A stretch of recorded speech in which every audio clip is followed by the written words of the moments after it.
Chapter 1. A not unnatural enterprise. This is written from memory, unfortunately. If I could have brought with me the material I so carefully prepared, this would be a very different story.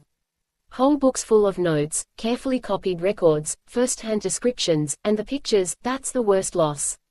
We had some bird's eyes of the cities and parks, a lot of lovely views of streets, of buildings, outside and in, and some of those gorgeous gardens, and, most important of all, of the women themselves. Nobody will ever believe how they looked. Descriptions aren't any good when it comes to women, and I never was good at descriptions anyhow. But it's got to be done somehow. The rest of the world needs to know about that country. I haven't said where it was for fear some self-appointed missionaries, or traders, or land-greedy expansionists, will take it upon themselves to push in. They will not be wanted, I can tell them that, and will fare worse than we did if they do find it.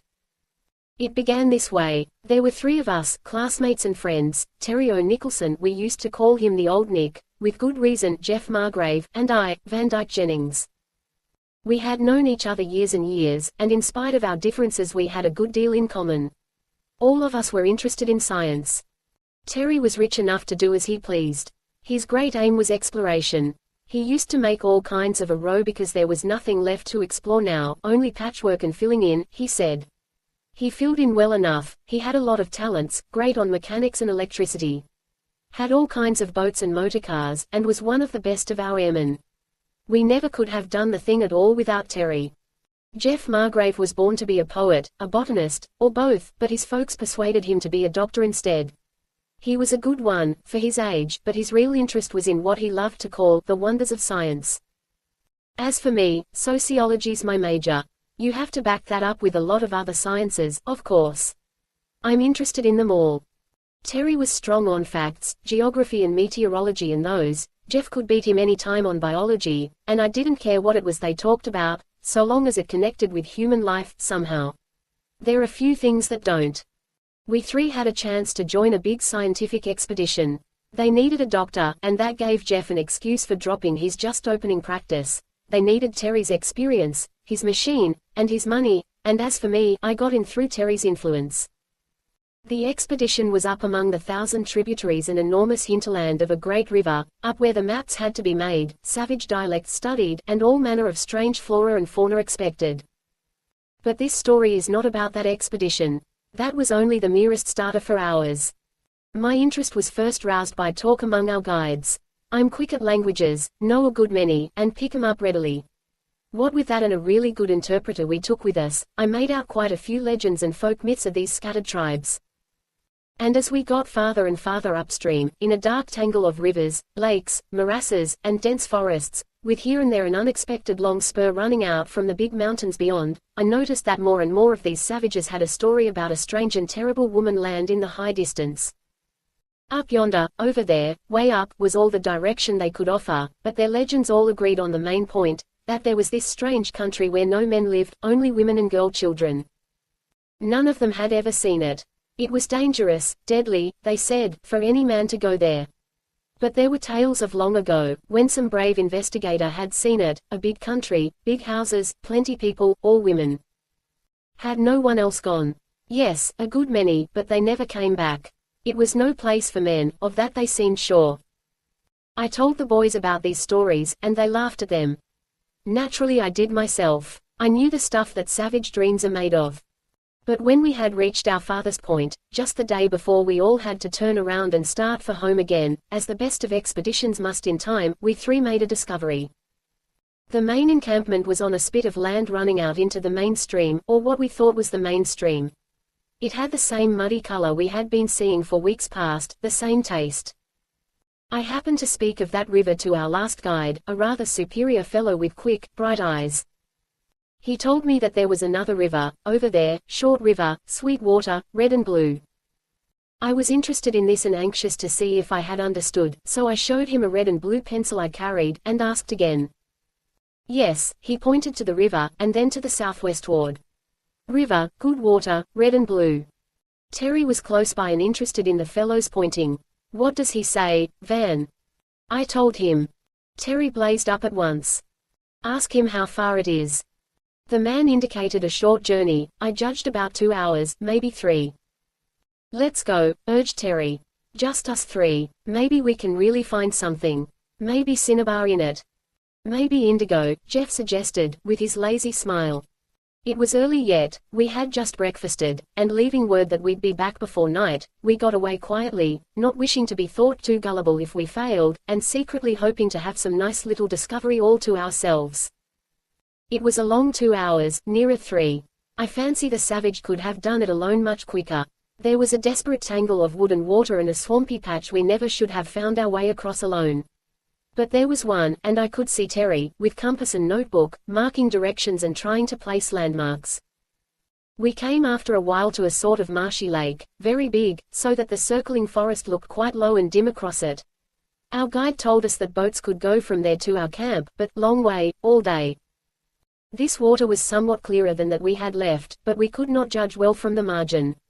We skirted it for another half hour or so, the ground growing firmer as we advanced, and presently we turned the corner of a wooded promontory and saw a quite different country, a sudden view of mountains, steep and bare.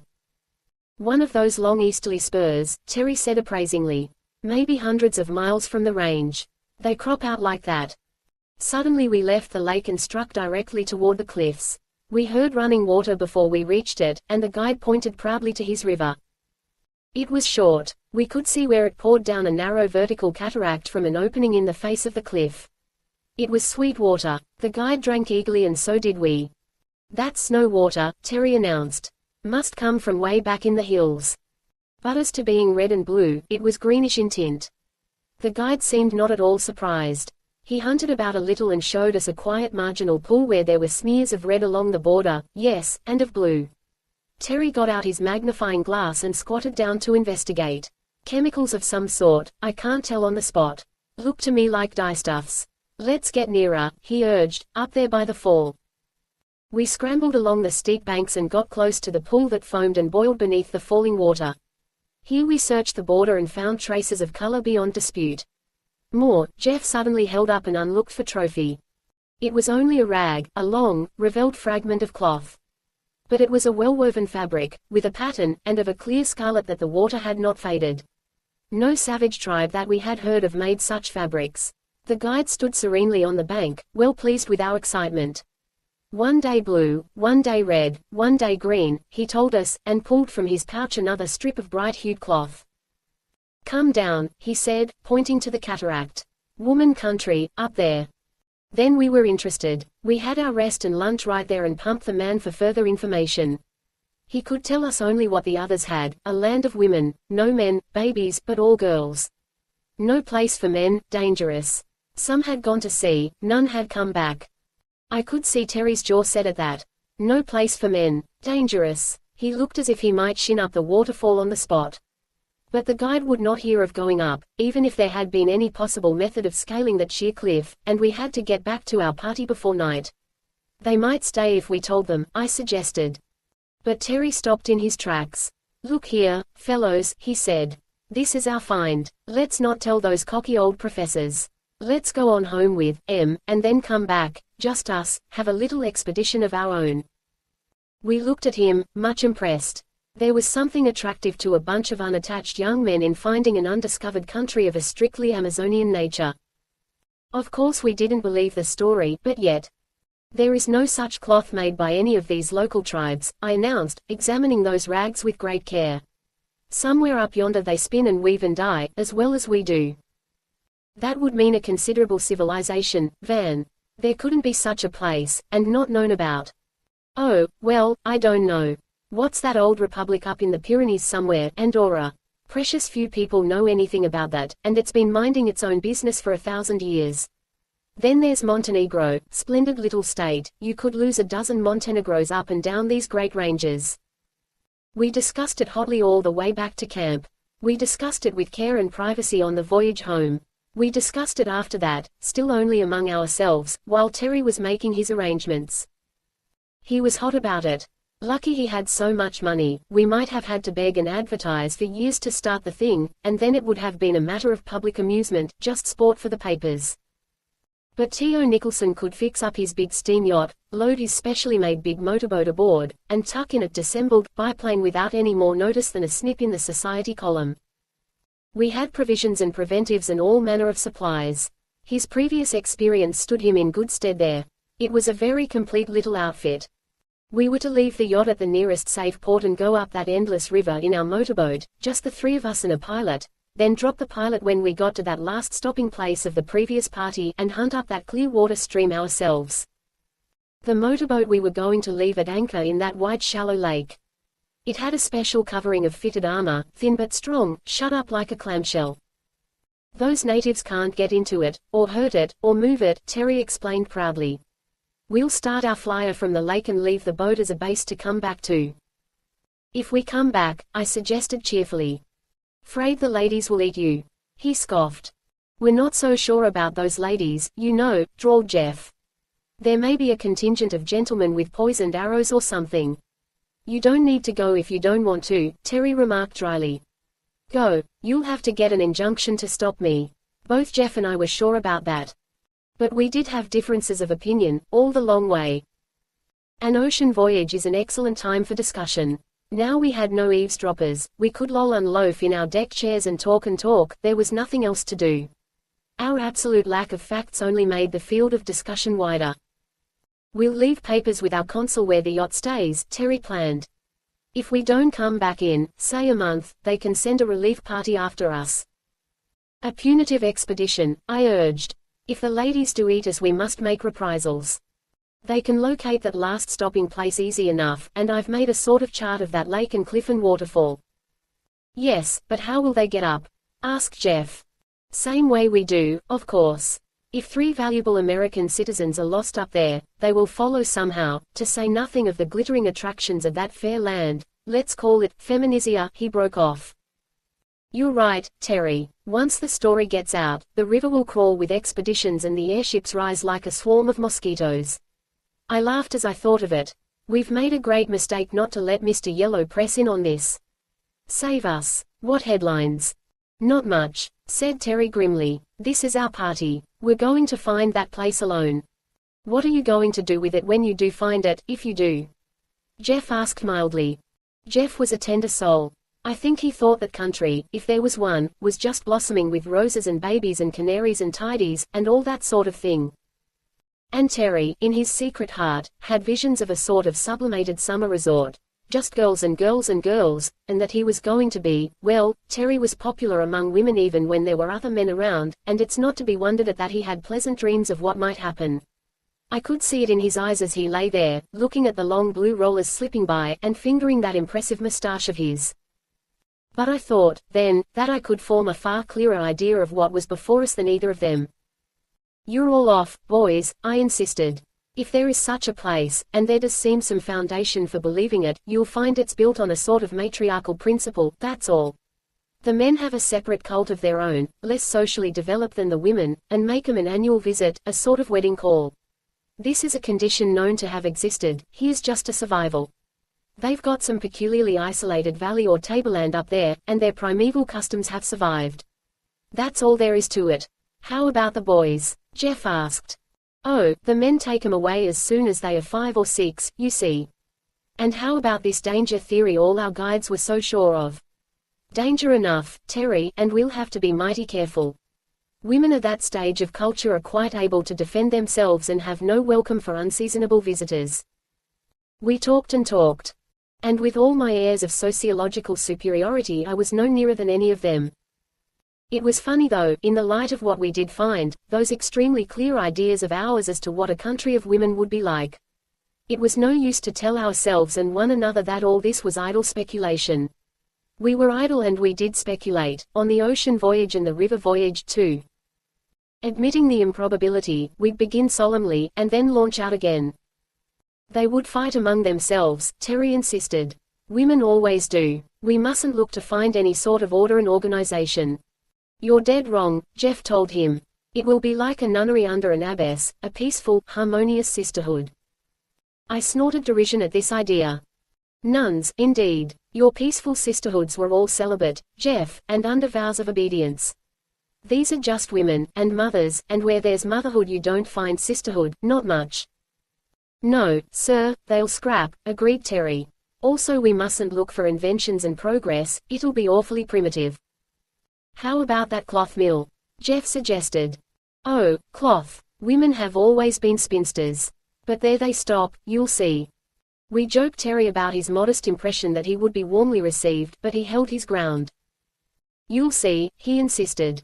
I'll get solid with them all, and play one bunch against another. I'll get myself elected king in no time. Phew. Solomon will have to take a back seat.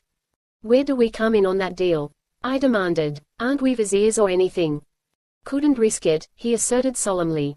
You might start a revolution, probably would. No, you'll have to be beheaded, or bowstrung, or whatever the popular method of execution is. You'd have to do it yourself, remember, grinned Jeff. No husky black slaves and Mamelukes. And there'd be two of us and only one of you, eh, Van? Jeff's ideas and Terry's were so far apart that sometimes it was all I could do to keep the peace between them. Jeff idealized women in the best Southern style. He was full of chivalry and sentiment, and all that. And he was a good boy, he lived up to his ideals. You might say Terry did, too, if you can call his views about women anything so polite as ideals. I always liked Terry. He was a man's man, very much so, generous and brave and clever, but I don't think any of us in college days was quite pleased to have him with our sisters. We weren't very stringent, heavens no. But Terry was the limit. Later on, why, of course a man's life is his own, we held, and asked no questions. But barring a possible exception in favor of a not impossible wife, or of his mother, or, of course, the fair relatives of his friends, Terry's idea seemed to be that pretty women were just so much game and homely ones not worth considering. It was really unpleasant sometimes to see the notions he had. But I got out of patience with Jeff, too. He had such rose-colored halos on his womenfolks.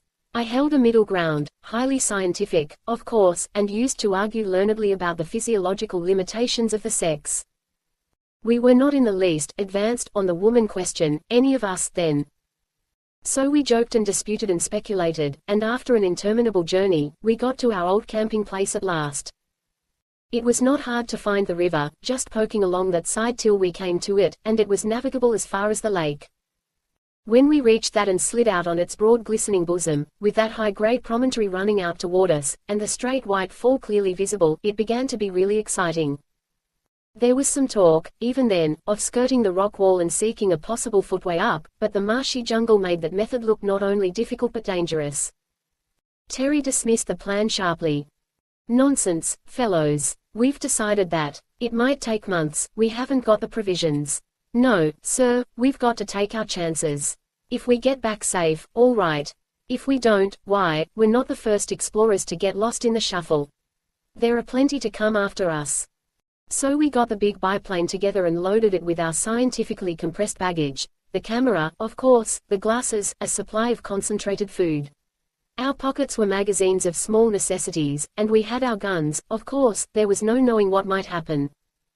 Up and up and up we sailed, way up at first, to get the lay of the land and make note of it. Out of that dark green sea of crowding forest this high-standing spur rose steeply. It ran back on either side, apparently, to the far-off white-crowned peaks in the distance, themselves probably inaccessible. Let's make the first trip geographical, I suggested. Spy out the land, and drop back here for more gasoline. With your tremendous speed we can reach that range and back all right. Then we can leave a sort of map on board, for that relief expedition. There's sense in that, Terry agreed. I'll put off being king of Ladyland for one more day. So we made a long skirting voyage, turned the point of the cape which was close by, ran up one side of the triangle at our best speed, crossed over the base where it left the higher mountains, and so back to our lake by moonlight. That's not a bad little kingdom, we agreed when it was roughly drawn and measured. We could tell the size fairly by our speed. And from what we could see of the sides, and that icy ridge at the back end, it's a pretty enterprising savage who would manage to get into it, Jeff said. Of course we had looked at the land itself, eagerly, but we were too high and going too fast to see much. It appeared to be well forested about the edges, but in the interior there were wide plains, and everywhere park-like meadows and open places. There were cities, too, that I insisted. It looked like any other country, a civilized one, I mean. We had to sleep after that long sweep through the air, but we turned out early enough next day, and again we rose softly up the height till we could top the crowning trees and see the broad fair land at our pleasure. Semi-tropical, looks like a first-rate climate. It's wonderful what a little height will do for temperature. Terry was studying the forest growth. Little height. Is that what you call little? I asked. Our instruments measured it clearly. We had not realized the long gentle rise from the coast perhaps. Mighty lucky piece of land, I call it, Terry pursued. Now for the folks, I've had enough scenery. So we sailed low, crossing back and forth, quartering the country as we went, and studying it. We saw, I can't remember now how much of this we noted then and how much was supplemented by our later knowledge, but we could not help seeing this much, even on that excited day, a land in a state of perfect cultivation, where even the forests looked as if they were cared for, a land that looked like an enormous park, only it was even more evidently an enormous garden. I don't see any cattle, I suggested, but Terry was silent. We were approaching a village. I confess that we paid small attention to the clean, well-built roads, to the attractive architecture, to the ordered beauty of the little town. We had our glasses out, even Terry, setting his machine for a spiral glide, clapped the binoculars to his eyes. They heard our whirring screw. They ran out of the houses, they gathered in from the fields, swift running light figures, crowds of them. We stared and stared until it was almost too late to catch the levers, sweep off and rise again, and then we held our peace for a long run upward. Gosh, said Terry, after a while. Only women there, and children, Jeff urged excitedly. But they look, why, this is a civilized country. I protested. There must be men. Of course there are men, said Terry. Come on, let's find them. He refused to listen to Jeff's suggestion that we examine the country further before we risked leaving our machine. There's a fine landing place right there where we came over, he insisted, and it was an excellent one, a wide, flat-topped rock, overlooking the lake, and quite out of sight from the interior. They won't find this in a hurry, he asserted, as we scrambled with the utmost difficulty down to safer footing. Come on, boys, there were some good lookers in that bunch. Of course it was unwise of us. It was quite easy to see afterward that our best plan was to have studied the country more fully before we left our swooping airship and trusted ourselves to mere foot service. But we were 3 young men. We had been talking about this country for over a year, hardly believing that there was such a place, and now, we were in it. It looked safe and civilized enough, and among those upturned, crowding faces, though some were terrified enough, there was great beauty, on that we all agreed. Come on, cried Terry, pushing forward. Oh, come on, here goes for Herland. Chapter 2. Rash advances. Not more than 10 or 15 miles we judged it from our landing rock to that last village. For all our eagerness we thought it wise to keep to the woods and go carefully. Even Terry's ardor was held in check by his firm conviction that there were men to be met, and we saw to it that each of us had a good stock of cartridges. They may be scarce, and they may be hidden away somewhere, some kind of a matriarchate, as Jeff tells us. For that matter, they may live up in the mountains yonder and keep the women in this part of the country, sort of a national harem. But there are men somewhere, didn't you see the babies? We had all seen babies, children big and little, everywhere that we had come near enough to distinguish the people. And though by dress we could not be sure of all the grown persons, still there had not been one man that we were certain of. I always like that Arab saying, first tie your camel and then trust in the Lord, Jeff murmured, so we all had our weapons in hand, and stole cautiously through the forest. Terry studied it as we progressed. Talk of civilization, he cried softly in restrained enthusiasm. I never saw a forest so petted, even in Germany. Look, there's not a dead bough, the vines are trained, actually. And see here, he stopped and looked about him, calling Jeff's attention to the kinds of trees. They left me for a landmark and made a limited excursion on either side. Food-bearing, practically all of them, they announced returning. The rest, splendid hardwood. Call this a forest. It's a truck farm. Good thing to have a botanist on hand, I agreed. Sure there are no medicinal ones. Or any for pure ornament. As a matter of fact they were quite right. These towering trees were under as careful cultivation as so many cabbages. In other conditions we should have found those woods full of fair foresters and fruit gatherers, but an airship is a conspicuous object, and by no means quiet, and women are cautious. All we found moving in those woods, as we started through them, were birds, some gorgeous, some musical, all so tame that it seemed almost to contradict our theory of cultivation, at least until we came upon occasional little glades, where carved stone seats and tables stood in the shade beside clear fountains, which shallow bird baths always added. They don't kill birds, and apparently they do kill cats, Terry declared. Must be men here. Hark! We had heard something not in the least like a birdsong, and very much like a suppressed whisper of laughter, a little happy sound, instantly smothered. We stood like so many pointers, and then used our glasses, swiftly, carefully. "It couldn't have been far off," said Terry excitedly. "How about this big tree?" There was a very large and beautiful tree in the glade we had just entered, with thick wide-spreading branches that sloped out in lapping fans like a beech or pine.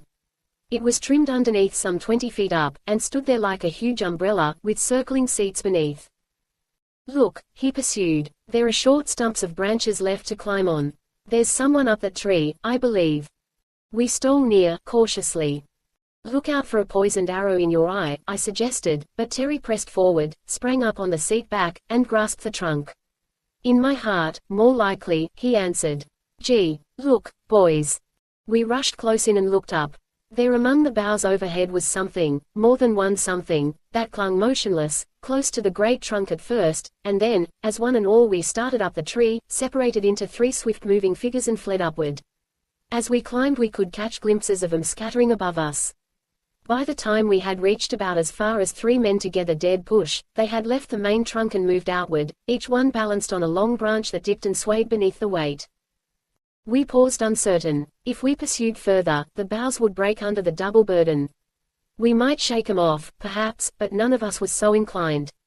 In the soft dappled light of these high regions, breathless with our rapid climb, we rested a while, eagerly studying our objects of pursuit, while they in turn, with no more terror than a set of frolicsome children in a game of tag, sat as lightly as so many big bright birds on their precarious perches and frankly, curiously, stared at us. "Girls," whispered Jeff, under his breath, as if they might fly if he spoke aloud. "Peaches," added Terry, scarcely louder. "Peacherinos, apricot nectarines. Phew." They were girls, of course, no boys could ever have shown that sparkling beauty, and yet none of us was certain at first. We saw short hair, hatless, loose, and shining, a suit of some light firm stuff, the closest of tunics and knee breeches, met by trim gaiters. As bright and smooth as parrots and as unaware of danger, they swung there before us, wholly at ease, staring as we stared, till first one, and then all of them burst into peals of delighted laughter. Then there was a torrent of soft talk tossed back and forth, no savage sing-song, but clear musical fluent speech.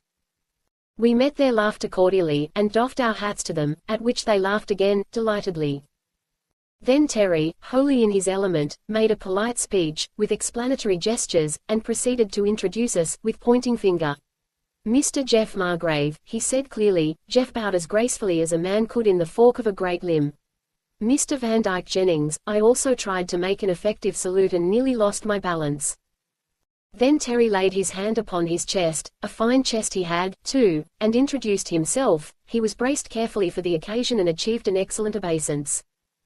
Again they laughed delightedly, and the one nearest me followed his tactics. "Celis," she said distinctly, pointing to the one in blue, "Elima, the one in rose." Then, with a vivid imitation of Terry's impressive manner, she laid a firm delicate hand on her gold-green jerkin, Elidor.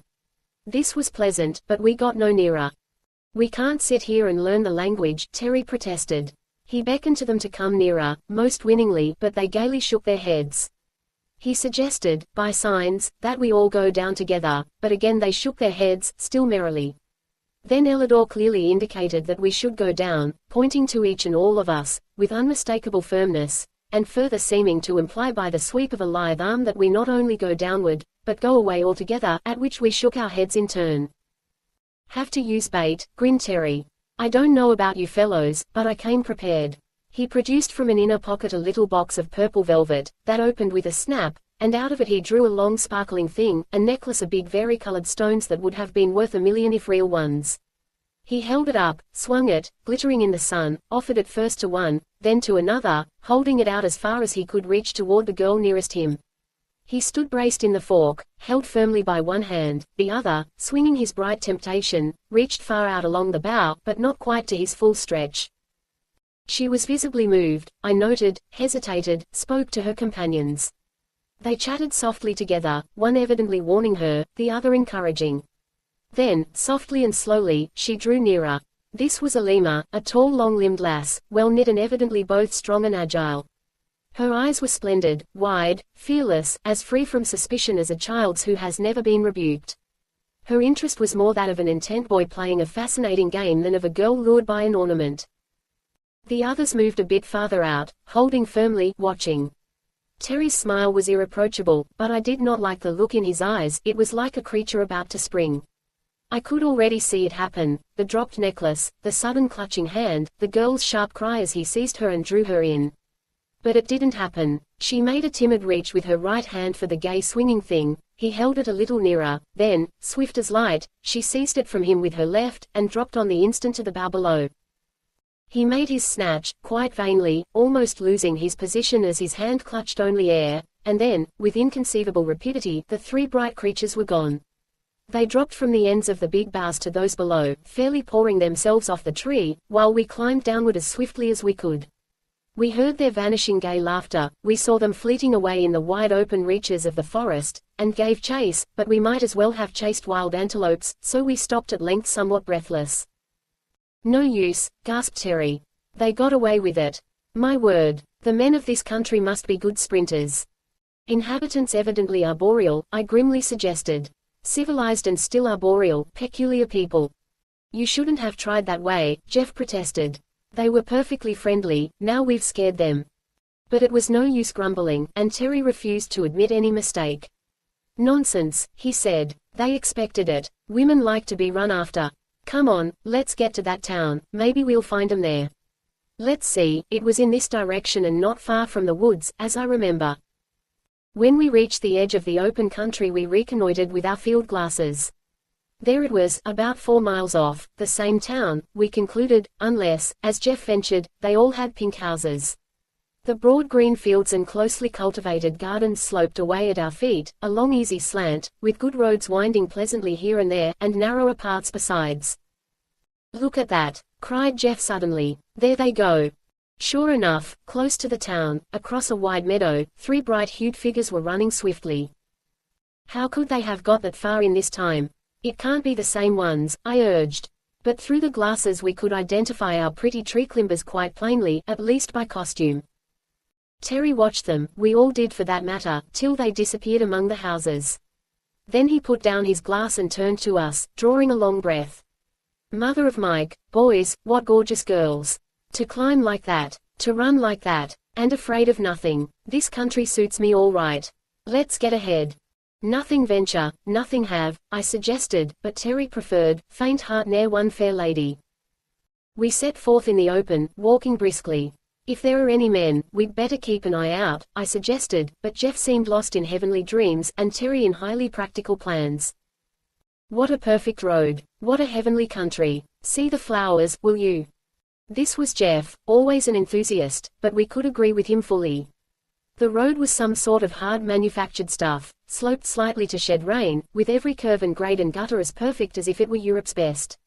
No men, eh? Sneered Terry. On either side a double row of trees shaded the footpaths, between the trees bushes or vines, all fruit-bearing, now and then seats and little wayside fountains, everywhere flowers. We'd better import some of these ladies and set 'em to parking the United States, I suggested. Mighty nice place they've got here. We rested a few moments by one of the fountains, tested the fruit that looked ripe, and went on, impressed, for all our gay bravado by the sense of quiet potency which lay about us. Here was evidently a people highly skilled, efficient, caring for their country as a florist cares for his costliest orchids. Under the soft brilliant blue of that clear sky, in the pleasant shade of those endless rows of trees, we walked unharmed, the placid silence broken only by the birds. Presently there lay before us at the foot of a long hill the town or village we were aiming for. We stopped and studied it. Jeff drew a long breath. I wouldn't have believed a collection of houses could look so lovely, he said. They've got architects and landscape gardeners in plenty, that's sure, agreed Terry. I was astonished myself. You see, I come from California, and there's no country lovelier, but when it comes to towns. I have often groaned at home to see the offensive mess man made in the face of nature, even though I'm no art sharp, like Jeff. But this place, it was built mostly of a sort of dull rose-colored stone, with here and there some clear white houses, and it lay abroad among the green groves and gardens like a broken rosary of pink coral. Those big white ones are public buildings evidently, Terry declared. This is no savage country, my friend. But no men. Boys, it behooves us to go forward most politely. The place had an odd look, more impressive as we approached. It's like an exposition. It's too pretty to be true. Plenty of palaces, but where are the homes? Oh, there are little ones enough, but it certainly was different from any towns we had ever seen. There's no dirt, said Jeff suddenly. There's no smoke, he added after a little. There's no noise, I offered, but Terry snubbed me. That's because they are laying low for us, we'd better be careful how we go in there. Nothing could induce him to stay out, however, so we walked on. Everything was beauty, order, perfect cleanness, and the pleasantest sense of home over it all. As we neared the center of the town, the houses stood thicker, ran together as it were, grew into rambling palaces grouped among parks and open squares, something as college buildings stand in their quiet greens. And then, turning a corner, we came into a broad paved space and saw before us a band of women standing close together in even order, evidently waiting for us. We stopped a moment and looked back. The street behind was closed by another band, marching steadily, shoulder to shoulder. We went on, there seemed no other way to go, and presently found ourselves quite surrounded by this close-massed multitude, women, all of them, but they were not young, they were not old, they were not, in the girl sense, beautiful. They were not in the least ferocious. And yet, as I looked from face to face, calm, grave, wise, wholly unafraid, evidently assured and determined, I had the funniest feeling, a very early feeling, a feeling that I traced back and back in memory until I caught up with it at last. It was that sense of being hopelessly in the wrong that I had so often felt in early youth when my short legs' utmost effort failed to overcome the fact that I was late to school. Jeff felt it too, I could see he did. We felt like small boys, very small boys, caught doing mischief in some gracious lady's house. But Terry showed no such consciousness. I saw his quick eyes darting here and there, estimating numbers, measuring distances, judging chances of escape. He examined the close ranks about us, reaching back far on every side, and murmured softly to me, every one of them over 40 as I'm a sinner. Yet they were not old women. Each was in the full bloom of rosy health, erect, serene, standing sure-footed and light as any pugilist. They had no weapons, and we had, but we had no wish to shoot. I'd as soon shoot my aunts, muttered Terry again. What do they want with us anyhow? They seem to mean business. But in spite of that businesslike aspect, he determined to try his favorite tactics. Terry had come armed with a theory. He stepped forward, with his brilliant ingratiating smile, and made low obeisance to the women before him. Then he produced another tribute, a broad soft scarf of filmy texture, rich in color and pattern, a lovely thing, even to my eye, and offered it with a deep bow to the tall unsmiling woman who seemed to head the ranks before him. She took it with a gracious nod of acknowledgement, and passed it on to those behind her. He tried again, this time bringing out a circlet of rhinestones, a glittering crown that should have pleased any woman on earth. He made a brief address, including Jeff and me as partners in his enterprise, and with another bow presented this. Again his gift was accepted and, as before, passed out of sight. If they were only younger, he muttered between his teeth. What on earth is a fellow to say to a regiment of old colonels like this? In all our discussions and speculations we had always unconsciously assumed that the women, whatever else they might be, would be young. Most men do think that way, I fancy. Woman, in the abstract, is young, and, we assume, charming. As they get older they pass off the stage, somehow, into private ownership mostly, or out of it altogether. But these good ladies were very much on the stage, and yet any one of them might have been a grandmother. We looked for nervousness, there was none. For terror, perhaps, there was none. For uneasiness, for curiosity, for excitement, and all we saw was what might have been a vigilance committee of women doctors, as cool as cucumbers, and evidently meaning to take us to task for being there. 6 of them stepped forward now, one on either side of each of us, and indicated that we were to go with them. We thought it best to accede, at first anyway, and marched along, one of these close at each elbow, and the others in close masses before, behind, on both sides. A large building opened before us, a very heavy thick-walled impressive place, big, and old-looking, of grey stone, not like the rest of the town. This won't do, said Terry to us, quickly. We mustn't let them get us in this, boys. All together, now. We stopped in our tracks. We began to explain, to make signs pointing away toward the big forest, indicating that we would go back to it, at once. It makes me laugh, knowing all I do now, to think of us 3 boys, nothing else, 3 audacious impertinent boys, butting into an unknown country without any sort of a guard or defense. We seemed to think that if there were men we could fight them, and if there were only women, why, they would be no obstacles at all. Jeff, with his gentle romantic old-fashioned notions of women as clinging vines. Terry, with his clear decided practical theories that there were two kinds of women, those he wanted and those he didn't, desirable and undesirable was his demarcation. The latter as a large class, but negligible, he had never thought about them at all. And now here they were, in great numbers, evidently indifferent to what he might think, evidently determined on some purpose of their own regarding him, and apparently well able to enforce their purpose. We all thought hard just then. It had not seemed wise to object to going with them, even if we could have. Our one chance was friendliness, a civilized attitude on both sides. But once inside that building, there was no knowing what these determined ladies might do to us. Even a peaceful detention was not to our minds, and when we named it imprisonment it looked even worse. So we made a stand, trying to make clear that we preferred the open country. One of them came forward with a sketch of our flyer, asking by signs if we were the aerial visitors they had seen. This we admitted. They pointed to it again, and to the outlying country, in different directions, but we pretended we did not know where it was, and in truth we were not quite sure and gave a rather wild indication of its whereabouts. Again they motioned us to advance, standing so packed about the door that there remained but the one straight path open. All around us and behind they were massed solidly, there was simply nothing to do but go forward, or fight. We held a consultation. "I never fought with women in my life," said Terry, greatly perturbed, "but I'm not going in there. I'm not going to be herded in, as if we were in a cattle chute." "We can't fight them, of course," Jeff urged. "They're all women, in spite of their nondescript clothes. Nice women, too, good strong sensible faces. I guess we'll have to go in.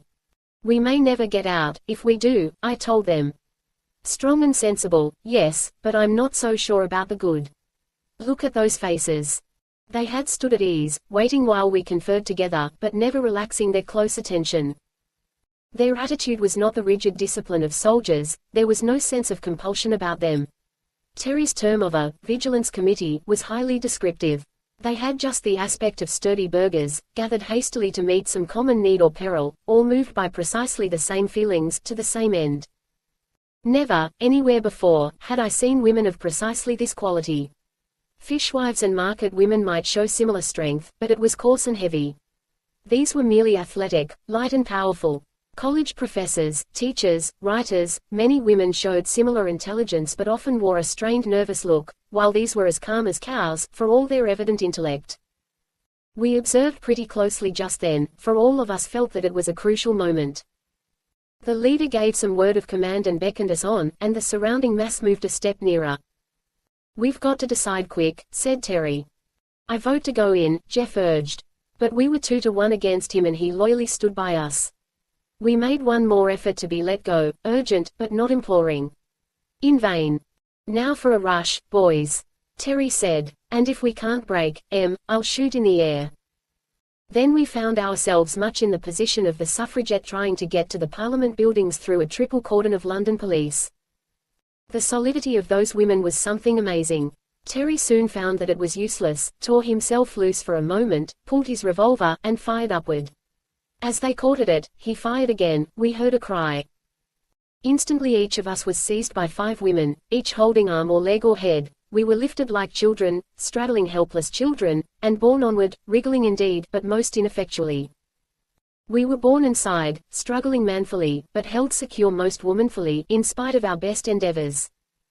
So carried and so held, we came into a high inner hall, grey and bare, and were brought before a majestic grey-haired woman who seemed to hold a judicial position.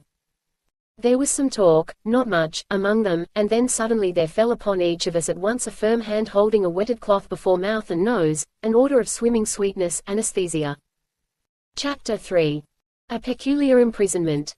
From a slumber as deep as death, as refreshing as that of a healthy child, I slowly awakened. It was like rising up through a deep warm ocean, nearer and nearer to full light and stirring air. Or like the return to consciousness after concussion of the brain. I was once thrown from a horse while on a visit to a wild mountainous country quite new to me, and I can clearly remember the mental experience of coming back to life, through lifting veils of dream. When I first dimly heard the voices of those about me, and saw the shining snow peaks of that mighty range, I assumed that this too would pass, and I should presently find myself in my own home. That was precisely the experience of this awakening. Receding waves of half-caught swirling vision, memories of home, the steamer, the boat, the airship, the forest, at last all sinking away one after another, till my eyes were wide open, my brain clear, and I realized what had happened. The most prominent sensation was of absolute physical comfort. I was lying in a perfect bed, long, broad, smooth, firmly soft and level, with the finest linen, some warm light quilt of blanket, and a counterpane that was a joy to the eye.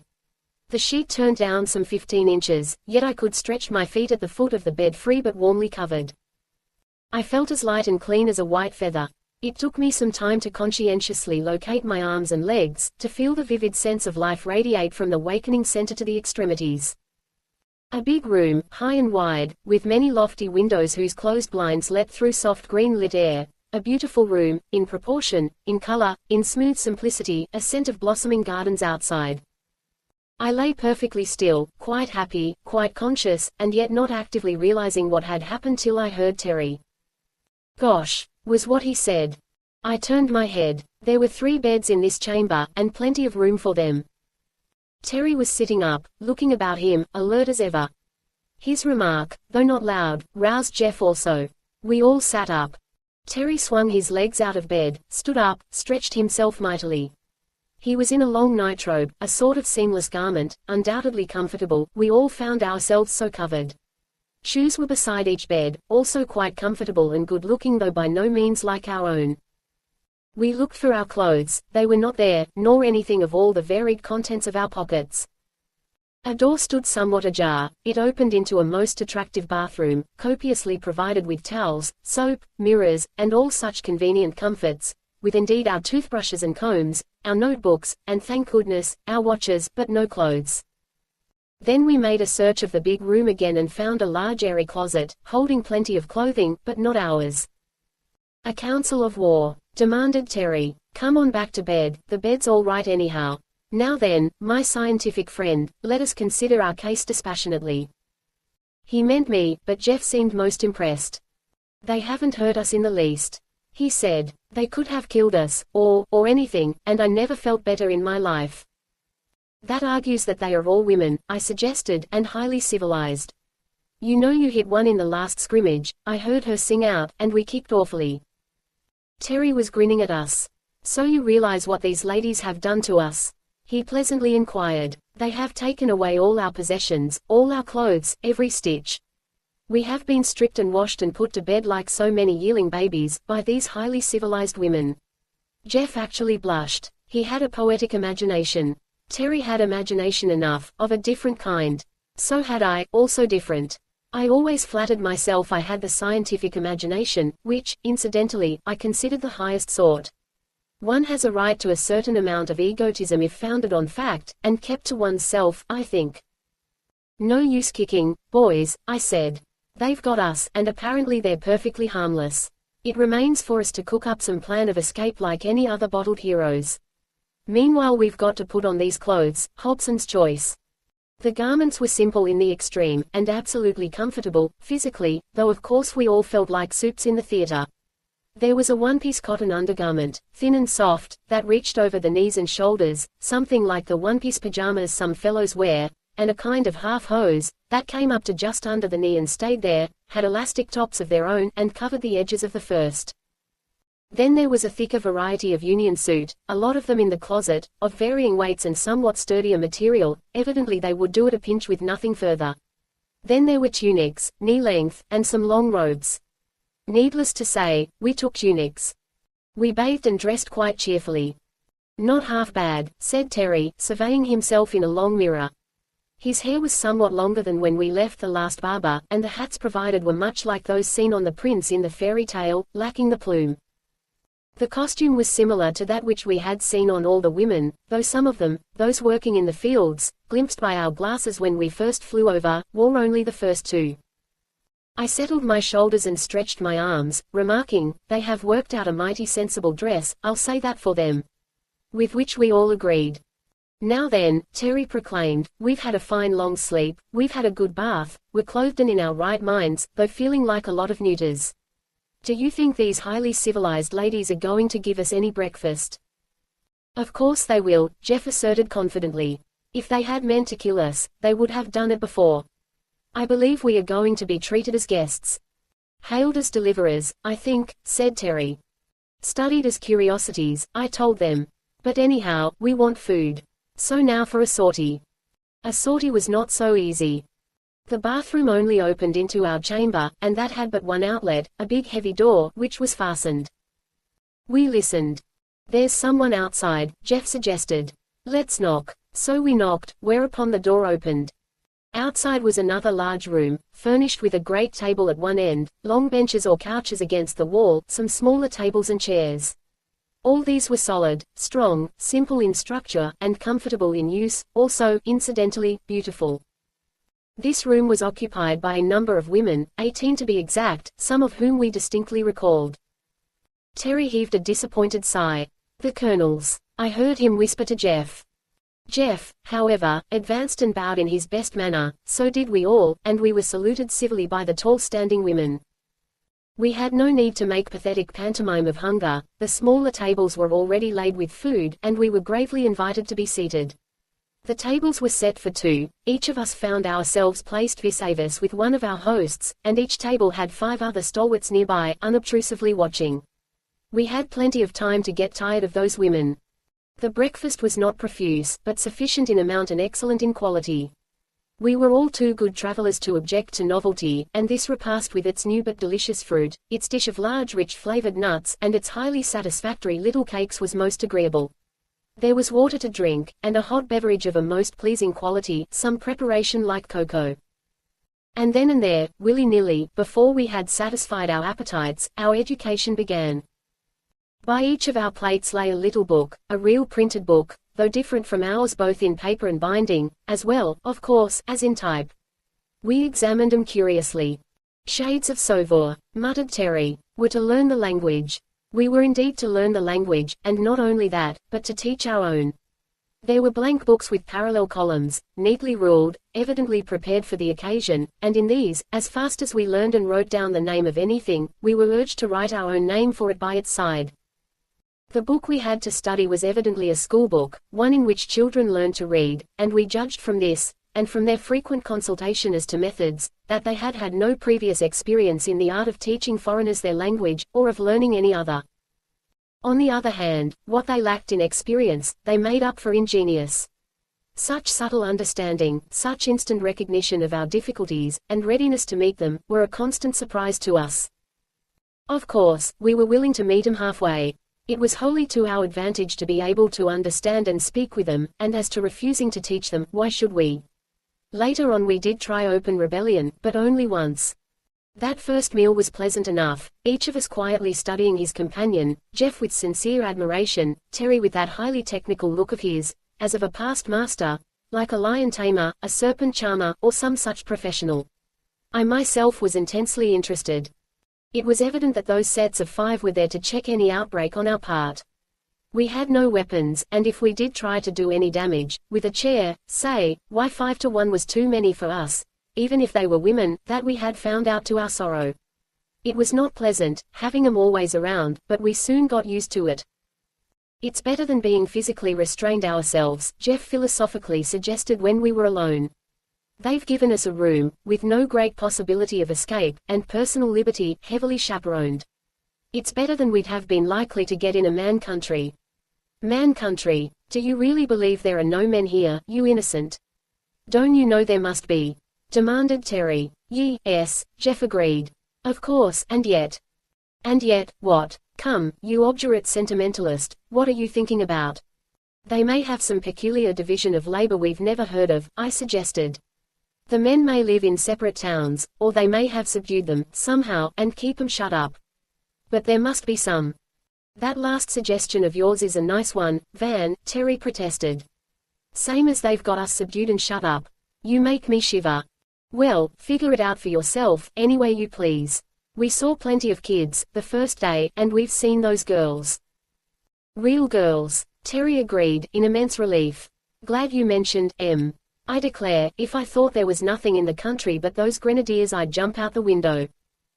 Speaking of windows, I suggested, let's examine ours. We looked out of all the windows. The blinds opened easily enough, and there were no bars, but the prospect was not reassuring. This was not the pink-walled town we had so rashly entered the day before. Our chamber was high up, in a projecting wing of a sort of castle, built out on a steep spur of rock.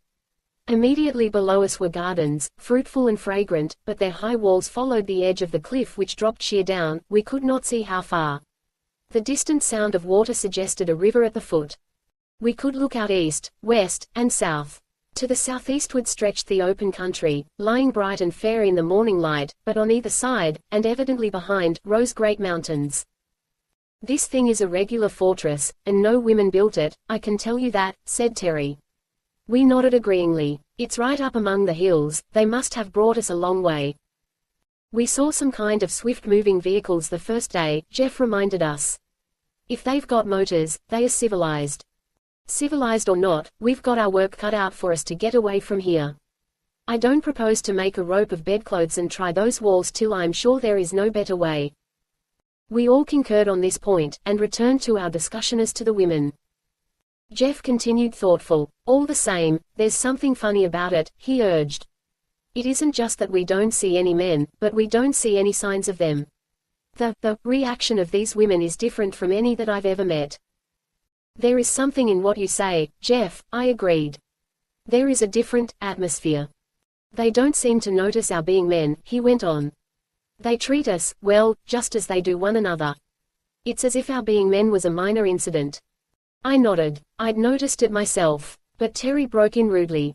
Fiddlesticks, he said. It's because of their advanced age. They're all grandmas, I tell you, or ought to be.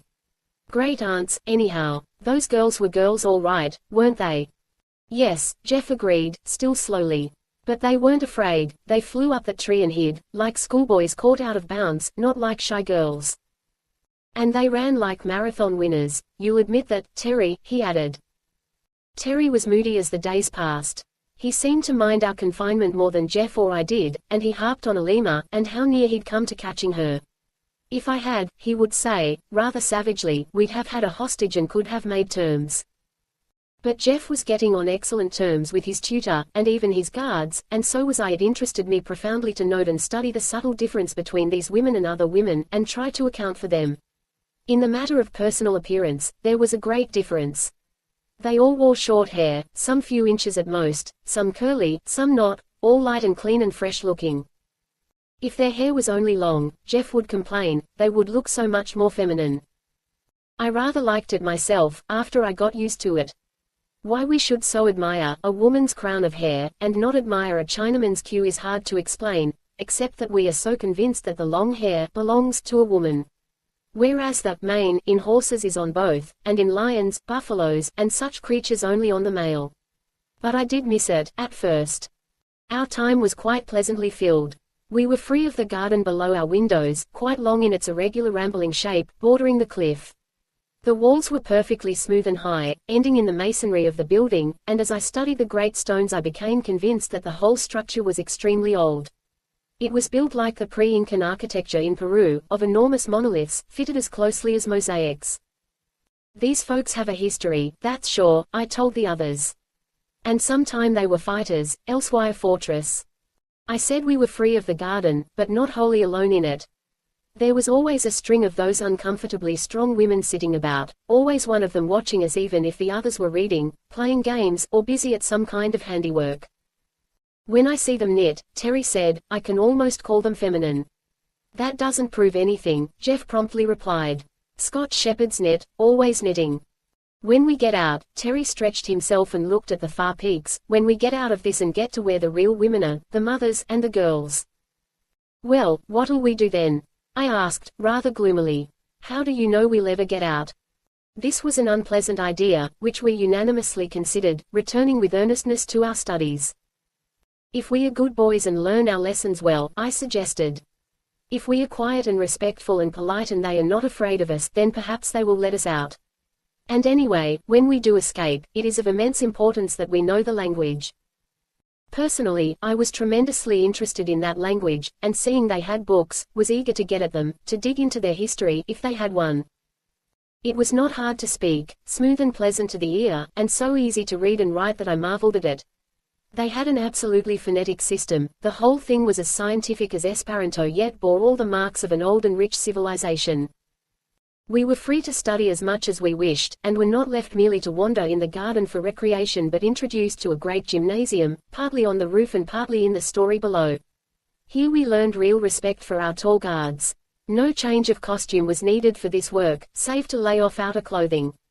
The first one was as perfect a garment for exercise as need be devised, absolutely free to move in, and, I had to admit, much better looking than our usual one. 40, over 40, some of M50, I bet, and look at M. grumbled Terry in reluctant admiration. There were no spectacular acrobatics, such as only the young can perform, but for all-around development they had a most excellent system.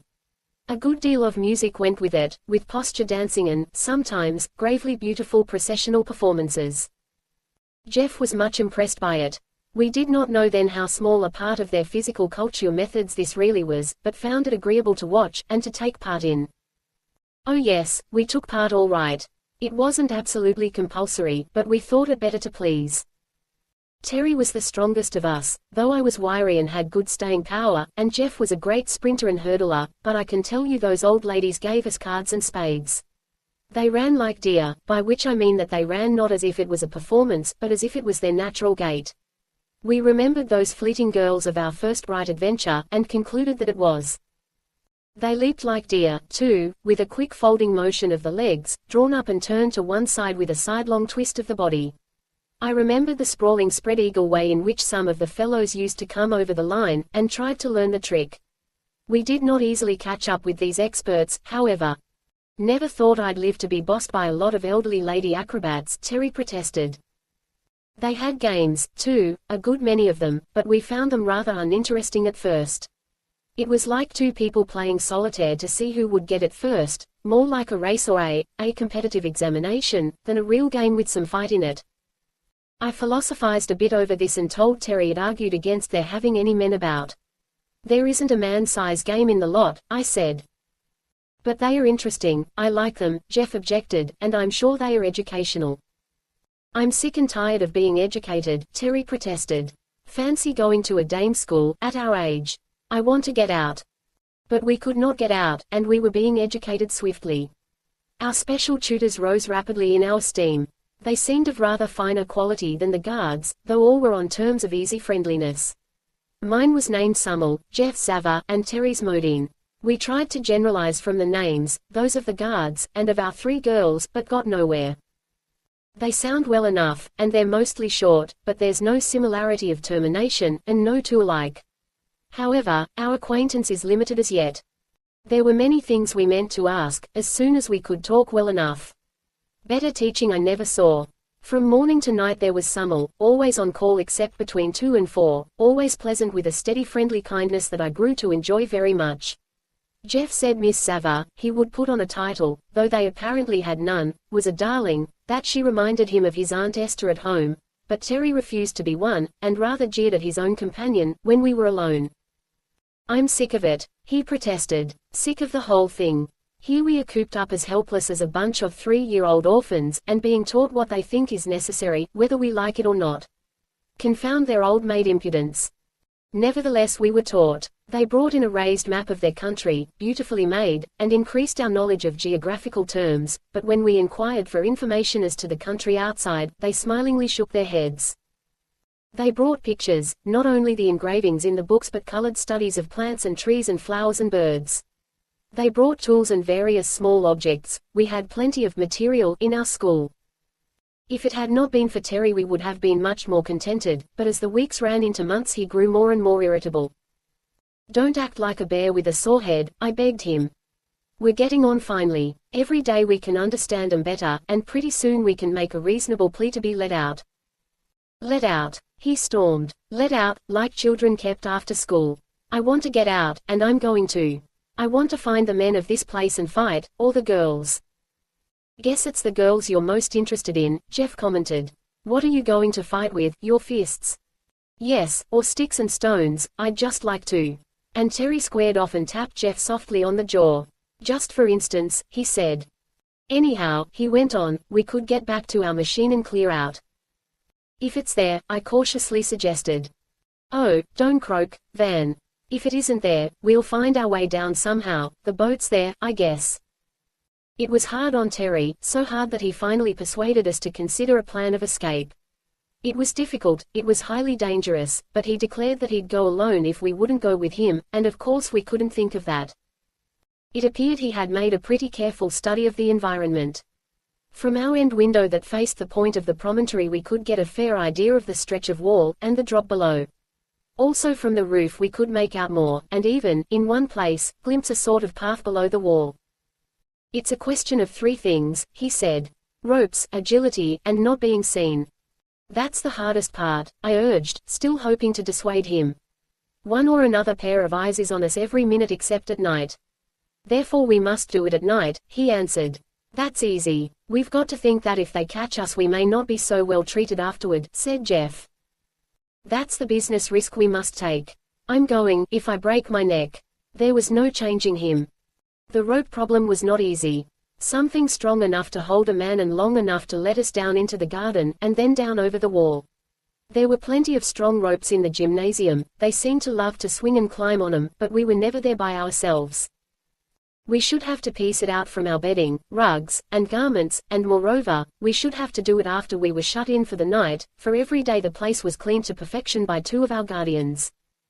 We had no shears, no knives, but Terry was resourceful. These jennies have glass and china, you see. We'll break a glass from the bathroom and use that. Love will find out a way, he hummed. When we're all out of the window, we'll stand 3 man high and cut the rope as far up as we can reach, so as to have more for the wall. I know just where I saw that bit of path below, and there's a big tree there, too, or a vine or something, I saw the leaves. It seemed a crazy risk to take, but this was, in a way, Terry's expedition, and we were all tired of our imprisonment. So we waited for full moon, retired early, and spent an anxious hour or two in the unskilled manufacture of man-strong ropes. To retire into the depths of the closet, muffle a glass in thick cloth, and break it without noise was not difficult, and broken glass will cut, though not as deftly as a pair of scissors. The broad moonlight streamed in through 4 of our windows, we had not dared leave our lights on too long, and we worked hard and fast at our task of destruction.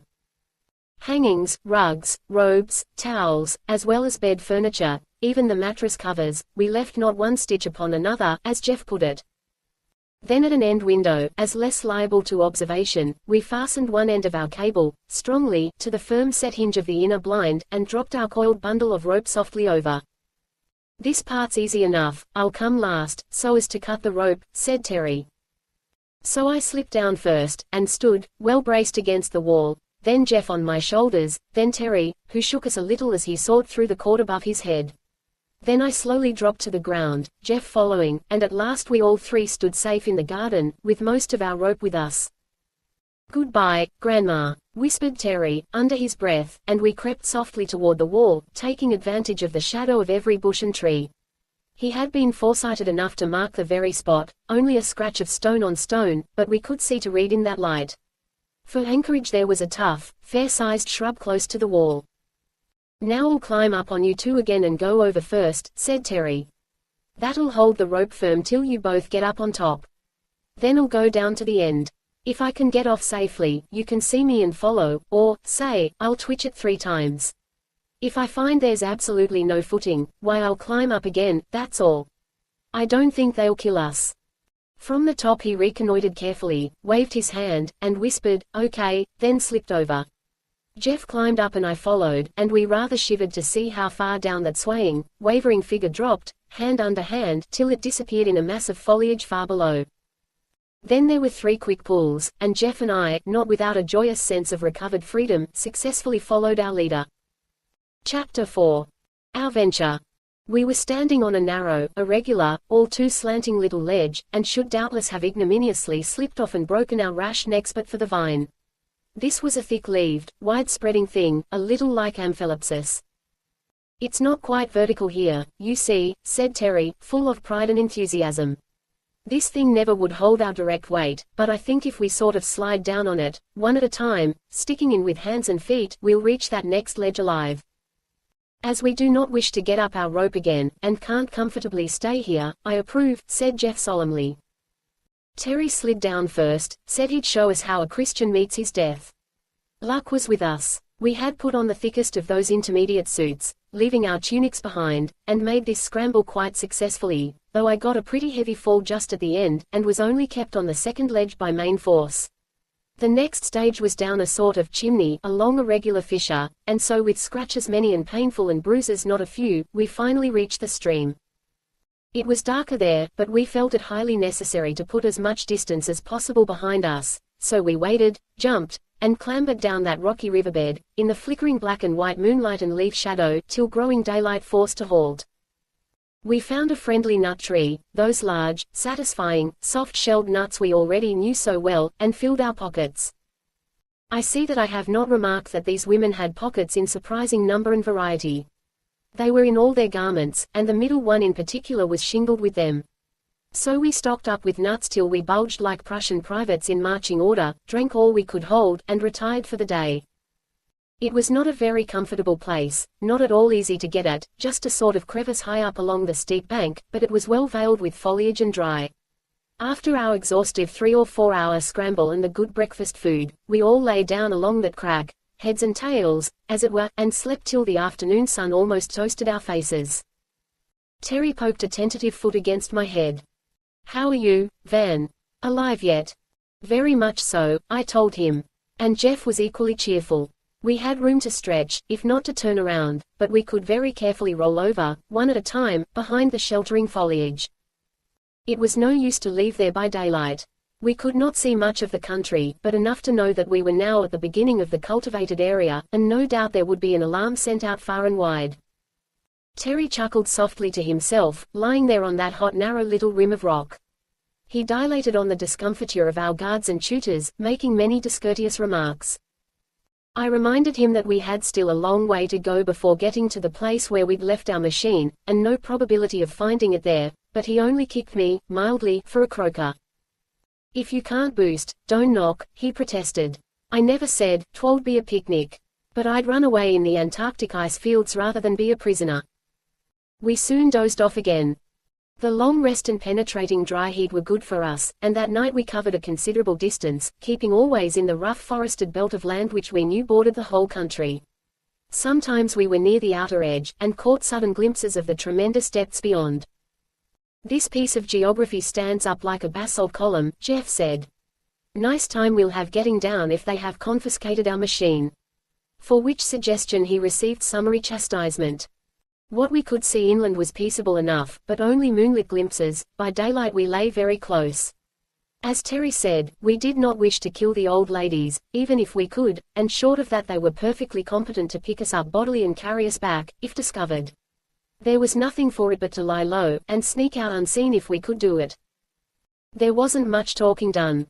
At night we had our marathon obstacle race. We stayed not for break and we stopped not for stone, and swam whatever water was too deep to wade and could not be got around, but that was only necessary twice. By day, sleep, sound and sweet. Mighty lucky it was that we could live off the country as we did. Even that margin of forest seemed rich in foodstuffs. But Jeff thoughtfully suggested that that very thing showed how careful we should have to be, as we might run into some stalwart group of gardeners or foresters or nut gatherers at any minute. Careful we were, feeling pretty sure that if we did not make good this time we were not likely to have another opportunity, and at last we reached a point from which we could see, far below, the broad stretch of that still lake from which we had made our ascent. "That looks pretty good to me," said Terry, gazing down at it. "Now, if we can't find the plane, we know where to aim if we have to drop over this wall some other way." The wall at that point was singularly uninviting. It rose so straight that we had to put our heads over to see the base, and the country below seemed to be a far-off marshy tangle of rank vegetation. We did not have to risk our necks to that extent, however, for at last, stealing along among the rocks and trees like so many creeping savages, we came to that flat space where we had landed, and there, in unbelievable good fortune, we found our machine. Covered, too, by jingo. "Would you think they had that much sense?" cried Terry. If they had that much, they're likely to have more, I warned him, softly. Bet you the things watched. We reconnoitered as widely as we could in the failing moonlight. Moons are of a painfully unreliable nature, but the growing dawn showed us the familiar shape, shrouded in some heavy cloth like canvas, and no slightest sign of any watchman near. We decided to make a quick dash as soon as the light was strong enough for accurate work. I don't care if the old thing'll go or not, Terry declared. We can run her to the edge, get aboard, and just plane down, plop, beside our boat there. Look there, see the boat. Sure enough, there was our motor, lying like a grey cocoon on the flat pale sheet of water. Quietly but swiftly we rushed forward and began to tug at the fastenings of that cover. Confound the thing, Terry cried in desperate impatience. They've got it sewed up in a bag. And we've not a knife among us. Then, as we tugged and pulled at that tough cloth, we heard a sound that made Terry lift his head like a war horse, the sound of an unmistakable giggle, yes, 3 giggles. There they were, Celis, Alima, Elidor, looking just as they had when we first saw them, standing a little way off from us, as interested, as mischievous as 3 schoolboys. Hold on, Terry, hold on. I warned. That's too easy. Look out for a trap. Let us appeal to their kind hearts, Jeff urged. I think they will help us. Perhaps they've got knives. It's no use rushing them, anyhow. I was absolutely holding on to Terry. We know they can outrun and outclimb us. He reluctantly admitted this, and after a brief parley among ourselves, we all advanced slowly toward them, holding out our hands in token of friendliness.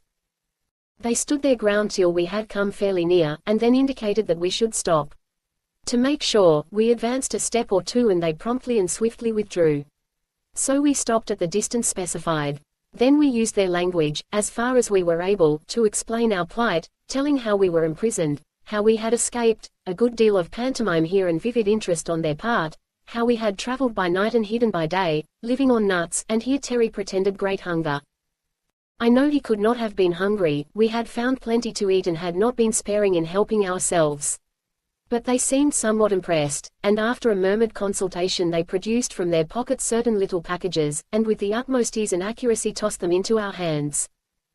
Jeff was most appreciative of this, and Terry made extravagant gestures of admiration, which seemed to set him off, boy fashion, to show their skill. While we ate the excellent biscuits they had thrown us, and while Elidor kept a watchful eye on our movements, Celis ran off to some distance, and set up a sort of duck on a rock arrangement, a big yellow nut on top of 3 balanced sticks, Ulima, meanwhile, gathering stones. They urged us to throw at it, and we did, but the thing was a long way off, and it was only after a number of failures, at which those elvish damsels laughed delightedly, that Jeff succeeded in bringing the whole structure to the ground. It took me still longer, and Terry, to his intense annoyance, came third. Then Celis set up the little tripod again, and looked back at us, knocking it down, pointing at it, and shaking her short curls severely. No, she said. Bad, wrong. We were quite able to follow her. Then she set it up once more, put the fat nut on top, and returned to the others, and there those aggravating girls sat and took turns throwing little stones at that thing, while one stayed by as a setter-up, and they just popped that nut off, 2 times out of 3, without upsetting the sticks. Pleased as punch they were, too, and we pretended to be, but weren't. We got very friendly over this game, but I told Terry we'd be sorry if we didn't get off while we could, and then we begged for knives. It was easy to show what we wanted to do, and they each proudly produced a sort of strong clasp knife from their pockets. Yes, we said eagerly, that's it. Please, we had learned quite a bit of their language, you see. And we just begged for those knives, but they would not give them to us. If we came a step too near they backed off, standing light and eager for flight. It's no sort of use, I said. Come on, let's get a sharp stone or something, we must get this thing off. So we hunted about and found what edged fragments we could, and hacked away, but it was like trying to cut sailcloth with a clamshell. Terry hacked and dug, but said to us under his breath, "Boys, we're in pretty good condition, let's make a life and death dash and get hold of those girls, we've got to." They had drawn rather nearer to watch our efforts, and we did take them rather by surprise. Also, as Terry said, our recent training had strengthened us in wind and limb, and for a few desperate moments those girls were scared and we almost triumphant. But just as we stretched out our hands, the distance between us widened, they had got their pace apparently, and then, though we ran at our utmost speed, and much farther than I thought wise, they kept just out of reach all the time. We stopped breathless, at last, at my repeated admonitions. "This is stark foolishness," I urged. "They are doing it on purpose, come back or you'll be sorry." We went back, much slower than we came, and in truth we were sorry. As we reached our swaddled machine, and sought again to tear loose its covering, there rose up from all around the sturdy forms the quiet determined faces we knew so well. "Oh Lord," groaned Terry, "the colonels. It's all up, they're 40-1. It was no use to fight. These women evidently relied on numbers, not so much as a drilled force but as a multitude actuated by a common impulse. They showed no sign of fear, and since we had no weapons whatever and there were at least 100 of them, standing 10 deep about us, we gave in as gracefully as we might. Of course we looked for punishment, a closer imprisonment, solitary confinement maybe, but nothing of the kind happened. They treated us as truants only, and as if they quite understood our truancy. Back we went, not under an anesthetic this time but skimming along in electric motors enough like ours to be quite recognizable, each of us in a separate vehicle with one able-bodied lady on either side and 3 facing him. They were all pleasant enough, and talked to us as much as was possible with our limited powers. And though Terry was keenly mortified, and at first we all rather dreaded harsh treatment, I for one soon began to feel a sort of pleasant confidence and to enjoy the trip. Here were my 5 familiar companions, all good-natured as could be, seeming to have no worse feeling than a mild triumph as of winning some simple game, and even that they politely suppressed. This was a good opportunity to see the country, too, and the more I saw of it, the better I liked it. We went too swiftly for close observation, but I could appreciate perfect roads, as dustless as a swept floor, the shade of endless lines of trees, the ribbon of flowers that unrolled beneath them, and the rich comfortable country that stretched off and away, full of varied charm. We rolled through many villages and towns, and I soon saw that the park-like beauty of our first seen city was no exception. Our swift high-sweeping view from the plain had been most attractive, but lacked detail, and in that first day of struggle and capture, we noticed little. But now we were swept along at an easy rate of some 30 miles an hour and covered quite a good deal of ground. We stopped for lunch in quite a sizable town, and here, rolling slowly through the streets, we saw more of the population. They had come out to look at us everywhere we had passed, but here were more, and when we went in to eat, in a big garden place with little shaded tables among the trees and flowers, many eyes were upon us. And everywhere, open country, village, or city, only women. Old women and young women, and a great majority who seemed neither young nor old, but just women, young girls, also, though these, and the children, seeming to be in groups by themselves generally, were less in evidence. We caught many glimpses of girls and children in what seemed to be schools or in playgrounds, and so far as we could judge there were no boys. We all looked, carefully. Everyone gazed at us politely, kindly, and with eager interest. No one was impertinent. We could catch quite a bit of the talk now, and all they said seemed pleasant enough. Well, before nightfall we were all safely back in our big room. The damage we had done was quite ignored, the beds as smooth and comfortable as before, new clothing and towels supplied. The only thing those women did was to illuminate the gardens at night, and to set an extra watch. But they called us to account next day. Our 3 tutors, who had not joined in the recapturing expedition, had been quite busy in preparing for us, and now made explanation. They knew well we would make for our machine, and also that there was no other way of getting down, alive. So our flight had troubled no one. All they did was to call the inhabitants to keep an eye on our movements all along the edge of the forest between the 2 points. It appeared that many of those nights we had been seen, by careful ladies sitting snugly in big trees by the riverbed, or up among the rocks. Terry looked immensely disgusted, but it struck me as extremely funny. Here we had been risking our lives, hiding and prowling like outlaws, living on nuts and fruit, getting wet and cold at night, and dry and hot by day, and all the while these estimable women had just been waiting for us to come out. Now they began to explain, carefully using such words as we could understand. It appeared that we were considered as guests of the country, sort of public wards. Our first violence had made it necessary to keep us safeguarded for a while, but as soon as we learned the language, and would agree to do no harm, they would show us all about the land. Jeff was eager to reassure them. Of course he did not tell on Terry, but he made it clear that he was ashamed of himself, and that he would now conform. As to the language, we all fell upon it with redoubled energy. They brought us books, in greater numbers, and I began to study them seriously. Pretty punk literature, Terry burst forth one day, when we were in the privacy of our own room. Of course one expects to begin on child stories, but I would like something more interesting now. Can't expect stirring romance and wild adventure without men, can you? I asked. Nothing irritated Terry more than to have us assume that there were no men, but there were no signs of them in the books they gave us, or the pictures. Shut up, he growled. What infernal nonsense you talk. I'm going to ask Em outright, we know enough now. In truth we had been using our best efforts to master the language, and were able to read fluently and to discuss what we read with considerable ease. That afternoon we were all sitting together on the roof, we three and the tutors gathered about a table, no guards about. We had been made to understand some time earlier that if we would agree to do no violence they would withdraw their constant attendance, and we promised most willingly. So there we sat, at ease, all in similar dress, our hair, by now, as long as theirs, only our beards to distinguish us. We did not want those beards, but had so far been unable to induce them to give us any cutting instruments. Ladies, Terry began, out of a clear sky, as it were, are there no men in this country? Men, Summerl answered. Like you. Yes, men, Terry indicated his beard, and threw back his broad shoulders. Men, real men. No, she answered quietly. There are no men in this country. There has not been a man among us for 2,000 years.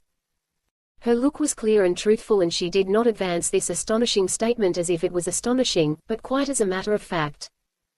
But, the people, the children, he protested, not believing her in the least, but not wishing to say so. Oh yes, she smiled. I do not wonder you are puzzled. We are mothers, all of us, but there are no fathers. We thought you would ask about that long ago, why have you not? Her look was as frankly kind as always, her tone quite simple. Terry explained that we had not felt sufficiently used to the language, making rather a mess of it, I thought, but Jeff was franker.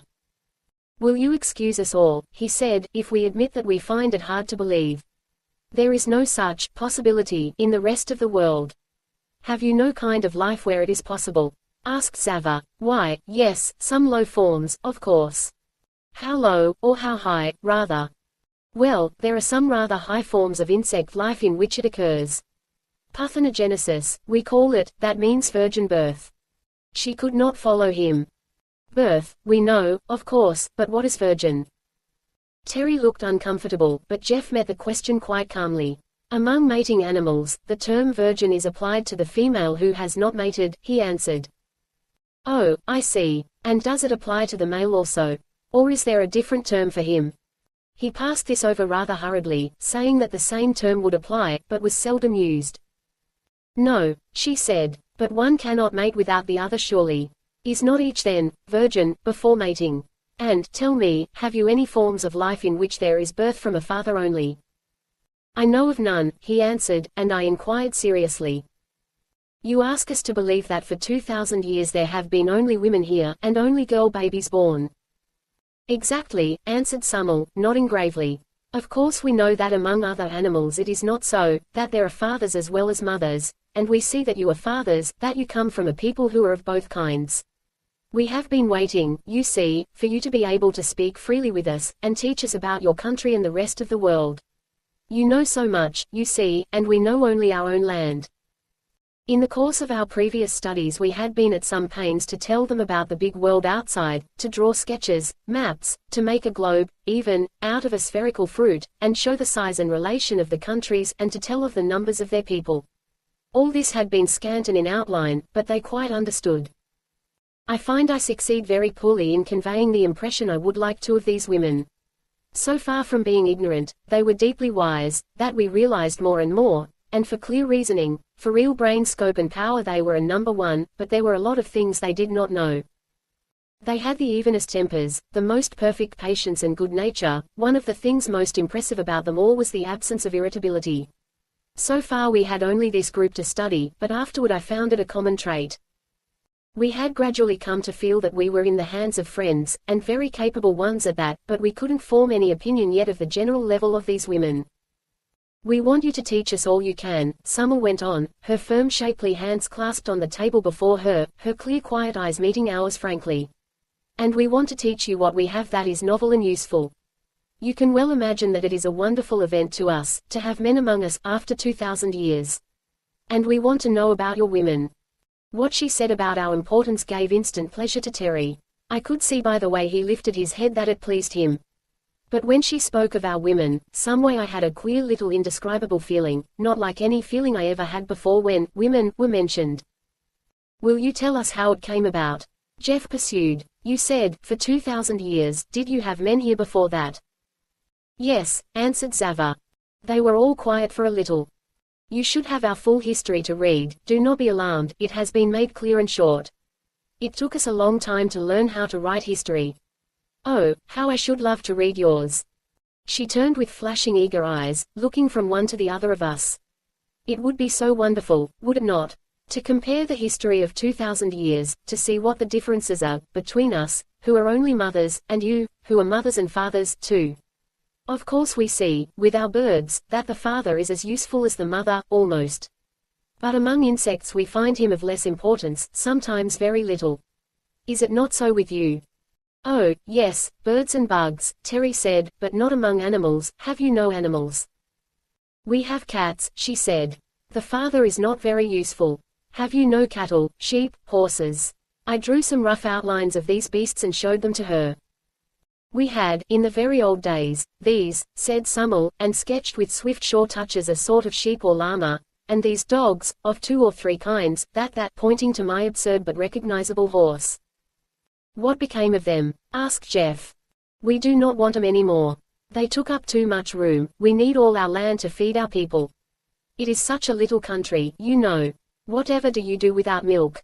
Terry demanded incredulously. Milk? We have milk in abundance, our own. But, I mean for cooking, for grown people, Terry blundered, while they looked amazed and a shade displeased. Jeff came to the rescue. We keep cattle for their milk, as well as for their meat, he explained. Cow's milk is a staple article of diet. There is a great milk industry, to collect and distribute it. Still they looked puzzled. I pointed to my outline of a cow. The farmer milks the cow, I said, and sketched a milk pail, the stool, and in pantomime showed the man milking. Then it is carried to the city and distributed by milkmen, everybody has it at the door in the morning. Has the cow no child? Asked Summel earnestly. Oh, yes, of course, a calf, that is. Is there milk for the calf and you, too? It took some time to make clear to those 3 sweet-faced women the process which robs the cow of her calf, and the calf of its true food, and the talk led us into a further discussion of the meat business. They heard it out, looking very white, and presently begged to be excused. Chapter 5. A unique history. It is no use for me to try to piece out this account with adventures. If the people who read it are not interested in these amazing women and their history, they will not be interested at all. As for us, 3 young men to a whole landful of women, what could we do?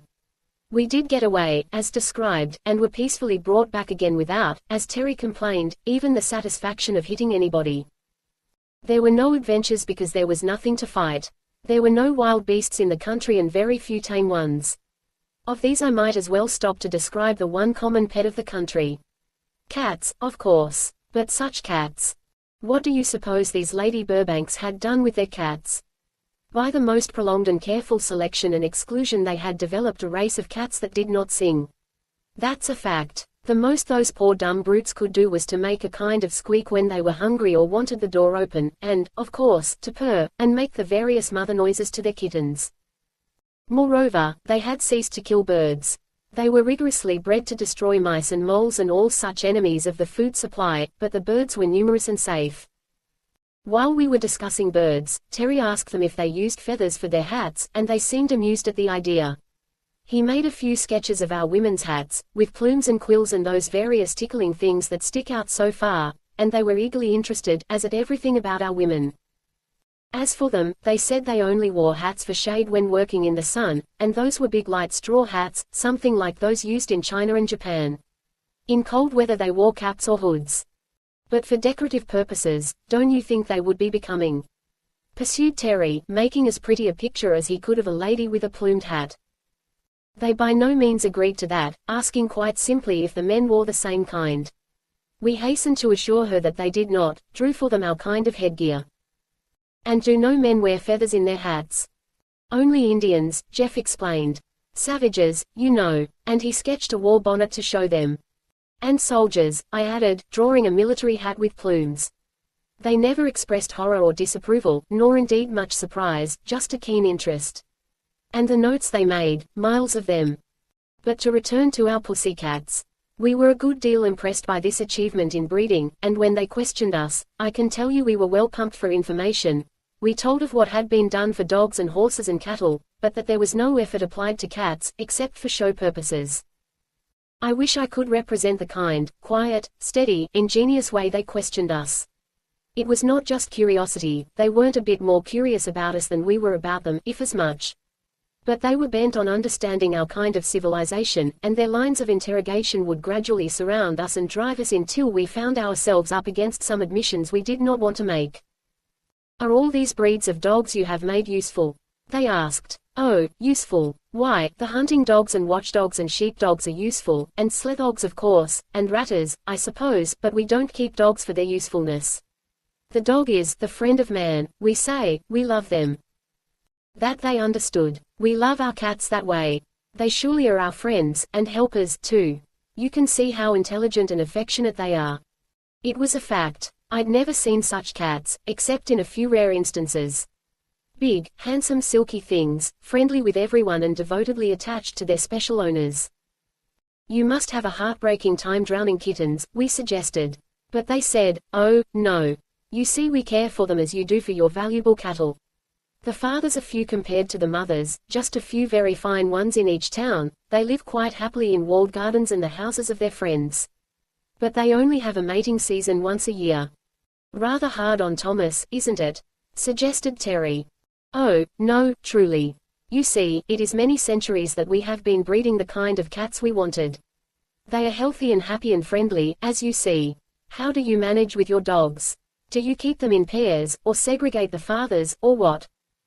Then we explained that, well, that it wasn't a question of fathers exactly, that nobody wanted a mother dog, that practically all our dogs were males, there was only a very small percentage of females allowed to live. Then Zava, observing Terry with her grave sweet smile, quoted back at him, rather hard on Thomas, isn't it? Do they enjoy it, living without mates? Are your dogs as uniformly healthy and sweet-tempered as our cats? Jeff laughed, eyeing Terry mischievously.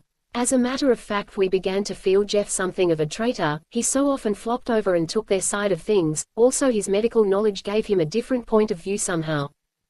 I'm sorry to admit, he told them, that the dog, with us, is the most diseased of any animal, next to man. And as to temper, there are always some dogs who bite people, especially children. That was pure malice. You see, children were the raison d'etre in this country. All our interlocutors sat up straight at once. They were still gentle, still restrained, but there was a note of deep amazement in their voices. Do we understand that you keep an animal, an unmated male animal, that bites children? About how many are there of them, please? Thousands, in a large city, said Jeff, and nearly every family has one in the country. Terry broke in at this. You must not imagine they are all dangerous, it's not 1 in 100 that ever bites anybody. Why, they are the best friends of the children, a boy doesn't have half a chance that hasn't a dog to play with. And the girls? Asked Summel. Oh, girls, why they like 'em too, he said, but his voice flattered a little. They always noticed little things like that, we found later. Little by little they wrung from us the fact that the friend of man, in the city, was a prisoner, was taken out for his meager exercise on a leash, was liable not only to many diseases but to the one-destroying horror of rabies, and, in many cases, for the safety of the citizens, had to go muzzled. Jeff maliciously added vivid instances he had known or read of injury and death from mad dogs. They did not scold or fuss about it. Calm as judges, those women were. But they made notes. Modine read them to us. Please tell me if I have the facts correct, she said. In your country, and in others too. Yes, we admitted, in most civilized countries.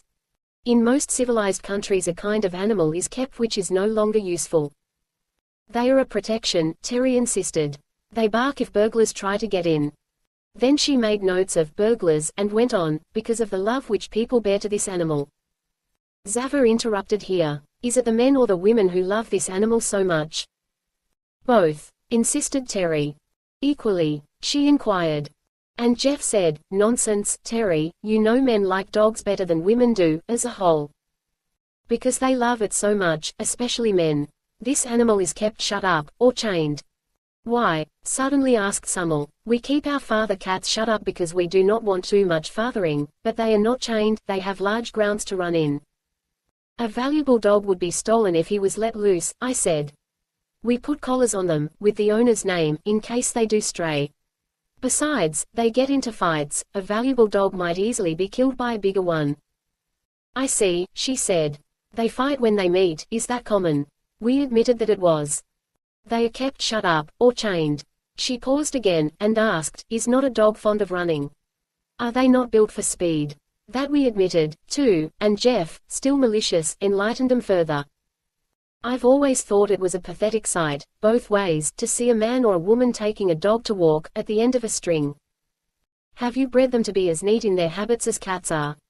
Was the next question, and when Jeff told them of the effect of dogs on sidewalk merchandise and the streets generally, they found it hard to believe. You see, their country was as neat as a Dutch kitchen, and as to sanitation, but I might as well start in now with as much as I can remember of the history of this amazing country before further description. And I'll summarize here a bit as to our opportunities for learning it. I will not try to repeat the careful, detailed account I lost. I'll just say that we were kept in that fortress a good 6 months all told, and after that, 3 in a pleasant enough city where, to Terry's infinite disgust, there were only colonels and little children, no young women whatever. Then we were under surveillance for 3 more, always with a tutor or a guard or both. But those months were pleasant because we were really getting acquainted with the girls. That was a chapter, or will be. I will try to do justice to it. We learned their language pretty thoroughly, had to, and they learned ours much more quickly and used it to hasten our own studies. Jeff, who was never without reading matter of some sort, had 2 little books with him, a novel and a little anthology of verse, and I had one of those pocket encyclopedias, a fat little thing, bursting with facts. These were used in our education, and theirs. Then as soon as we were up to it, they furnished us with plenty of their own books, and I went in for the history part. I wanted to understand the genesis of this miracle of theirs.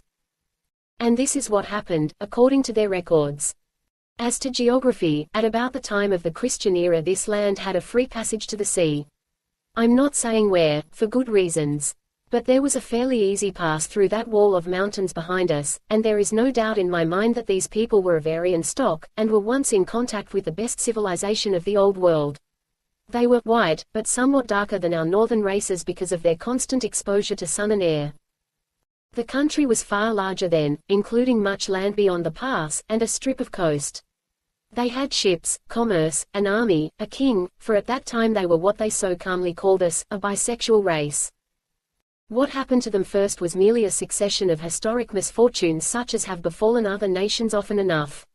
They were decimated by war, driven up from their coastline till finally the reduced population, with many of the men killed in battle, occupied this hinterland, and defended it for years in the mountain passes. Where it was open to any possible attack from below they strengthened the natural defenses so that it became unscalably secure, as we found it. They were a polygamous people, and a slave-holding people, like all of their time, and during the generation or 2 of this struggle to defend their mountain home they built the fortresses, such as the one we were held in, and other of their oldest buildings, some still in use. Nothing but earthquakes could destroy such architecture, huge solid blocks, holding by their own weight. They must have had efficient workmen and enough of them in those days. They made a brave fight for their existence, but no nation can stand up against what the steamship companies call an act of God. While the whole fighting force was doing its best to defend their mountain pathway, there occurred a volcanic outburst, with some local tremors, and the result was the complete filling up of the pass, their only outlet. Instead of a passage, a new ridge, sheer and high, stood between them and the sea. They were walled in, and beneath that wall lay their whole little army. Very few men were left alive, save the slaves, and these now seized their opportunity, rose in revolt, killed their remaining masters even to the youngest boy, killed the old women too, and the mothers, intending to take possession of the country with the remaining young women and girls. But this succession of misfortunes was too much for those infuriated virgins. There were many of them, and but few of these would be masters, so the young women, instead of submitting, rose in sheer desperation and slew their brutal conquerors. This sounds like Titus Andronicus, I know, but that is their account. I suppose they were about crazy, can you blame them? There was literally no one left on this beautiful high garden land but a bunch of hysterical girls and some older slave women. That was about 2,000 years ago. At first there was a period of sheer despair. The mountains towered between them and their old enemies, but also between them and escape. There was no way up or down or out, they simply had to stay there. Some were for suicide, but not the majority. They must have been a plucky lot, as a whole, and they decided to live, as long as they did live. Of course they had hope, as youth must, that something would happen to change their fate. So they set to work, to bury the dead, to plow and sow, to care for one another. Speaking of burying the dead, I will set down while I think of it, that they had adopted cremation in about the 13th century, for the same reason that they had left off raising cattle, they could not spare the room. They were much surprised to learn that we were still burying, asked our reasons for it, and were much dissatisfied with what we gave. We told them of the belief in the resurrection of the body, and they asked if our God was not as well able to resurrect from ashes as from long corruption. We told them of how people thought it repugnant to have their loved ones burn, and they asked if it was less repugnant to have them decay. They were inconveniently reasonable, those women. Well, that original bunch of girls set to work to clean up the place and make their living as best they could. Some of the remaining slave women rendered invaluable service, teaching such trades as they knew. They had such records as were then kept, all the tools and implements of the time, and a most fertile land to work in. There were a handful of the younger matrons who had escaped slaughter, and a few babies were born after the cataclysm, but only 2 boys, and they both died.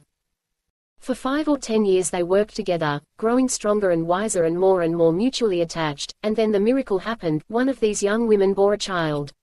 Of course they all thought there must be a man somewhere, but none was found. Then they decided it must be a direct gift from the gods, and placed the proud mother in the temple of Maya, their goddess of motherhood, under strict watch.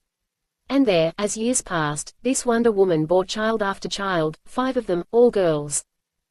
I did my best, keenly interested as I have always been in sociology and social psychology, to reconstruct in my mind the real position of these ancient women. There were some 500 or 600 of them, and they were harem-bred, yet for the few preceding generations they had been reared in the atmosphere of such heroic struggle that the stock must have been toughened somewhat.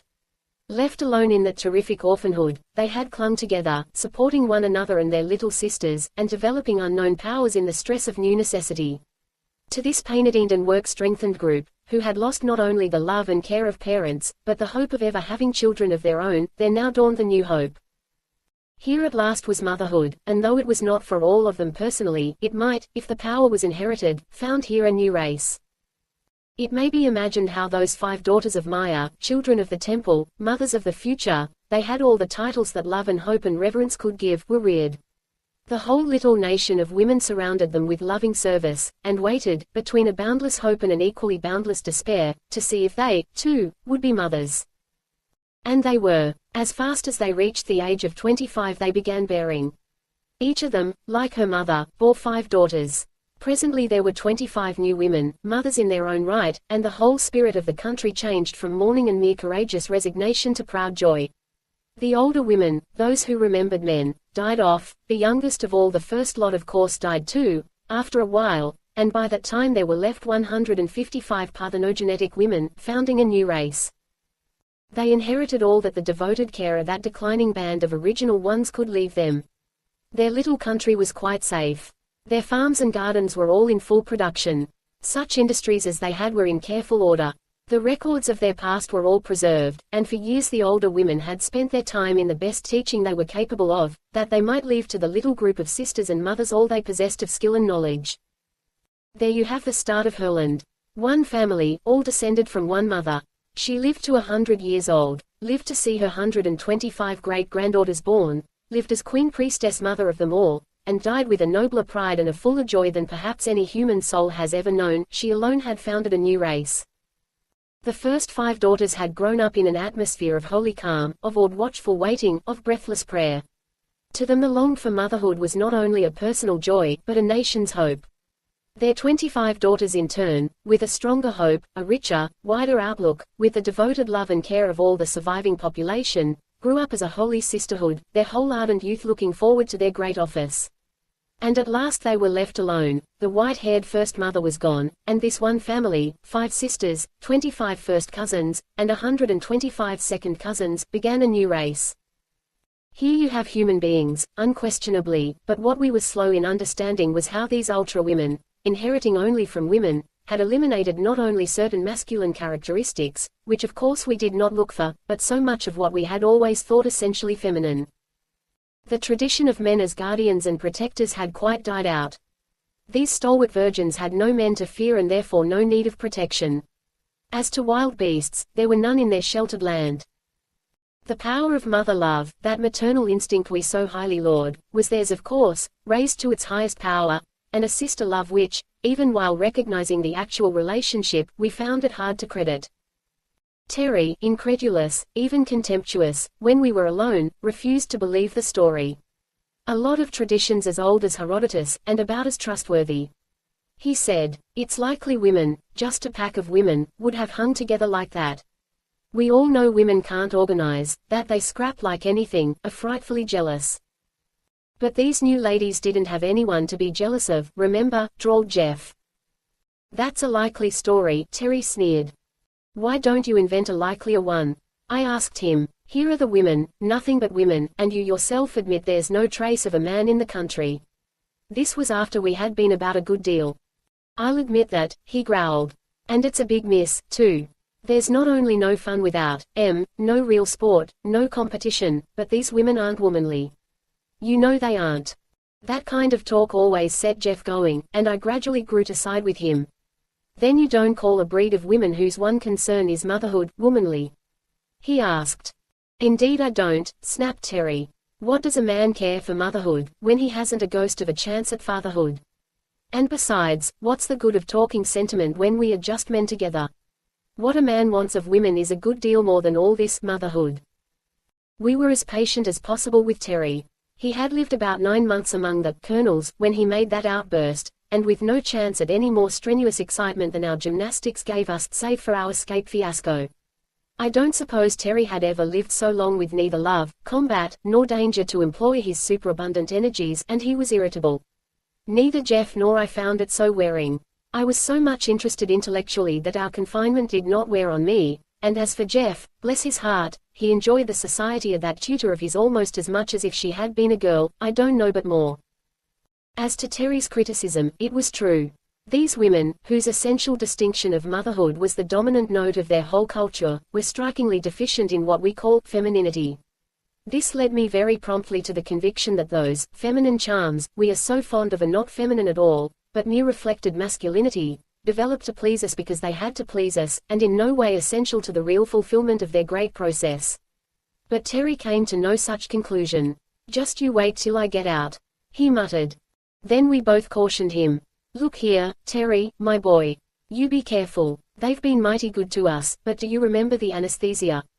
If you do any mischief in this virgin land, beware of the vengeance of the maiden aunts. Come, be a man. It won't be forever. To return to the history. They began at once to plan and build for their children, all the strength and intelligence of the whole of them devoted to that one thing.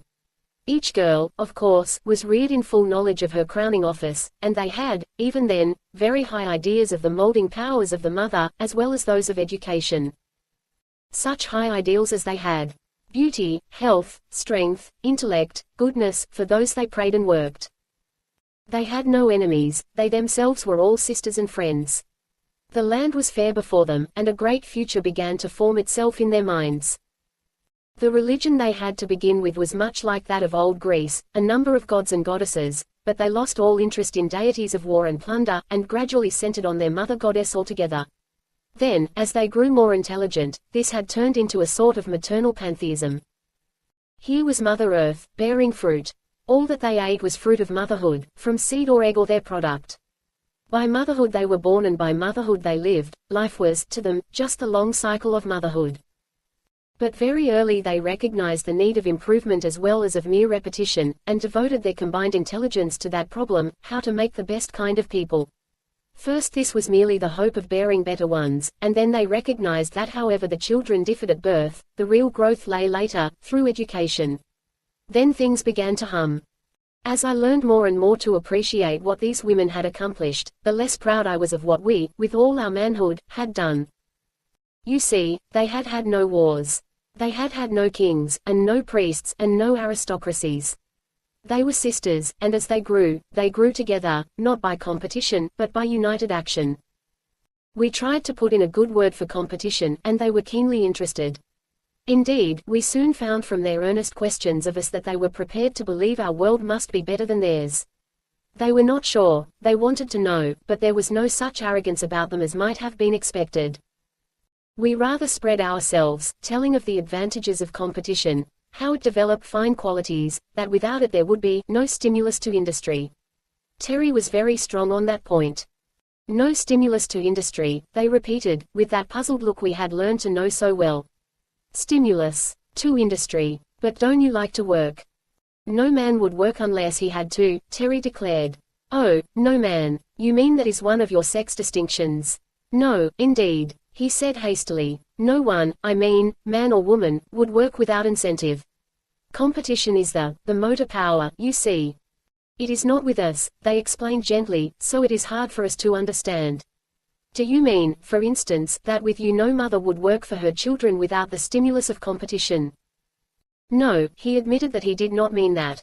Mothers, he supposed, would of course work for their children in the home, but the world's work was different, that had to be done by men, and required the competitive element. All our teachers were eagerly interested. We want so much to know, you have the whole world to tell us of, and we have only our little land. And there are two of you, the two sexes, to love and help one another. It must be a rich and wonderful world. Tell us, what is the work of the world, that men do, which we have not here? Oh, everything, Terry said grandly. The men do everything, with us. He squared his broad shoulders and lifted his chest. We do not allow our women to work. Women are loved, idolized, honored, kept in the home to care for the children. What is the home? Asked Summel a little wistfully. But Zava begged, tell me first, do no women work, really? Why, yes, Terry admitted. Some have to, of the poorer sort. About how many, in your country? About 7 or 8 million, said Jeff, as mischievous as ever. Chapter 6. Comparisons are odious. I had always been proud of my country, of course. Everyone is. Compared with the other lands and other races I knew, the United States of America had always seemed to me, speaking modestly, as good as the best of them. But just as a clear-eyed, intelligent, perfectly honest, and well-meaning child will frequently jar one's self-esteem by innocent questions, so did these women, without the slightest appearance of malice or satire, continually bring up points of discussion which we spent our best efforts in evading. Now that we were fairly proficient in their language, had read a lot about their history, and had given them the general outlines of ours, they were able to press their questions closer. So when Jeff admitted the number of women wage earners we had, they instantly asked for the total population, for the proportion of adult women, and found that there were but 20 million or so at the outside.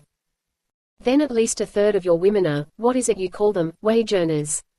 And they are all poor. What is poor, exactly? Ours is the best country in the world as to poverty, Terry told them. We do not have the wretched paupers and beggars of the older countries, I assure you. Why, European visitors tell us, we don't know what poverty is. Neither do we, answered Zava. Won't you tell us? Terry put it up to me, saying I was the sociologist, and I explained that the laws of nature require a struggle for existence, and that in the struggle the fittest survive, and the unfit perish. In our economic struggle, I continued, there was always plenty of opportunity for the fittest to reach the top, which they did, in great numbers, particularly in our country, that where there was severe economic pressure the lowest classes of course felt it the worst, and that among the poorest of all the women were driven into the labor market by necessity. They listened closely, with the usual note-taking. About 1/3, then, belong to the poorest class, observed Modine gravely. And 2/3 are the ones who are, how was it you so beautifully put it, loved, honored, kept in the home to care for the children. This inferior 1/3 have no children, I suppose. Jeff, he was getting as bad as they were, solemnly replied that, on the contrary, the poorer they were, the more children they had. That too, he explained, was a law of nature, reproduction is in inverse proportion to individuation. These laws of nature, Zava gently asked, are they all the laws you have? I should say not, protested Terry. We have systems of law that go back thousands and thousands of years, just as you do, no doubt, he finished politely. Oh no, Modine told him. We have no laws over 100 years old, and most of them are under 20. In a few weeks more, she continued, we are going to have the pleasure of showing you over our little land and explaining everything you care to know about. We want you to see our people. And I assure you, Summel added, that our people want to see you. Terry brightened up immensely at this news, and reconciled himself to the renewed demands upon our capacity as teachers. It was lucky that we knew so little, really, and had no books to refer to, else, I fancy we might all be there yet, teaching those eager-minded women about the rest of the world. As to geography, they had the tradition of the Great Sea, beyond the mountains, and they could see for themselves the endless thick forested plains below them, that was all. But from the few records of their ancient condition, not before the flood, with them, but before that mighty quake which had cut them off so completely, they were aware that there were other peoples and other countries. In geology they were quite ignorant. As to anthropology, they had those same remnants of information about other peoples, and the knowledge of the savagery of the occupants of those dim forests below.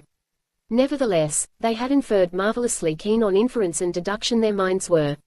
The existence and development of civilization in other places, much as we infer it on other planets. When our biplane came whirring over their heads in that first scouting flight of ours, they had instantly accepted it as proof of the high development of somewhere else, and had prepared to receive us as cautiously and eagerly as we might prepare to welcome visitors who came, by meteor, from Mars. Of history, outside their own, they knew nothing, of course, save for their ancient traditions. Of astronomy they had a fair working knowledge, that is a very old science, and with it, a surprising range and facility in mathematics.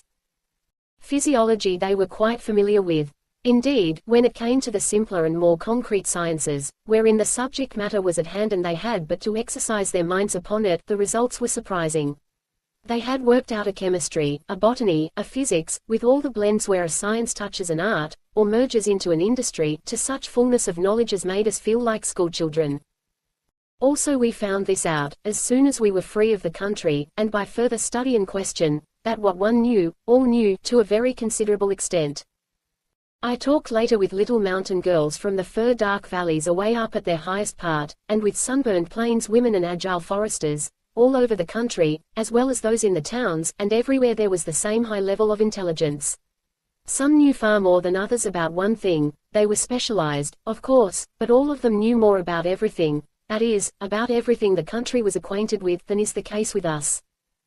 We boast a good deal of our high level of general intelligence, and our compulsory public education, but in proportion to their opportunities they were far better educated than our people.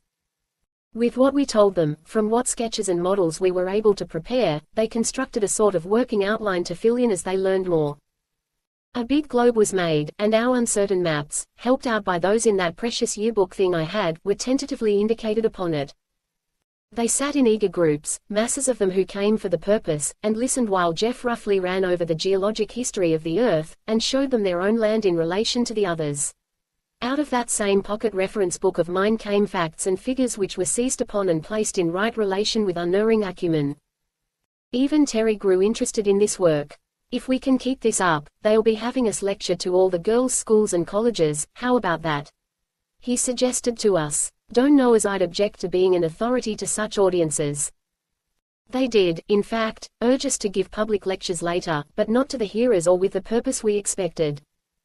What they were doing with us was like, say like Napoleon extracting military information from a few illiterate peasants.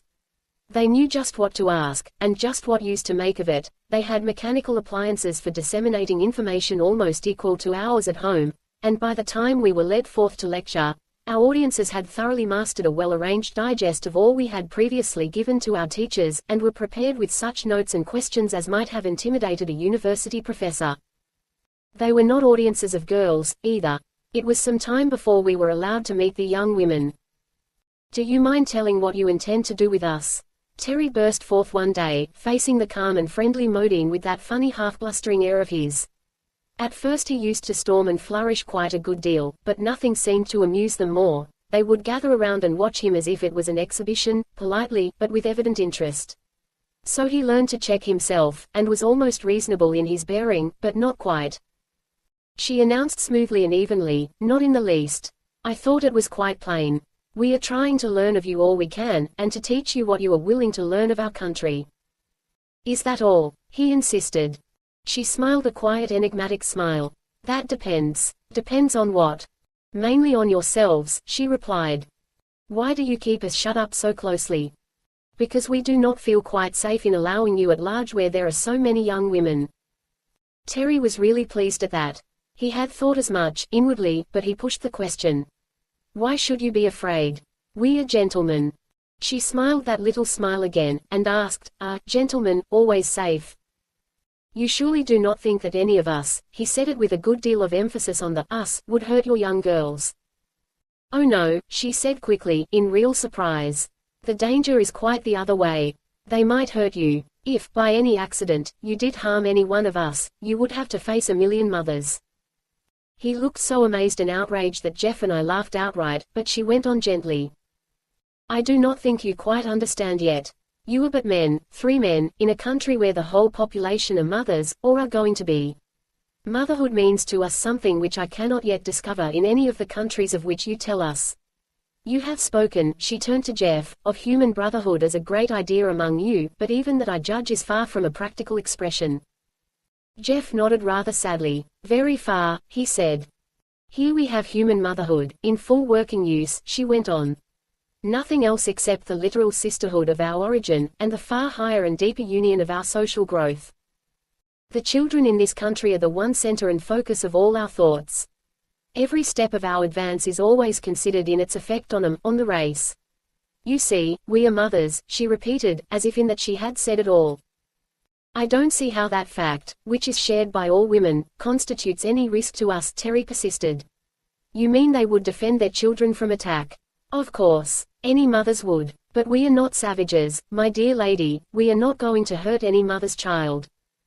They looked at one another and shook their heads a little, but Zava turned to Jeff and urged him to make us see, said he seemed to understand more fully than we did.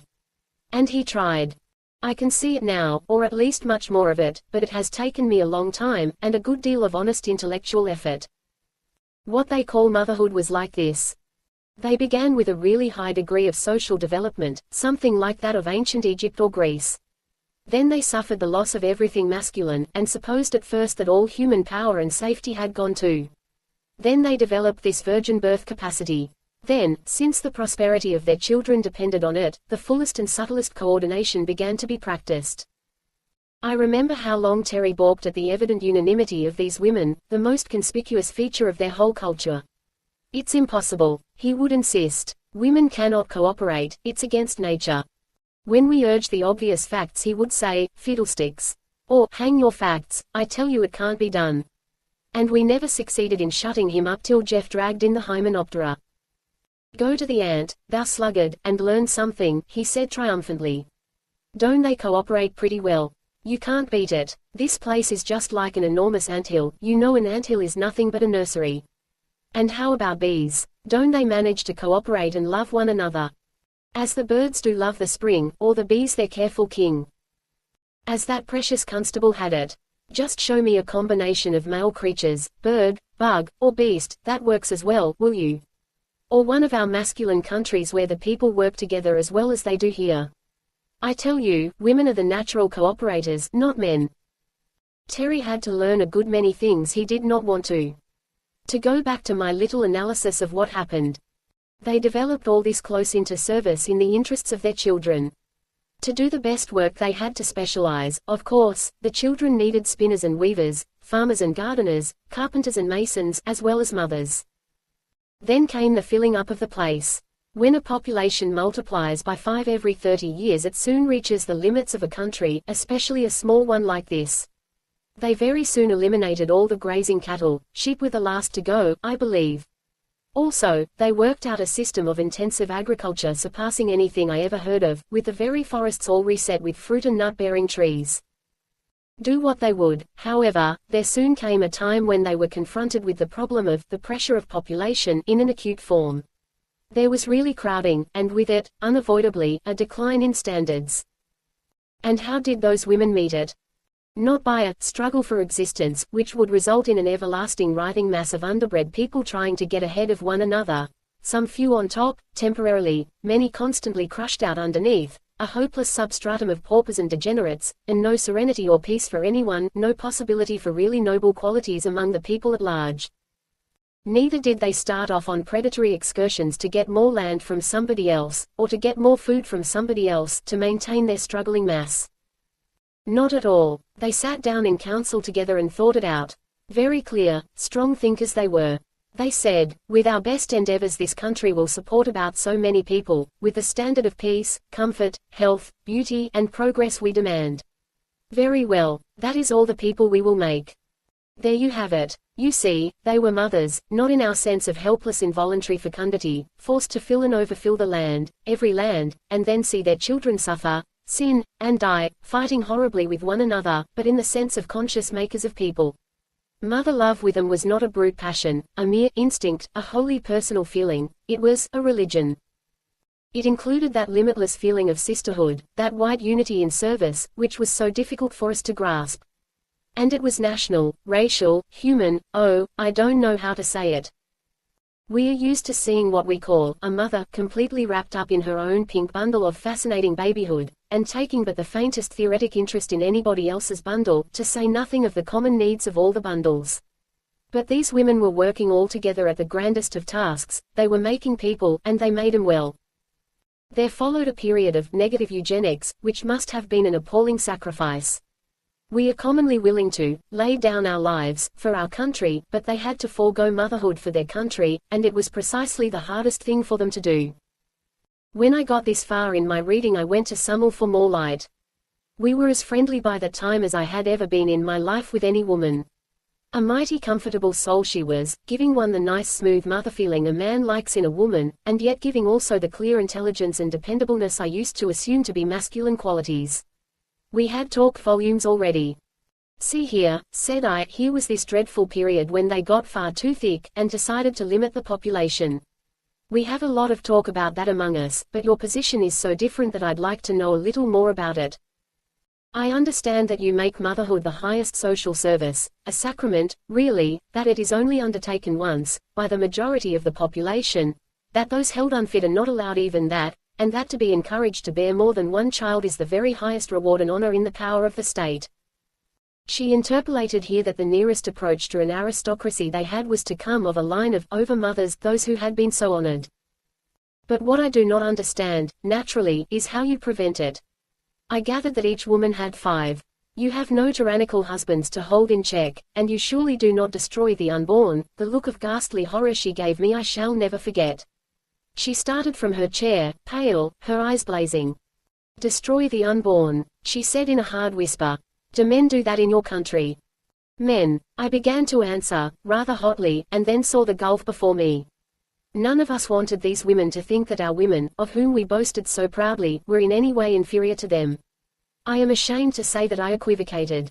I told her of certain criminal types of women, perverts, or crazy, who had been known to commit infanticide. I told her, truly enough, that there was much in our land which was open to criticism, but that I hated to dwell on our defects until they understood us and our conditions better. And, making a wide detour, I scrambled back to my question of how they limited the population. As for Summel, she seemed sorry, a little ashamed even, of her too clearly expressed amazement. As I look back now, knowing them better, I am more and more amazed as I appreciate the exquisite courtesy with which they had received over and over again statements and admissions on our part which must have revolted them to the soul.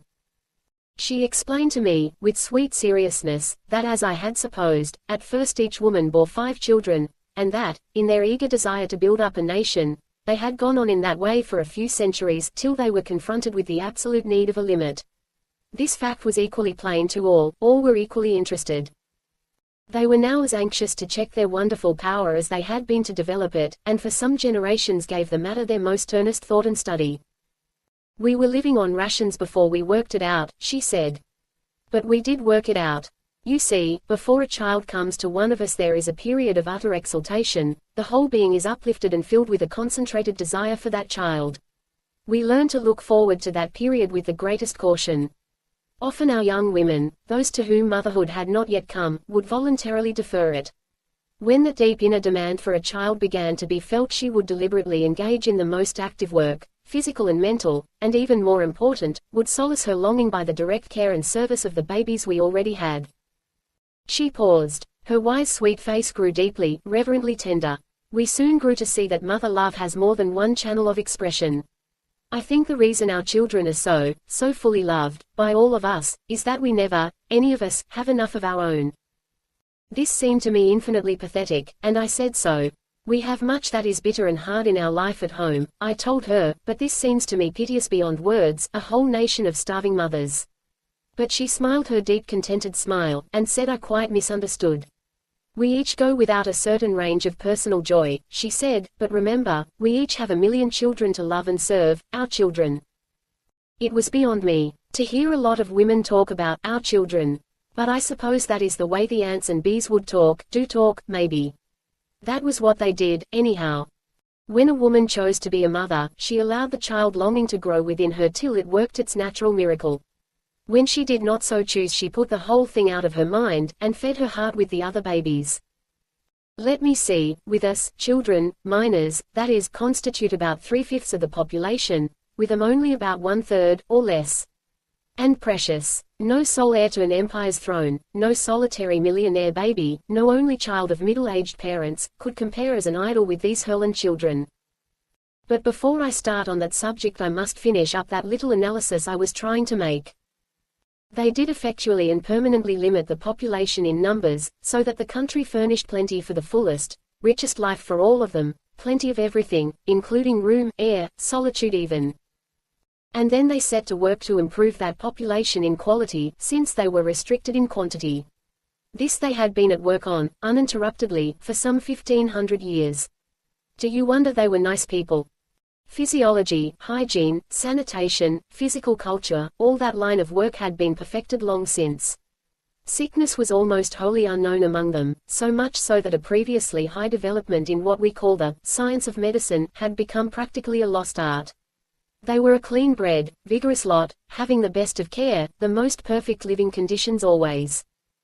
When it came to psychology, there was no one thing which left us so dumbfounded, so really awed, as the everyday working knowledge and practice they had in this line. As we learned more and more of it, we learned to appreciate the exquisite mastery with which we ourselves, strangers of alien race, of unknown opposite sex, had been understood and provided for from the first. With this wide, deep, thorough knowledge, they had met and solved the problems of education in ways some of which I hope to make clear later. Those nation-loved children of theirs compared with the average in our country as the most perfectly cultivated, richly developed roses compare with tumbleweeds. Yet they did not seem cultivated at all, it had all become a natural condition. And this people, steadily developing in mental capacity, in willpower, in social devotion, had been playing with the arts and sciences, as far as they knew them, for a good many centuries now with inevitable success. Into this quiet lovely land, among these wise, sweet, strong women, we, in our easy assumption of superiority, had suddenly arrived, and now, tamed and trained to a degree they considered safe, we were at last brought out to see the country, to know the people. Chapter 7. Our growing modesty. Being at last considered sufficiently tamed and trained to be trusted with scissors, we barbered ourselves as best we could. A close-trimmed beard is certainly more comfortable than a full one. Razors, naturally, they could not supply.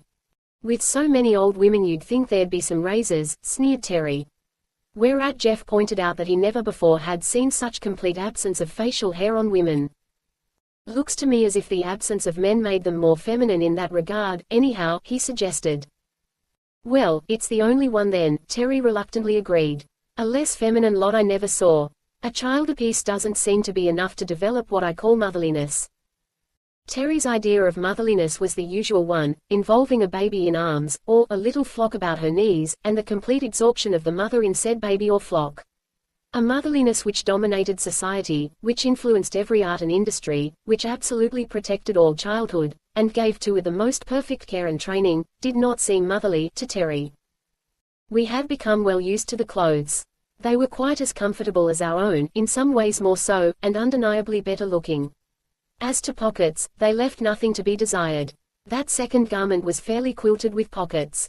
They were most ingeniously arranged, so as to be convenient to the hand and not inconvenient to the body, and were so placed as at once to strengthen the garment and add decorative lines of stitching. In this, as in so many other points we had now to observe, there was shown the action of a practical intelligence, coupled with fine artistic feeling, and, apparently, untrammeled by any injurious influences. Our first step of comparative freedom was a personally conducted tour of the country. No pentagonal bodyguard now, only our special tutors, and we got on famously with them. Jeff said he loved Zava like an aunt, only jollier than any aunt I ever saw. Summel and I were as chummy as could be, the best of friends, but it was funny to watch Terry and Modine. She was patient with him, and courteous, but it was like the patience and courtesy of some great man, say a skilled, experienced diplomat, with a schoolgirl. Her grave acquiescence with his most preposterous expression of feeling, her genial laughter, not only with, but, I often felt, at him, though impeccably polite, her innocent questions, which almost invariably led him to say more than he intended. Jeff and I found it all amusing to watch. He never seemed to recognize that quiet background of superiority. When she dropped an argument he always thought he had silenced her, when she laughed he thought it tribute to his wit. I hated to admit to myself how much Terry had sunk in my esteem. Jeff felt it too, I am sure, but neither of us admitted it to the other. At home we had measured him with other men, and, though we knew his failings, he was by no means an unusual type. We knew his virtues too, and they had always seemed more prominent than the faults. Measured among women, our women at home, I mean, he had always stood high. He was visibly popular. Even where his habits were known, there was no discrimination against him. In some cases his reputation for what was felicitously termed gaiety seemed a special charm. But here, against the calm wisdom and quiet restrained humor of these women, with only that blessed Jeff and my inconspicuous self to compare with, Terry did stand out rather strong. As a man among men, he didn't; as a man among, I shall have to say, females, he didn't. His intense masculinity seemed only fit complement to their intense femininity. But here he was all out a drawing. Modine was a big woman, with a balanced strength that seldom showed. Her eye was as quietly watchful as a fencer's. She maintained a pleasant relation with her charge, but I doubt if many, even in that country, could have done as well. He called her Maud, amongst ourselves, and said she was a good old soul, but a little slow, wherein he was quite wrong. Needless to say, he called Jeff's teacher, Java, and sometimes Mocha, or plain, Coffee, when specially mischievous, Chicory, and even Postum. But Summel rather escaped this form of humor, save for a rather forced, L. Don't you people have but one name? He asked one day, after we had been introduced to a whole group of them, all with pleasant, few-syllabled strange names, like the ones we knew. Oh yes, Modine told him. A good many of us have another, as we get on in life, a descriptive one. That is the name we earn. Sometimes even that is changed, or added to, in an unusually rich life. Such as our present landmother, what you call president or king, I believe. She was called Mera, even as a child, that means, thinker. Later there was added Du Mera, the wise thinker, and now we all know her as Du Mera, great and wise thinker. You shall meet her. No surnames at all then, pursued Terry, with his somewhat patronizing air. No family name. Why no, she said. Why should we? We are all descended from a common source, all one family in reality. You see, our comparatively brief and limited history gives us that advantage at least. But does not each mother want her own child to bear her name? I asked. No, why should she? The child has its own. Why for identification, so people will know whose child she is.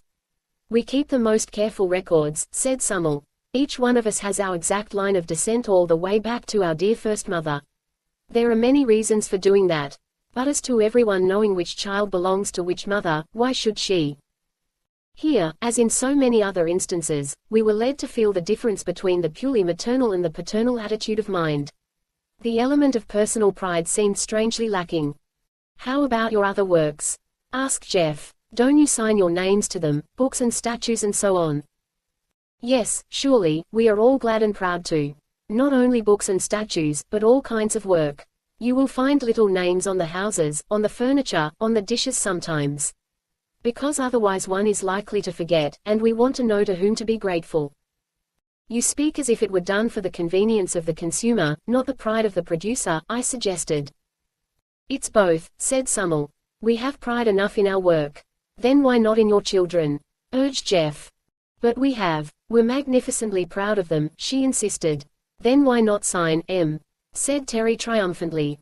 Modine turned to him with her slightly quizzical smile. Because the finished product is not a private one. When they are babies, we do speak of them, at times, as S's Lato, or Navines Amel, but that is merely descriptive and conversational. In the records, of course, the child stands in her own line of mothers, but in dealing with it personally it is Lato, or Amal, without dragging in its ancestors. But have you names enough to give a new one to each child? Assuredly we have, for each living generation. Then they asked about our methods, and found first that we did so, and then that other nations did differently. Upon which they wanted to know which method has been proved best, and we had to admit that so far as we knew there had been no attempt at comparison, each people pursuing its own custom in the fond conviction of superiority and either despising or quite ignoring the others. With these women the most salient quality in all their institutions was reasonableness. When I dug into the records to follow out any line of development, that was the most astonishing thing, the conscious effort to make it better. They had early observed the value of certain improvements, had easily inferred that there was room for more, and took the greatest pains to develop two kinds of minds, the critic and inventor.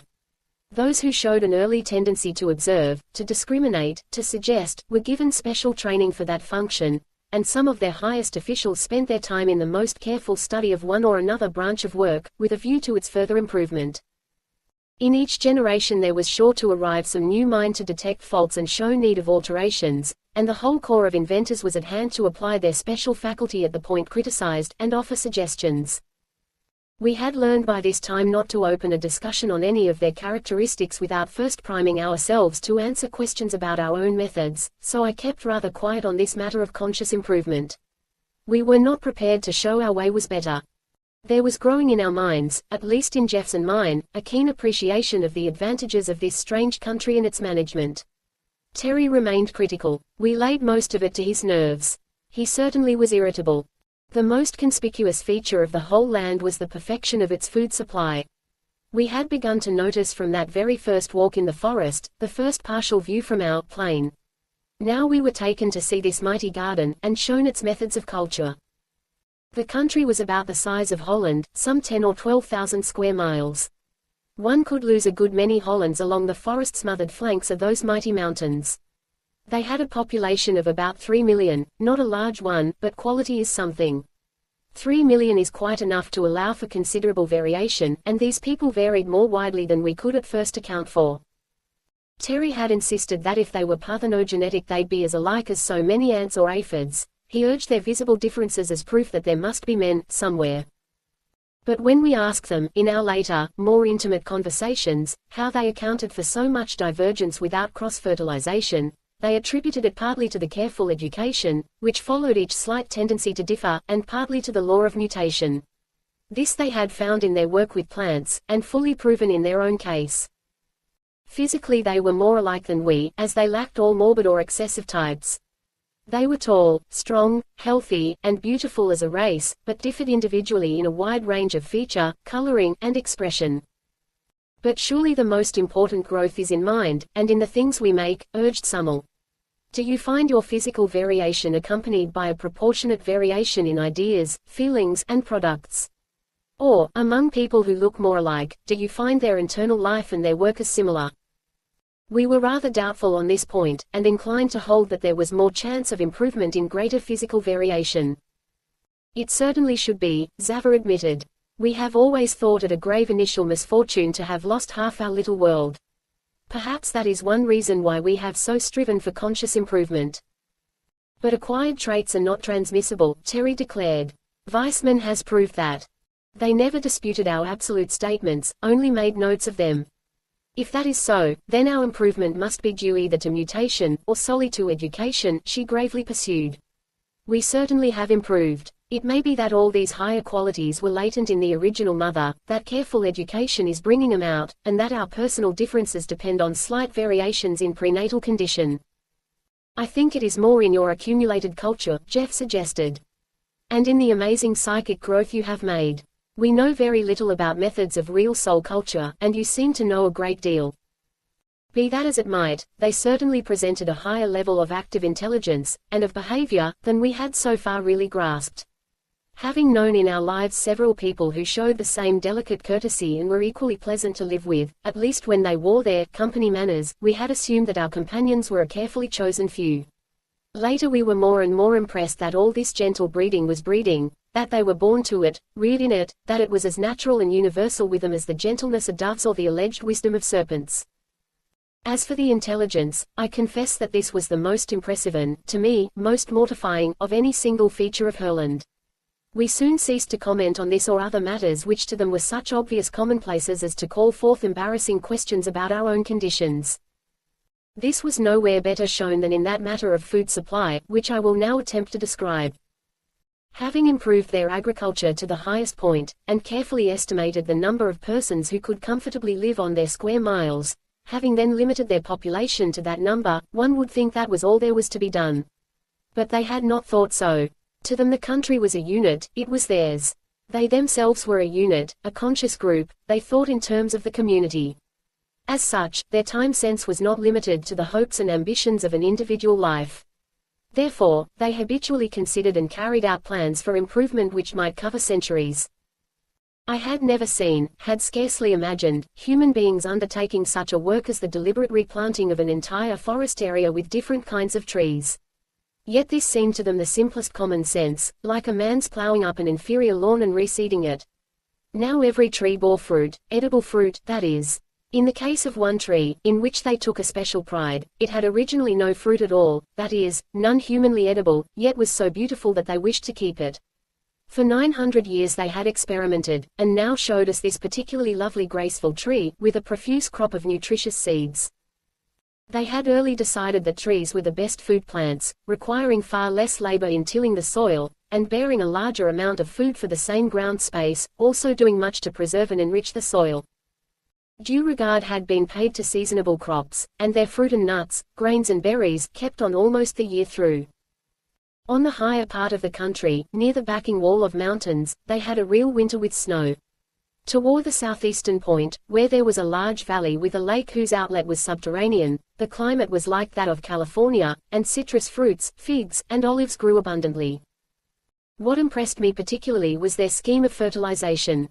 Here was this little shut-in piece of land where one would have thought an ordinary people would have been starved out long ago or reduced to an annual struggle for life.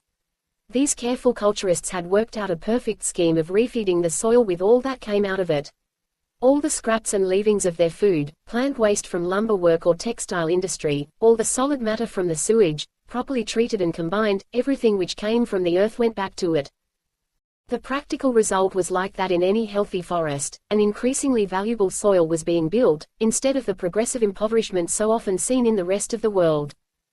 When this first burst upon us we made such approving comments that they were surprised that such obvious common sense should be praised, asked what our methods were, and we had some difficulty in diverting them, by referring to the extent of our own land, and the admitted carelessness with which we had skimmed the cream of it. At least we thought we had diverted them. Later I found that besides keeping a careful and accurate account of all we told them, they had a sort of skeleton chart, on which the things we said and the things we palpably avoided saying were all set down and studied. It really was child's play for those profound educators to work out a painfully accurate estimate of our conditions, in some lines. When a given line of observation seemed to lead to some very dreadful inference they always gave us the benefit of the doubt, leaving it open to further knowledge. Some of the things we had grown to accept as perfectly natural, or as belonging to our human limitations, they literally could not have believed, and, as I have said, we had all of us joined in a tacit endeavor to conceal much of the social status at home. Confound their grandmotherly minds, Terry said. Of course they can't understand a man's world. They aren't human, they're just a pack of fey females. This was after he had to admit their parthenogenesis. I wish our grandfatherly minds had managed as well, said Jeff. Do you really think it's to our credit that we have muddled along with all our poverty and disease and the like? They have peace and plenty, wealth and beauty, goodness and intellect. Pretty good people, I think. You'll find they have their faults too, Terry insisted, and partly in self-defense, we all three began to look for those faults of theirs. We had been very strong on this subject before we got there, in those baseless speculations of ours. Suppose there is a country of women only, Jeff had put it, over and over. What'll they be like? And we had been cocksure as to the inevitable limitations, the faults and vices, of a lot of women. We had expected them to be given over to what we called feminine vanity, frills and furbelows, and we found they had evolved a costume more perfect than the Chinese dress, richly beautiful when so desired, always useful, of unfailing dignity and good taste. We had expected a dull submissive monotony, and found a daring social inventiveness far beyond our own, and a mechanical and scientific development fully equal to ours. We had expected pettiness, and found a social consciousness besides which our nations looked like quarreling children, feeble-minded ones at that. We had expected jealousy, and found a broad sisterly affection, a fair-minded intelligence, to which we could produce no parallel. We had expected hysteria, and found a standard of health and vigor, a calmness of temper, to which the habit of profanity, for instance, was impossible to explain. We tried it. All these things even Terry had to admit, but he still insisted that we should find out the other side pretty soon. It stands to reason, doesn't it? He argued. The whole thing's deuced unnatural, I'd say impossible if we weren't in it. And an unnatural condition's sure to have unnatural results. You'll find some awful characteristics, see if you don't. For instance, we don't know yet what they do with their criminals, their defectives, their aged. You notice we haven't seen any. There's got to be something. I was inclined to believe that there had to be something, so I took the bull by the horns, the cow, I should say, and asked Summel. I want to find some flaw in all this perfection, I told her flatly. It simply isn't possible that 3 million people have no faults.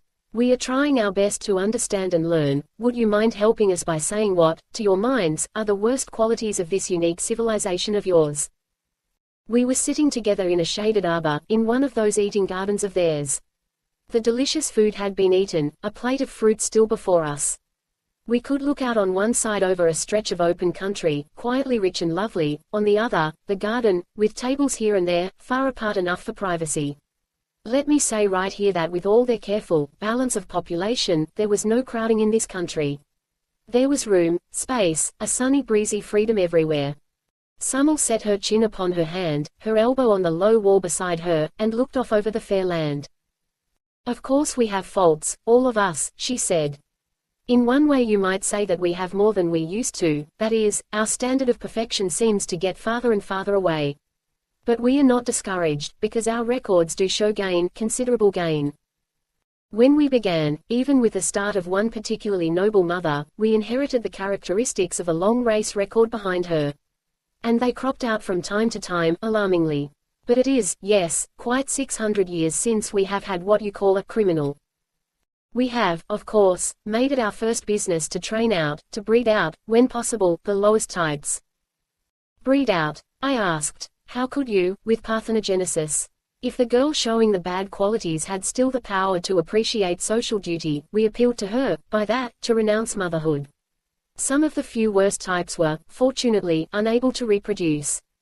But if the fault was in a disproportionate egotism, then the girl was sure she had the right to have children, even that hers would be better than others. I can see that, I said. And then she would be likely to rear them in the same spirit. That we never allowed, answered Summel quietly.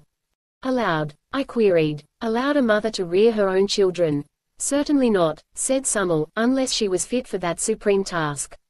This was rather a blow to my previous convictions. But I thought motherhood was for each of you. Motherhood, yes, that is, maternity, to bear a child. But education is our highest art, only allowed to our highest artists. Education. I was puzzled again. I don't mean education. I mean by motherhood not only childbearing, but the care of babies. The care of babies involves education, and is entrusted only to the most fit, she repeated. Then you separate mother and child. I cried in cold horror, something of Terry's feeling creeping over me, that there must be something wrong among these many virtues. Not usually, she patiently explained. You see, almost every woman values her maternity above everything else. Each girl holds it close and dear, an exquisite joy, a crowning honor, the most intimate, most personal, most precious thing. That is, the child rearing has come to be with us a culture so profoundly studied, practiced with such subtlety and skill, that the more we love our children the less we are willing to trust that process to unskilled hands, even our own. But a mother's love, I ventured. She studied my face, trying to work out a means of clear explanation. You told us about your dentists, she said, at length, those quaintly specialized persons who spend their lives filling little holes in other persons' teeth, even in children's teeth sometimes. Yes, I said, not getting her drift. Does mother love urge mothers, with you, to fill their own children's teeth? Or to wish to? Why no, of course not, I protested. But that is a highly specialized craft. Surely the care of babies is open to any woman, any mother. We do not think so, she gently replied. Those of us who are the most highly competent fulfill that office, and a majority of our girls eagerly try for it. I assure you we have the very best. But the poor mother, bereaved of her baby. Oh no, she earnestly assured me, not in the least bereaved. It is her baby still, it is with her, she has not lost it. But she is not the only one to care for it. There are others whom she knows to be wiser.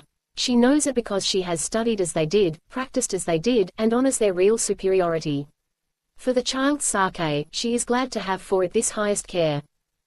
I was unconvinced. Besides, this was only hearsay. I had yet to see the motherhood of Herland. Chapter 8.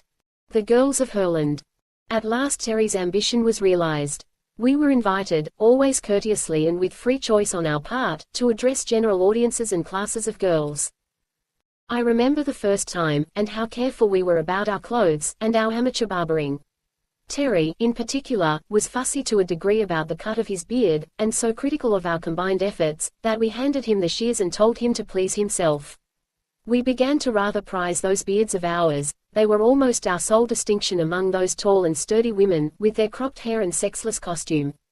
Being offered a wide selection of garments, we had chosen according to our personal taste, and were surprised to find, on meeting large audiences, that we were the most highly decorated, especially Terry. He was a very impressive figure, his strong features softened by the somewhat longer hair, though he made me trim it as closely as I knew how, and he wore his richly embroidered tunic with its broad, loose girdle with quite a Henry V air. Jeff looked more like, well, like a Huguenot lover, and I don't know what I looked like, only that I felt very comfortable. When I got back to our own padded armor and its starched borders, I realized with acute regret how comfortable were those Herland clothes. We scanned that audience, looking for the three bright faces we knew, but they were not to be seen. Just a multitude of girls, quiet, eager, watchful, all eyes and ears to listen and learn. We had been urged to give, as fully as we cared to, a sort of synopsis of world history, in brief, and to answer questions. We are so utterly ignorant, you see, Modine had explained to us. We know nothing but such science as we have worked out for ourselves, just the brain work of one small half-country, and you, we gather, have helped one another all over the globe, sharing your discoveries, pulling your progress. How wonderful, how supremely beautiful your civilization must be. Samuel gave a further suggestion. You do not have to begin all over again, as you did with us. We have made a sort of digest of what we have learned from you, and it has been eagerly absorbed, all over the country. Perhaps you would like to see our outline. We were eager to see it, and deeply impressed. To us, at first, these women, unavoidably ignorant of what to us was the basic commonplace of knowledge, had seemed on the plane of children, or of savages. What we had been forced to admit, with growing acquaintance, was that they were ignorant as Plato and Aristotle were, but with a highly developed mentality quite comparable to that of ancient Greece. Far be it from me to lumber these pages with an account of what we so imperfectly strove to teach them. The memorable fact is what they taught us, or some faint glimpse of it. And at present, our major interest was not at all in the subject matter of our talk, but in the audience. Girls, hundreds of them, eager, bright-eyed, attentive young faces, crowding questions, and, I regret to say, an increasing inability on our part to answer them effectively. Our special guides, who were on the platform with us, and sometimes aided in clarifying a question or, oftener, an answer, noticed this effect, and closed the formal lecture part of the evening rather shortly. Our young women will be glad to meet you, Samuel suggested, to talk with you more personally, if you are willing. Willing. We were impatient and said as much, at which I saw a flickering little smile cross Modine's face. Even then, with all those eager young things waiting to talk to us, a sudden question crossed my mind: what was their point of view? What did they think of us? We learned that later. Terry plunged in among those young creatures with a sort of rapture, somewhat as a glad swimmer takes to the sea. Jeff, with a rapt look on his high-bred face, approached us to a sacrament. But I was a little chilled by that last thought of mine, and kept my eyes open. I found time to watch Jeff, even while I was surrounded by an eager group of questioners, as we all were, and saw how his worshipping eyes, his grave courtesy, pleased and drew some of them, while others, rather stronger spirits they looked to be, drew away from his group to Terry's or mine. I watched Terry with special interest, knowing how he had longed for this time, and how irresistible he had always been at home. And I could see, just in snatches, of course, how his suave and masterful approach seemed to irritate them. His too intimate glances were vaguely resented, his compliments puzzled and annoyed. Sometimes a girl would flush, not with drooped eyelids and inviting timidity, but with anger and a quick lift of the head. Girl after girl turned on her heel and left him, till he had but a small ring of questioners, and they, visibly, were the least girlish of the lot. I saw him looking pleased at first, as if he thought he was making a strong impression, but, finally, casting a look at Jeff, or me, he seemed less pleased, and less. As for me, I was most agreeably surprised. At home I never was popular. I had my girl friends, good ones, but they were friends, nothing else. Also they were of somewhat the same clan, not popular in the sense of swarming admirers. But here, to my astonishment, I found my crowd was the largest. I have to generalize, of course, rather telescoping many impressions, but the first evening was a good sample of the impression we made. Jeff had a following, if I may call it that, of the more sentimental, though that's not the word I want. The less practical, perhaps, the girls who were artists of some sort, ethicists, teachers, that kind. Terry was reduced to a rather combative group, keen, logical, inquiring minds, not overly sensitive, the very kind he liked least, while, as for me, I became quite cocky over my general popularity. Terry was furious about it. We could hardly blame him. Girls, he burst forth, when that evening was over and we were by ourselves once more. Call those girls. Most delightful girls, I call them, said Jeff, his blue eyes dreamily contented. What do you call them? I mildly inquired. Boys. Nothing but boys, most of them. A standoffish, disagreeable lot at that. Critical, impertinent youngsters. No girls at all. He was angry and severe, not a little jealous, too, I think. Afterward, when he found out just what it was they did not like, he changed his manner somewhat and got on better. He had to. For, in spite of his criticism, they were girls, and, furthermore, all the girls there were. Always excepting our three, with whom we presently renewed our acquaintance. When it came to courtship, which it soon did, I can of course best describe my own, and am least inclined to. But of Jeff I heard somewhat. He was inclined to dwell reverently and admiringly, at some length, on the exalted sentiment and measureless perfection of his Celis, and Terry made so many false starts and met so many rebuffs, that by the time he really settled down to Winalima, he was considerably wiser. At that, it was not smooth sailing. They broke and quarreled, over and over. He would rush off to console himself with some other fair one, the other fair one would have none of him, and he would drift back to Alima, becoming more and more devoted each time. She never gave an inch. A big, handsome creature, rather exceptionally strong even in that race of strong women, with a proud head and sweeping level brows that lined across above her dark eager eyes like the wide wings of a soaring hawk. I was good friends with all three of them, but best of all with Elidor. Long before that feeling changed, for both of us. From her, and from Summel, who talked very freely with me, I learned at last something of the viewpoint of Herland toward its visitors. Here they were, isolated, happy, contented, when the booming buzz of our biplane tore the air above them. Everybody heard it, saw it, for miles and miles. Word flashed all over the country, and a council was held in every town and village. And this was their rapid determination. From another country, probably men, evidently highly civilized, doubtless possessed of much valuable knowledge. Maybe dangerous. Catch 'em if possible, tame and train 'em if necessary. This may be a chance to re-establish a bisexual state for our people. They were not afraid of us. 3 million highly intelligent women, or 2 million, counting only grown-ups, were not likely to be afraid of 3 young men.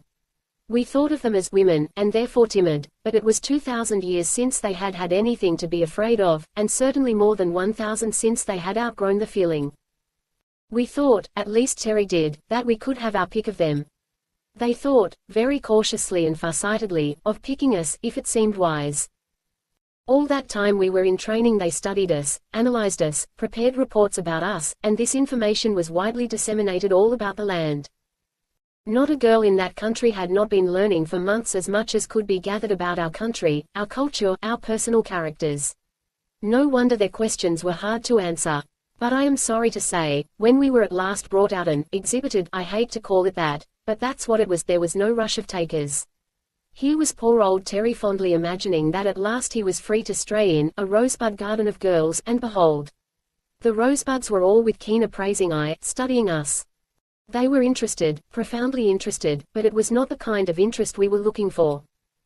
To get an idea of their attitude you have to hold in mind their extremely high sense of solidarity.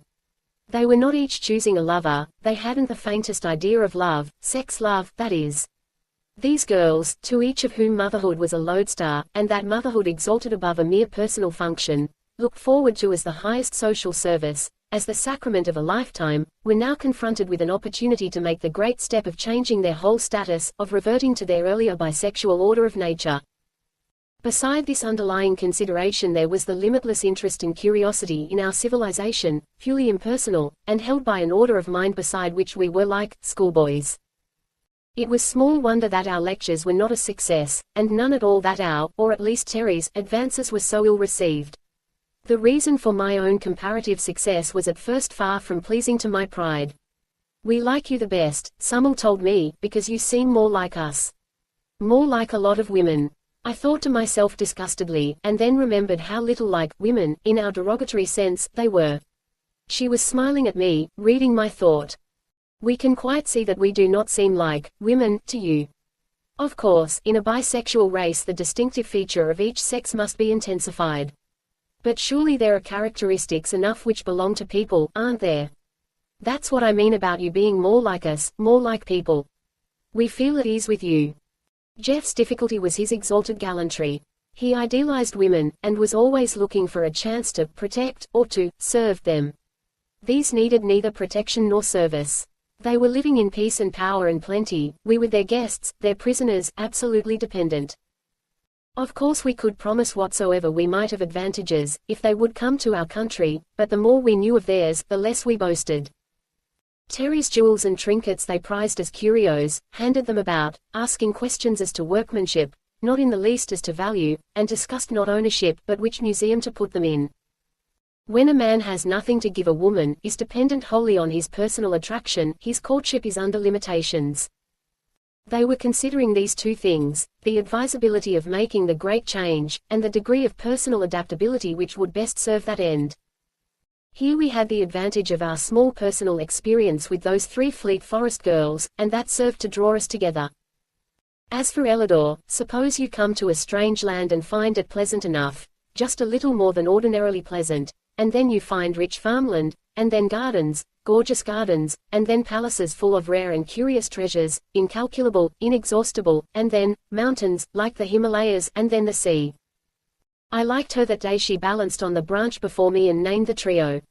I thought of her most. Afterward I turned to her like a friend when we met for the third time, and continued the acquaintance. While Jeff's ultra-devotion rather puzzled Celis, really put off their day of happiness, while Terry and Alima quarreled and parted, re-met and re-parted, Ellador and I grew to be close friends. We talked and talked. We took long walks together. She showed me things, explained them, interpreted much that I had not understood. Through her sympathetic intelligence I became more and more comprehending of the spirit of the people of Herland, more and more appreciative of its marvelous inner growth as well as outer perfection. I ceased to feel a stranger, a prisoner. There was a sense of understanding, of identity, of purpose. We discussed everything, and, as I traveled farther and farther, exploring the rich, sweet soul of her, my sense of pleasant friendship became but a broad foundation for such height, such breadth, such interlocked combination of feeling as left me fairly blinded with the wonder of it. As I've said, I had never cared very much for women, nor they for me, not Terry fashion. But this one. At first I never even thought of her, in that way, as the girls have it. I had not come to the country with any Turkish harem intentions, and I was no woman worshipper like Jeff. I just liked that girl, as a friend, as we say. That friendship grew like a tree. She was such a good sport. We did all kinds of things together. She taught me games and I taught her games, and we raced and rode and had all manner of fun, as well as higher comradeship. Then, as I got on farther, the palace and treasures and snowy mountain ranges opened up. I had never known there could be such a human being. So, great. I don't mean talented. She was a forester, one of the best, but it was not that gift I mean. When I say great, I mean great, big, all through. If I had known more of those women, as intimately, I should not have found her so unique, but even among them she was noble. Her mother was an over-mother, and her grandmother, too, I heard later. So she told me more and more of her beautiful land, and I told her as much, yes, more than I wanted to, about mine, and we became inseparable. Then this deeper recognition came and grew. I felt my own soul rise and lift its wings, as it were. Life got bigger. It seemed as if I understood, as I never had before, as if I could do things, as if I too could grow, if she would help me. And then it came, to both of us, all at once. A still day, on the edge of the world, their world. The two of us, gazing out over the far dim forestland below, talking of heaven and earth and human life, and of my land and other lands and what they needed and what I hoped to do for them. If you will help me, I said. She turned to me, with that high, sweet look of hers, and then, as her eyes rested in mine and her hands too, then suddenly there blazed out between us a farther glory, instant, overwhelming, quite beyond any words of mine to tell. Celis was a blue and gold and rose person, Alma, black and white Andred, a blazing beauty. Elidor was brown, hair dark and soft, like a seal coat, clear brown skin with a healthy red in it, brown eyes, all the way from topaz to black velvet they seemed to range, splendid girls, all of them. They had seen us first of all, far down in the lake below, and flashed the tidings across the land even before our first exploring flight. They had watched our landing, flitted through the forest with us, hidden in the tree and, I shrewdly suspect, giggled on purpose. They had kept watch over our hooded machine, taking turns at it, and when our escape was announced, had followed alongside for a day or two, and been there at the last, as described. They felt a special claim on us, called us their men, and when we were at liberty to study the land and people, and be studied by them, their claim was recognized by the wise leaders. But I felt, we all did, that we should have chosen them among millions, unerringly. And yet, the path of true love never did run smooth. This period of courtship was full of the most unsuspected pitfalls. Writing this as late as I do, after manifold experiences both in Herland and, later, in my own land, I can now understand and philosophize about what was then a continual astonishment and often a temporary tragedy. The long suit in most courtships is sex attraction, of course. Then gradually develops such comradeship as the two temperaments allow. Then, after marriage, there is either the establishment of a slow-growing, widely based friendship, the deepest, tenderest, sweetest of relations, all lit and warmed by the recurrent flame of love, or else that process is reversed, love cools and fades, no friendship grows, the whole relation turns from beauty to ashes. Here everything was different. There was no sex feeling to appeal to, or practically none. 2,000 years' disuse had left very little of the instinct. Also we must remember that those who had at times manifested it as atavistic exceptions were often, by that very fact, denied motherhood. Yet while the mother process remains, the inherent ground for sex distinction remains also, and who shall say what long-forgotten feeling, vague and nameless, was stirred in some of these mother hearts by our arrival. What left us even more at sea in our approach was the lack of any sex tradition. There was no accepted standard of what was manly and what was womanly. When Jeff said, taking the fruit basket from his adored one, a woman should not carry anything, Celis said, why? With the frankest amazement. He could not look that fleet-footed, deep-chested young forester in the face and say, because she is weaker. She wasn't. One does not call a race horse weak because it is visibly not a cart horse. He said, rather lamely, that women were not built for heavy work. She looked out across the fields to where some women were working, building a new bit of wall out of large stones, looked back at the nearest town with its woman-built houses, down at the smooth, hard road we were walking on, and then at the little basket he had taken from her. I don't understand, she said quite sweetly. Are the women in your country so weak that they could not carry such a thing as that? It is a convention, he said. We assume that motherhood is a sufficient burden, that men should carry all the others. What a beautiful feeling, she said, her blue eyes shining. Does it work? Asked Alima, in her keen, swift way. Do all men in all countries carry everything? Or is it only in yours? Don't be so literal, Terry begged lazily. Why aren't you willing to be worshipped and waited on? We like to do it. You don't like to have us do it to you, she answered. That's different, he said, annoyed, and when she said, why is it? He quite sulked, referring her to me, saying, Van's the philosopher. Elidor and I talked it all out together, so that we had an easier experience of it when the real miracle time came. Also, between us, we made things clearer to Jeff and Celis. But Terry would not listen to reason. He was madly in love with Alima. He wanted to take her by storm, and nearly lost her forever. You see, if a man loves a girl who is in the first place young and inexperienced, who in the second place is educated with a background of caveman tradition, a middle ground of poetry and romance, and a foreground of unspoken hope and interest all centering upon the one event, and who has, furthermore, absolutely no other hope or interest worthy of the name, why, it is a comparatively easy matter to sweep her off her feet with a dashing attack. Terry was a past master in this process. He tried it here, and Alima was so affronted, so repelled, that it was weeks before he got near enough to try again. The more coldly she denied him, the hotter his determination. He was not used to real refusal. The approach of flattery she dismissed with laughter, gifts and such attentions we could not bring to bear. Pathos and complaint of cruelty stirred only a reasoning inquiry. It took Terry a long time. I doubt if she ever accepted her strange lover as fully as did Celis and Elidor theirs. He had hurt and offended her too often, there were reservations. But I think Alima retained some faint vestige of long-descended feeling which made Terry more possible to her than to others, and that she had made up her mind to the experiment and hated to renounce it. However it came about, we all three at length achieved full understanding, and solemnly faced what was to them a step of measureless importance, a grave question as well as a great happiness, to us a strange, new joy. Of marriage as a ceremony they knew nothing.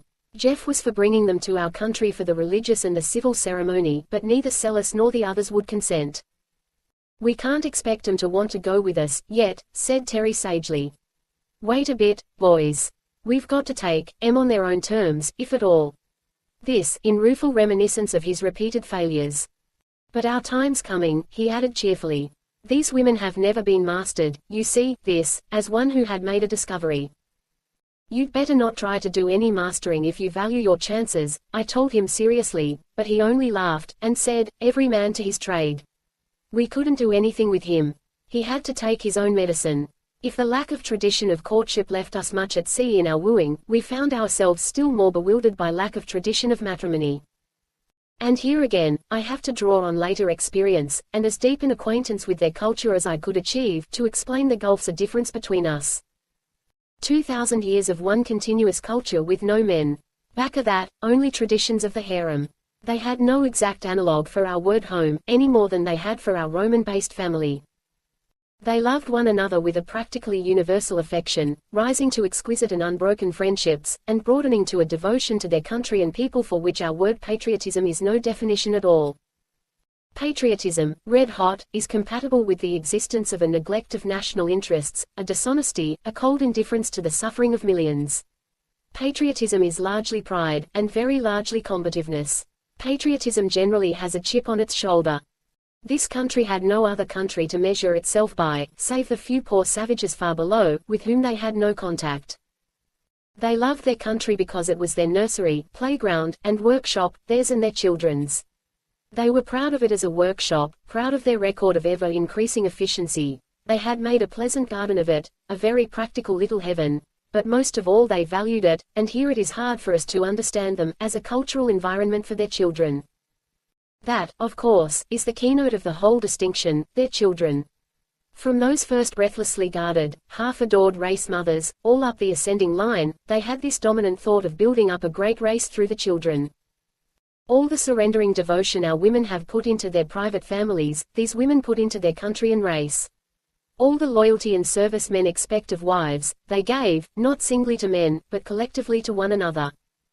And the mother instinct, with us so painfully intense, so thwarted by conditions, so concentrated in personal devotion to a few, so bitterly hurt by death, disease, or barrenness, and even by the mere growth of the children, leaving the mother alone in her empty nest, all this feeling with them flowed out in a strong, wide current, unbroken through the generations, deepening and widening through the years, including every child in all the land.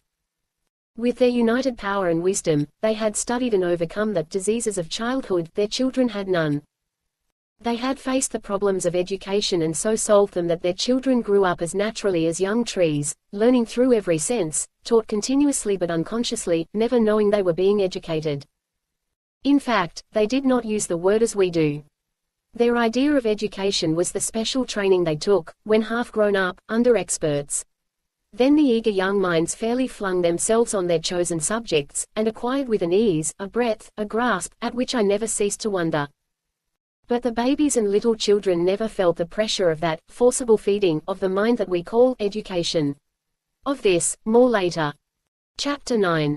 Our relations and theirs. What I'm trying to show here is that with these women the whole relationship of life counted in a glad, eager growing up to join the ranks of workers in the line best loved, a deep, tender reverence for one's own mother, too deep for them to speak of freely, and beyond that, the whole, free, wide range of sisterhood, the splendid service of the country, and friendships. To these women we came, filled with the ideas, convictions, traditions, of our culture, and undertook to rouse in them the emotions which, to us, seemed proper. However much, or little, of true sex feeling there was between us, it phrased itself in their minds in terms of friendship, the one purely personal love they knew, and of ultimate parentage. Visibly we were not mothers, nor children, nor compatriots, so, if they loved us, we must be friends. That we should pair off together in our courting days was natural to them, that we three should remain much together, as they did themselves, was also natural. We had as yet no work, so we hung about them in their forest tasks, that was natural, too. But when we began to talk about each couple having homes of our own, they could not understand it. Our work takes us all around the country, explained Celis. We cannot live in one place all the time. We are together now, urged Alima, looking proudly at Terry's stalwart nearness.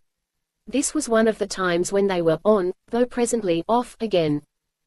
It's not the same thing at all, he insisted. A man wants a home of his own, with his wife and family in it. Staying in it, all the time, asked Elidor. Not imprisoned, surely. Of course not. Living there, naturally, he answered. What does she do there, all the time? Alima demanded. What is her work? Then Terry patiently explained again that our women did not work, with reservations. But what do they do, if they have no work? She persisted. They take care of the home, and the children. At the same time, asked Elidor. Why yes. The children play about, and the mother has charge of it all. There are servants, of course. It seemed so obvious, so natural to Terry, that he always grew impatient, but the girls were honestly anxious to understand. How many children do your women have? Alima had her notebook out now, and a rather firm set of lip. Terry began to dodge. There is no set number, my dear, he explained. Some have more, some have less. Some have none at all, I put in mischievously. They pounced on this admission and soon wrung from us the general fact that those women who had the most children had the least servants, and those who had the most servants had the least children. There, triumphed Alima, 1 or 2 or no children, and 3 or 4 servants. Now what do those women do? We explained as best we might. We talked of social duties, disingenuously banking on their not interpreting the words as we did. We talked of hospitality, entertainment, and various interests. All the time we knew that to these large-minded women whose whole mental outlook was so collective, the limitations of a wholly personal life were inconceivable. We cannot really understand it, Elidor concluded. We are only half a people. We have our woman ways and they have their man ways and they're both ways. We have worked out a system of living which is, of course, limited. They must have a broader, richer, better one. I should like to see it. You shall, dearest, I whispered. There's nothing to smoke, complained Terry. He was in the midst of a prolonged quarrel with Alima, and needed a sedative. There's nothing to drink. These blessed women have no pleasant vices. I wish we could get out of here. This wish was vain. We were always under a certain degree of watchfulness.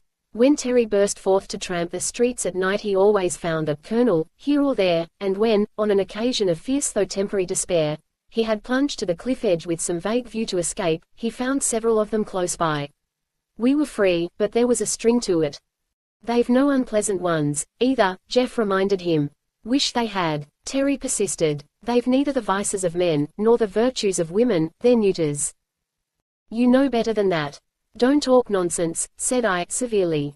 I was thinking of Elidor's eyes when they gave me a certain look, a look she did not at all realize. Jeff was equally incensed. I don't know what virtues of women you miss. Seems to me they have all of them.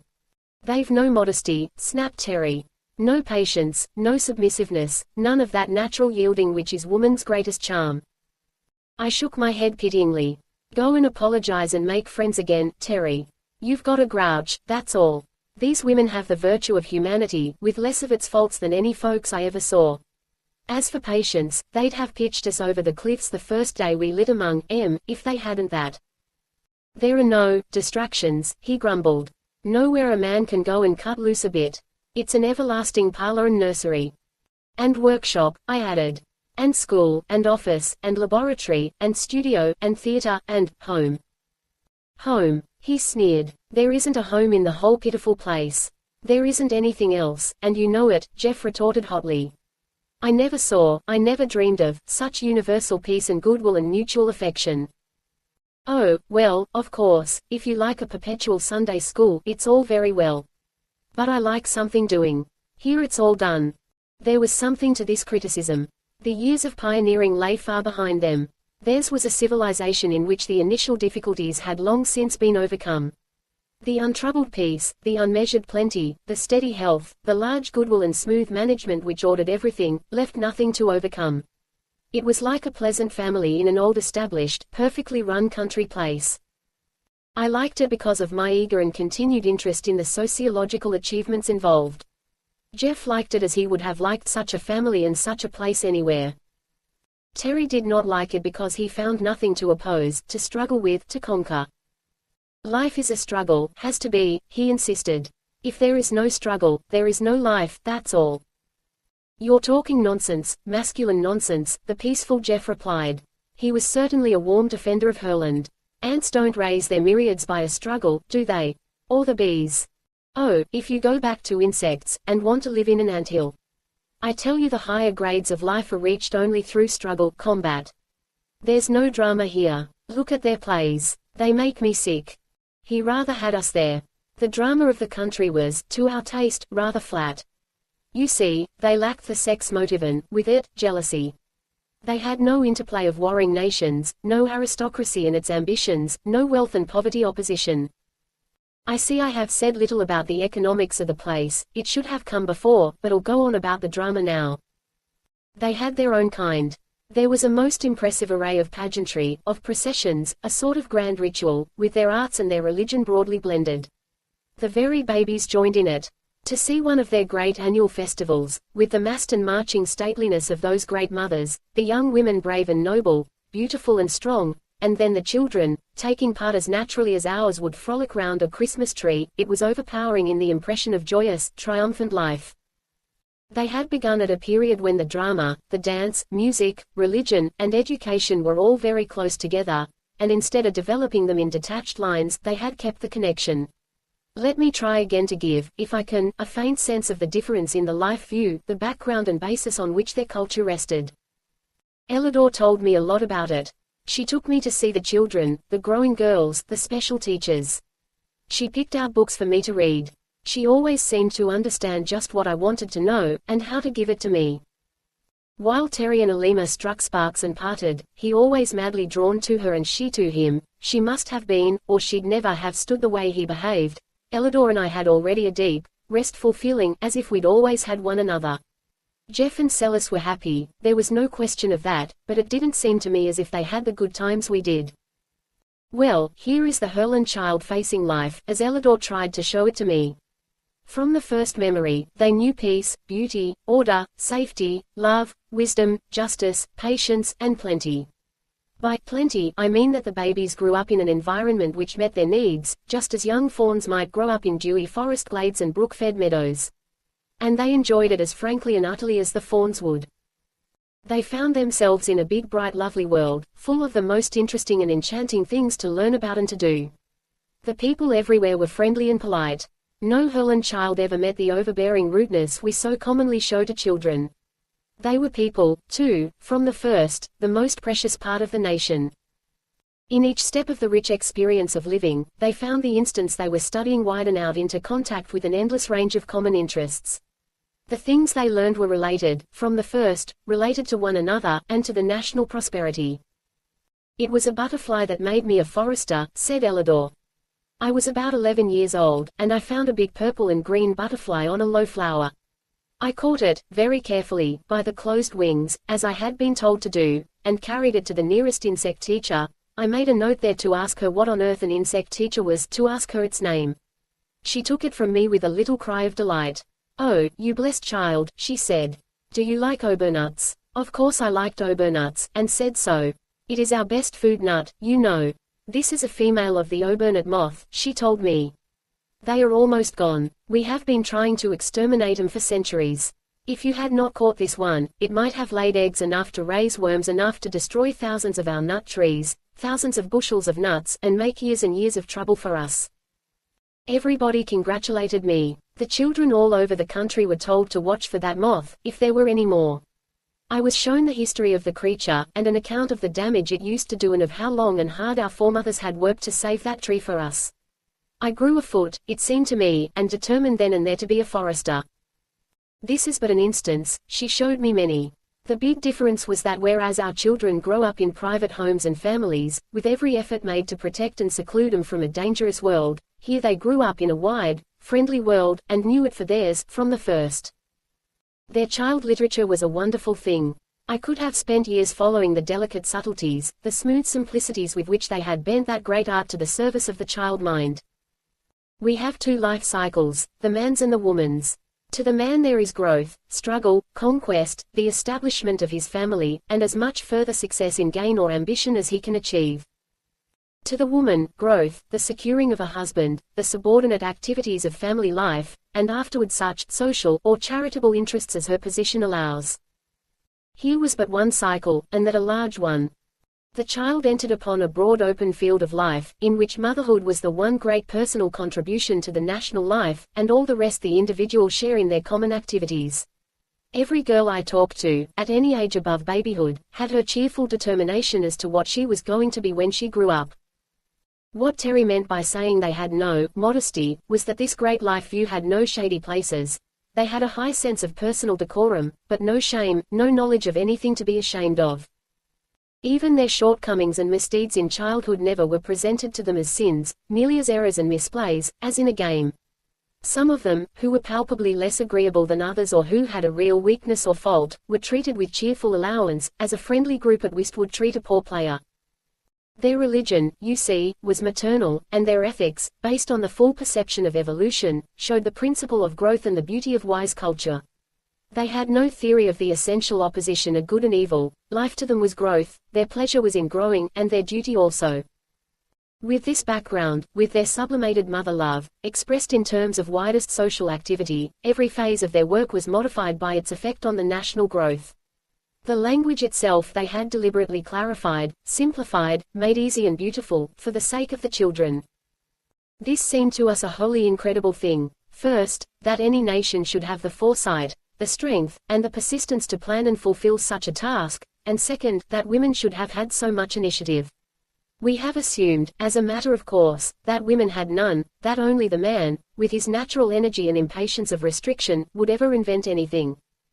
Here we found that the pressure of life upon the environment develops in the human mind its inventive reactions, regardless of sex, and further, that a fully awakened motherhood plans and works without limit, for the good of the child. That the children might be most nobly born, and reared in an environment calculated to allow the richest, freest growth, they had deliberately remodeled and improved the whole state. I do not mean in the least that they stopped at that, any more than a child stops at childhood. The most impressive part of their whole culture beyond this perfect system of child rearing was the range of interests and associations open to them all, for life. But in the field of literature I was most struck, at first, by the child motive. They had the same gradation of simple repetitive verse and story that we are familiar with, and the most exquisite, imaginative tales, but where, with us, these are the dribbled remnants of ancient folk myths and primitive lullabies, theirs were the exquisite work of great artists, not only simple and unfailing in appeal to the child mind, but true to the living world about them. To sit in one of their nurseries for a day was to change one's views forever as to babyhood. The youngest ones, rosy fatlings in their mother's arms, or sleeping lightly in the flower-sweet air, seemed natural enough, save that they never cried. I never heard a child cry in Herland, save once or twice at a bad fall, and then people ran to help, as we would at a scream of agony from a grown person. Each mother had her year of glory, the time to love and learn, living closely with her child, nursing it proudly, often for 2 years or more. This perhaps was one reason for their wonderful vigor. But after the baby year the mother was not so constantly in attendance, unless, indeed, her work was among the little ones. She was never far off, however, and her attitude toward the co-mothers, whose proud child service was direct and continuous, was lovely to see. As for the babies, a group of those naked darlings playing on short velvet grass, clean swept, or rugs as soft, or in shallow pools of bright water, tumbling over with bubbling joyous baby laughter, it was a view of infant happiness such as I had never dreamed. The babies were reared in the warmer part of the country, and gradually acclimated to the cooler heights as they grew older.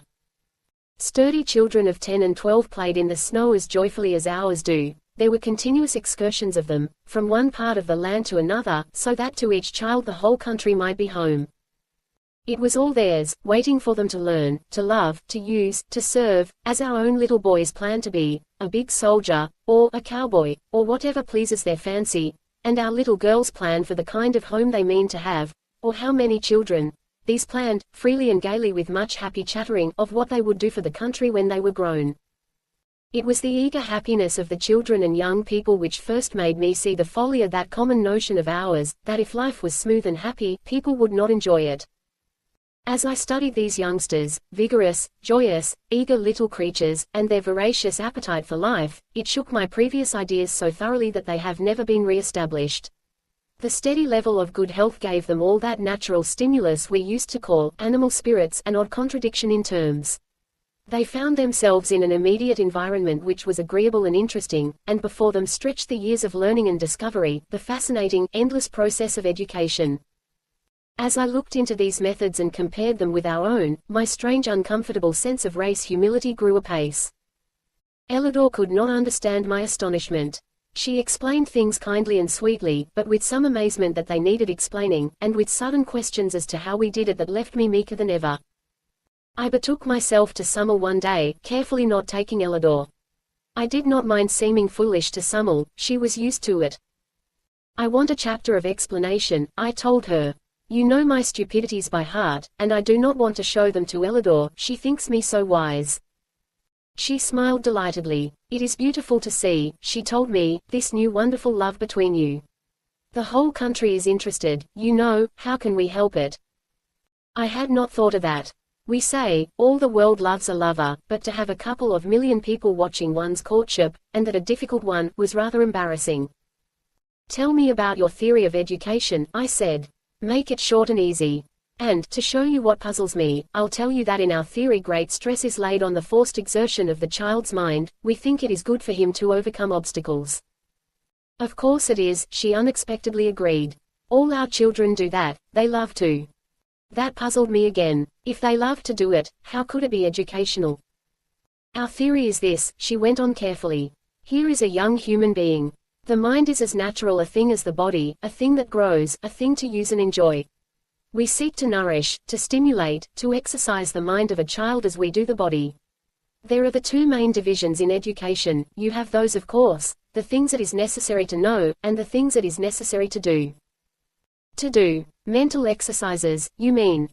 Yes. Our general plan is this: in the matter of feeding the mind, of furnishing information, we use our best powers to meet the natural appetite of a healthy young brain, not to overfeed it, to provide such amount and variety of impressions as seem most welcome to each child. That is the easiest part.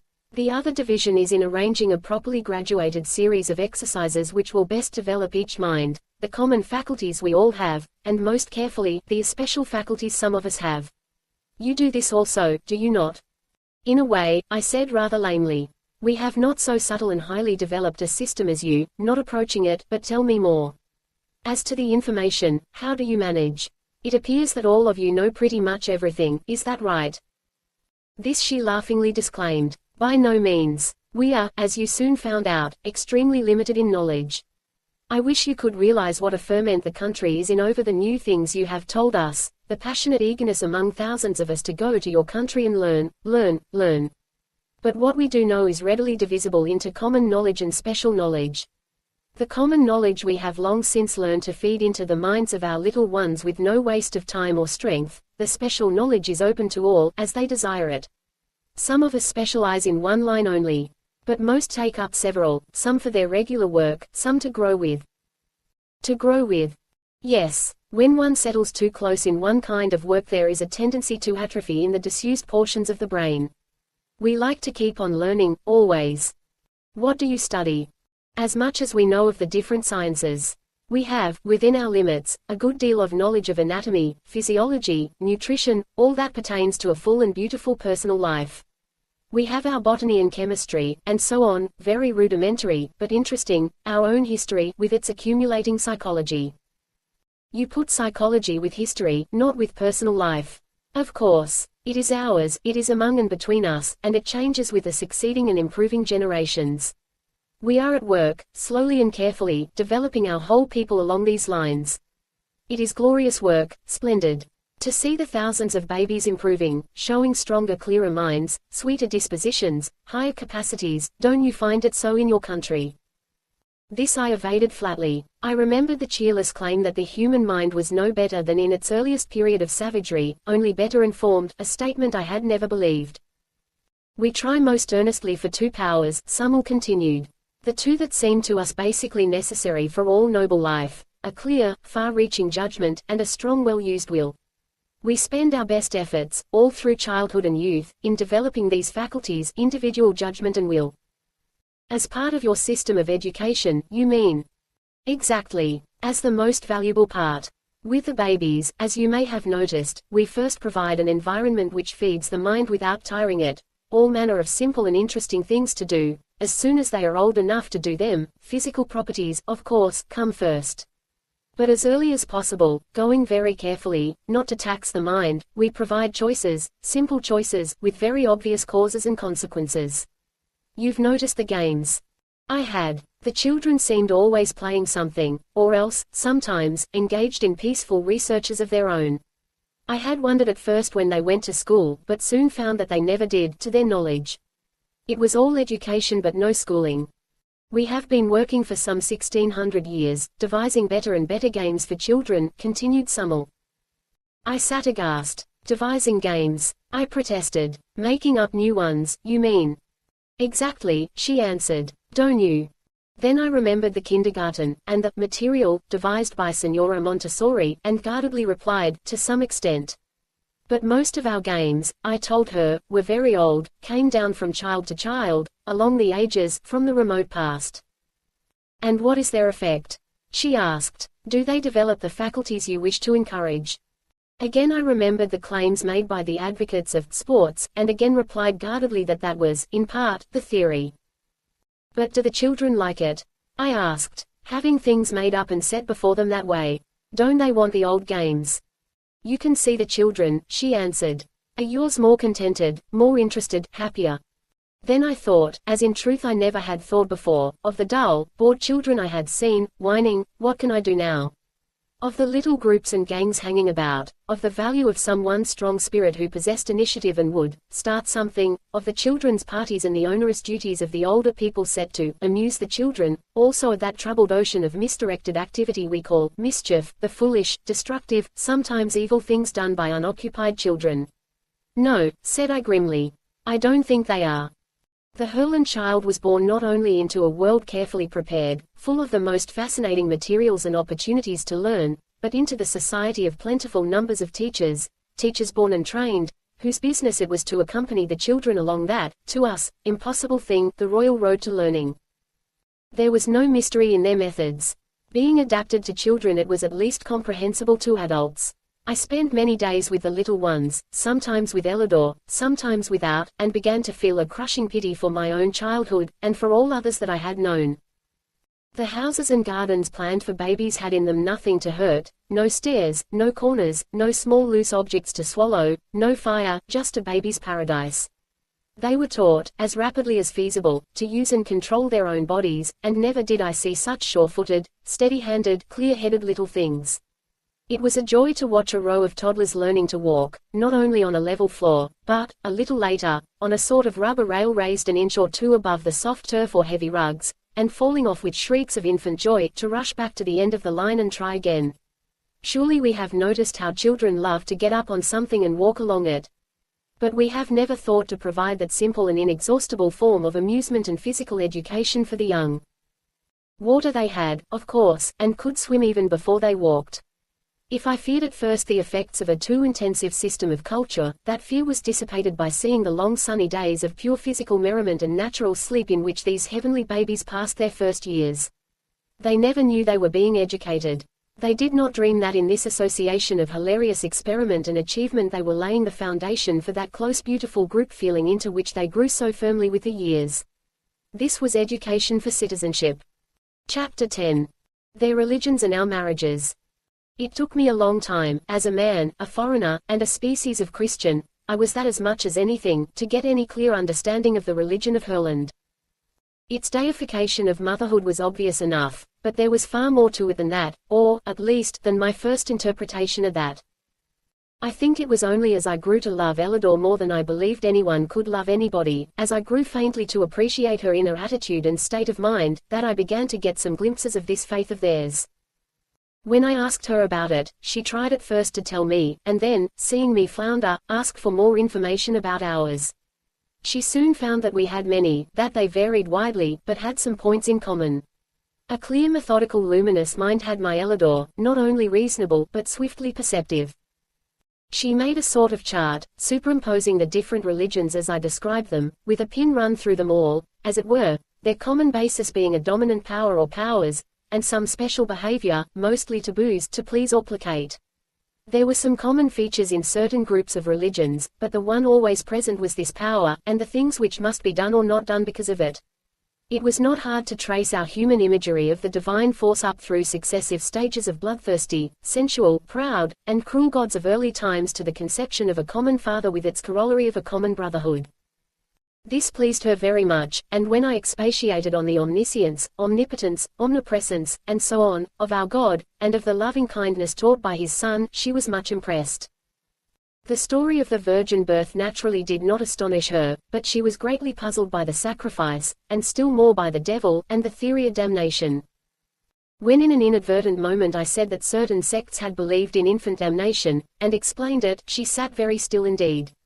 They believed that God was love, and wisdom, and power. Yes, all of that. Her eyes grew large, her face ghastly pale. And yet that such a God could put little new babies to burn, for eternity. She fell into a sudden shuddering and left me, running swiftly to the nearest temple. Every smallest village had its temple, and in those gracious retreats sat wise and noble women, quietly busy at some work of their own until they were wanted, always ready to give comfort, light, or help, to any applicant. Ellador told me afterward how easily this grief of hers was assuaged, and seemed ashamed of not having helped herself out of it.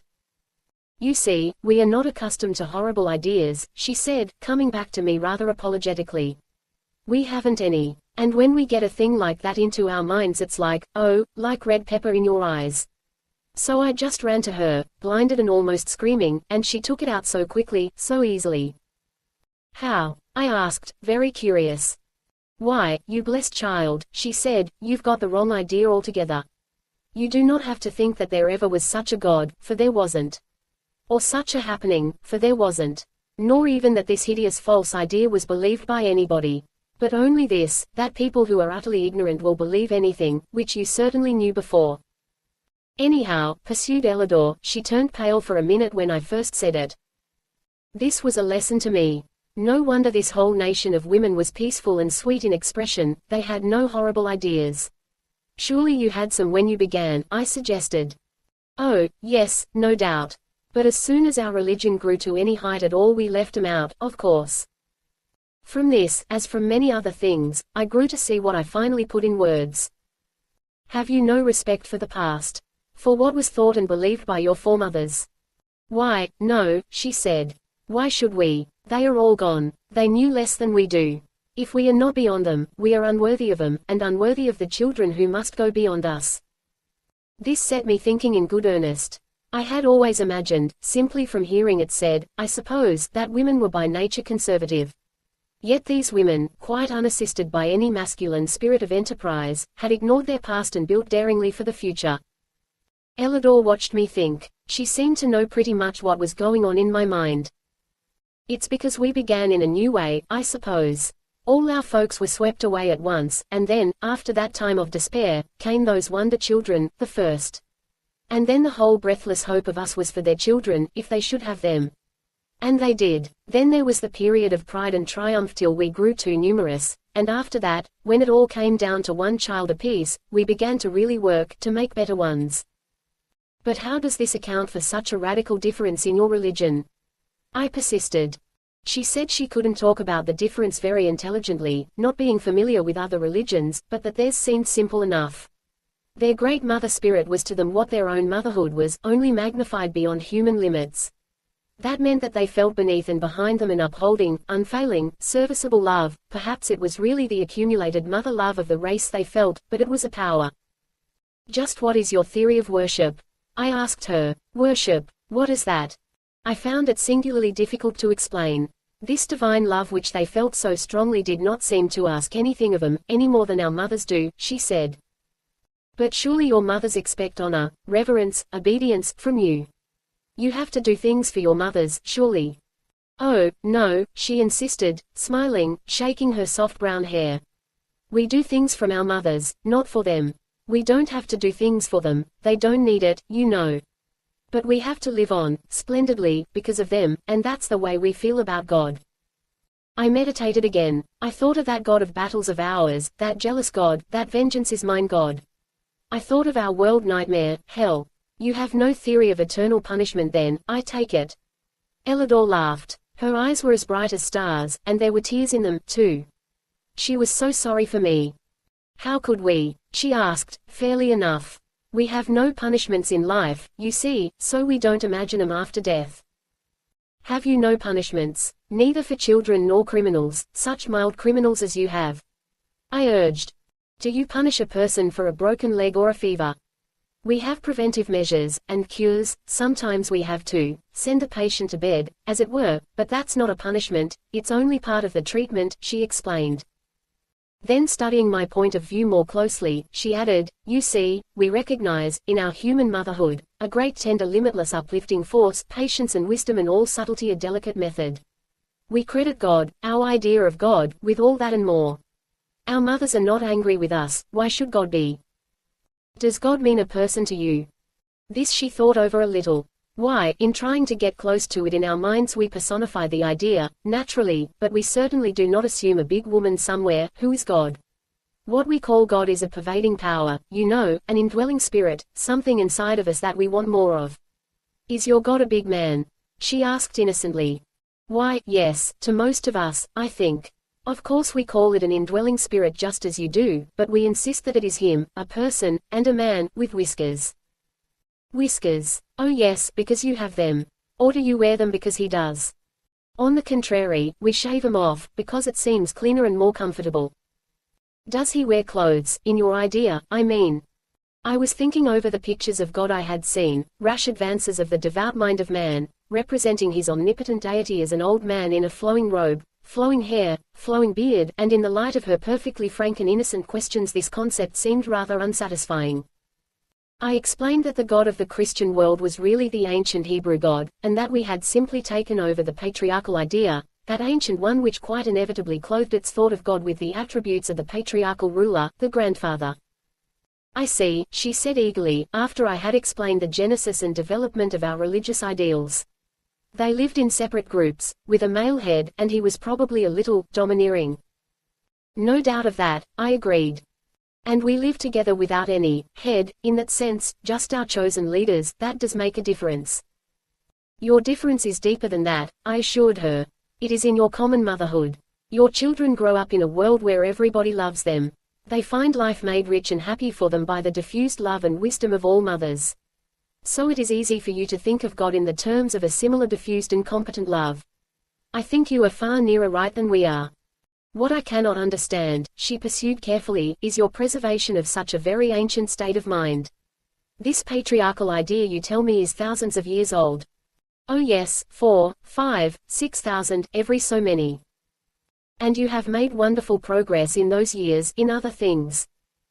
We certainly have. But religion is different. You see, our religions come from behind us, and are initiated by some great teacher who is dead. He is supposed to have known the whole thing and taught it, finally. All we have to do is believe, and obey. Who was the great Hebrew teacher? Oh, there it was different. The Hebrew religion is an accumulation of extremely ancient traditions, some far older than their people, and grew by accretion down the ages. We consider it inspired, the Word of God. How do you know it is? Because it says so. Does it say so in as many words? Who wrote that in? I began to try to recall some text that did say so, and could not bring it to mind. Apart from that, she pursued, what I cannot understand is why you keep these early religious ideas so long. You have changed all your others, haven't you? Pretty generally, I agreed. But this we call revealed religion, and think it is final. But tell me more about these little temples of yours, I urged. And these temple mothers you run to. Then she gave me an extended lesson in applied religion, which I will endeavor to concentrate. They developed their central theory of a loving power, and assumed that its relation to them was motherly, that it desired their welfare and especially their development. Their relation to it, similarly, was filial, a loving appreciation and a glad fulfillment of its high purposes. Then, being nothing if not practical, they set their keen and active minds to discover the kind of conduct expected of them. This worked out in a most admirable system of ethics. The principle of love was universally recognized, and used. Patience, gentleness, courtesy, all that we call good breeding, was part of their code of conduct. But where they went far beyond us was in the special application of religious feeling to every field of life. They had no ritual, no little set of performances called divine service, save those religious pageants I have spoken of, and those were as much educational as religious, and as much social as either. But they had a clear established connection between everything they did, and God. Their cleanliness, their health, their exquisite order, the rich peaceful beauty of the whole land, the happiness of the children, and above all the constant progress they made, all this was their religion. They applied their minds to the thought of God, and worked out the theory that such an inner power demanded outward expression. They lived as if God was real and at work within them. As for those little temples everywhere, some of the women were more skilled, more temperamentally inclined, in this direction, than others. These, whatever their work might be, gave certain hours to the temple service, which meant being there with all their love and wisdom and trained thought, to smooth out rough places for anyone who needed it. Sometimes it was a real grief, very rarely a quarrel, most often a perplexity. Even in Herland the human soul had its hours of darkness. But all through the country their best and wisest were ready to give help. If the difficulty was unusually profound, the applicant was directed to someone more specially experienced in that line of thought. Here was a religion which gave to the searching mind a rational basis in life, the concept of an immense loving power working steadily out through them, toward good. It gave to the soul that sense of contact with the inmost force, of perception of the uttermost purpose, which we always crave. It gave to the heart the blessed feeling of being loved, loved and understood. It gave clear, simple, rational directions as to how we should live, and why. And for ritual it gave first those triumphant group demonstrations, when with a union of all the arts, the revivifying combination of great multitudes moved rhythmically with march and dance, song and music, among their own noblest products and the open beauty of their groves and hills. Second, it gave these numerous little centers of wisdom where the least wise could go to the most wise and be helped. It is beautiful, I cried enthusiastically. It is the most practical, comforting, progressive religion I ever heard of. You do love one another, you do bear one another's burdens, you do realize that a little child is a type of the kingdom of heaven. You are more Christian than any people I ever saw. But, how about death? And the life everlasting? What does your religion teach about eternity? Nothing, said Elidor. What is eternity? What indeed? I tried, for the first time in my life, to get a real hold on the idea. It is, never stopping. Never stopping. She looked puzzled. Yes, life, going on forever. Oh, we see that, of course. Life does go on forever, all about us. But eternal life goes on without dying. The same person. Yes, the same person, unending, immortal. I was pleased to think that I had something to teach from our religion, which theirs had never promulgated. Here, asked Elidor, never to die, here. I could see her practical mind heaping up the people, and hurriedly reassured her. Oh no, indeed, not here, hereafter. We must die here, of course, but then we enter into eternal life. The soul lives forever. How do you know? She inquired. I won't attempt to prove it to you, I hastily continued. Let us assume it to be so. How does this idea strike you?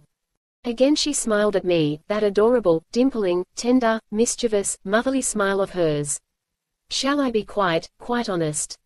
You couldn't be anything else, I said, half gladly and half a little sorry. The transparent honesty of these women was a never-ending astonishment to me.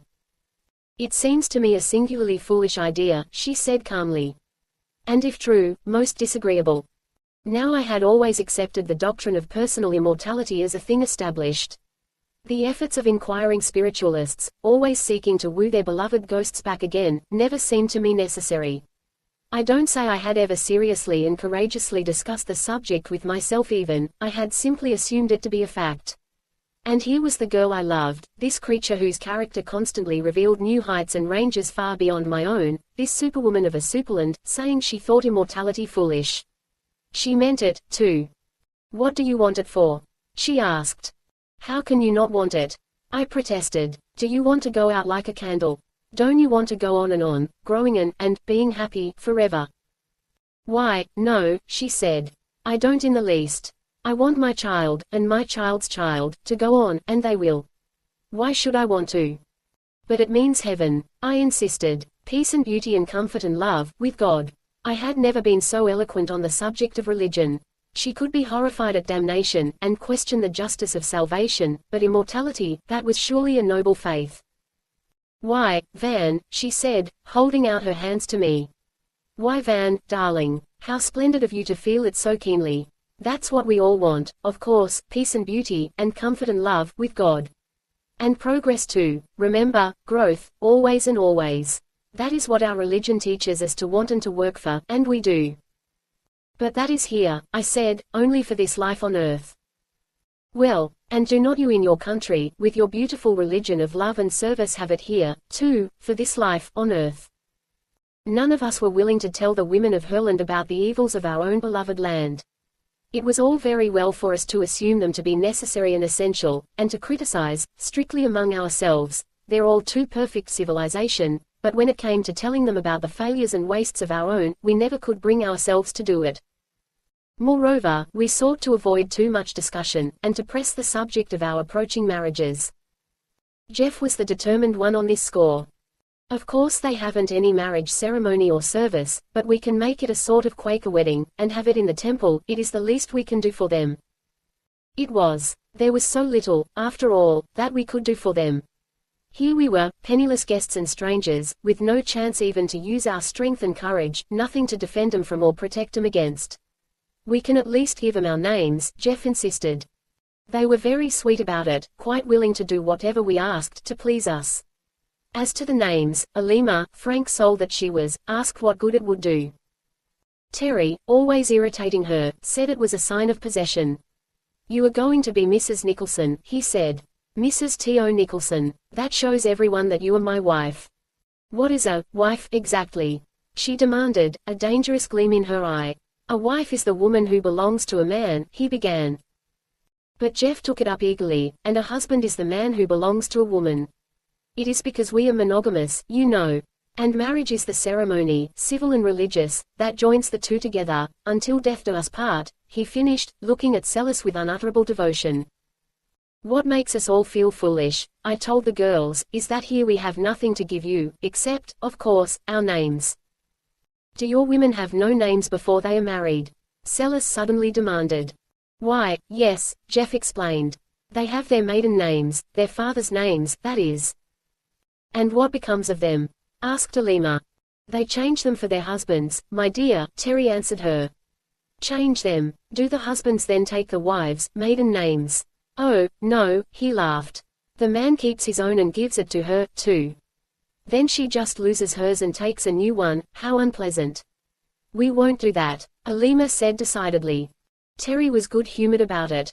I don't care what you do or don't do so long as we have that wedding pretty soon, he said, reaching a strong brown hand after Alima's, quite as brown and nearly as strong. As to giving us things, of course we can see that you'd like to, but we are glad you can't, Celis continued. You see, we love you just for yourselves, we wouldn't want you to pay anything. Isn't it enough to know that you are loved personally, and just as men? Enough or not, that was the way we were married. We had a great triple wedding in the biggest temple of all, and it looked as if most of the nation was present. It was very solemn and very beautiful. Someone had written a new song for the occasion, nobly beautiful, about the new hope for their people, the new tie with other lands, brotherhood as well as sisterhood, and, with evident awe, fatherhood. Terry was always restive under their talk of fatherhood. Anybody'd think we were high priests of philoprogenitiveness. He protested. These women think of nothing but children, seems to me. We'll teach, em. He was so certain of what he was going to teach, and Alima so uncertain in her moods of reception, that Jeff and I feared the worst. We tried to caution him, much good that did. The big handsome fellow drew himself up to his full height, lifted that great chest of his, and laughed.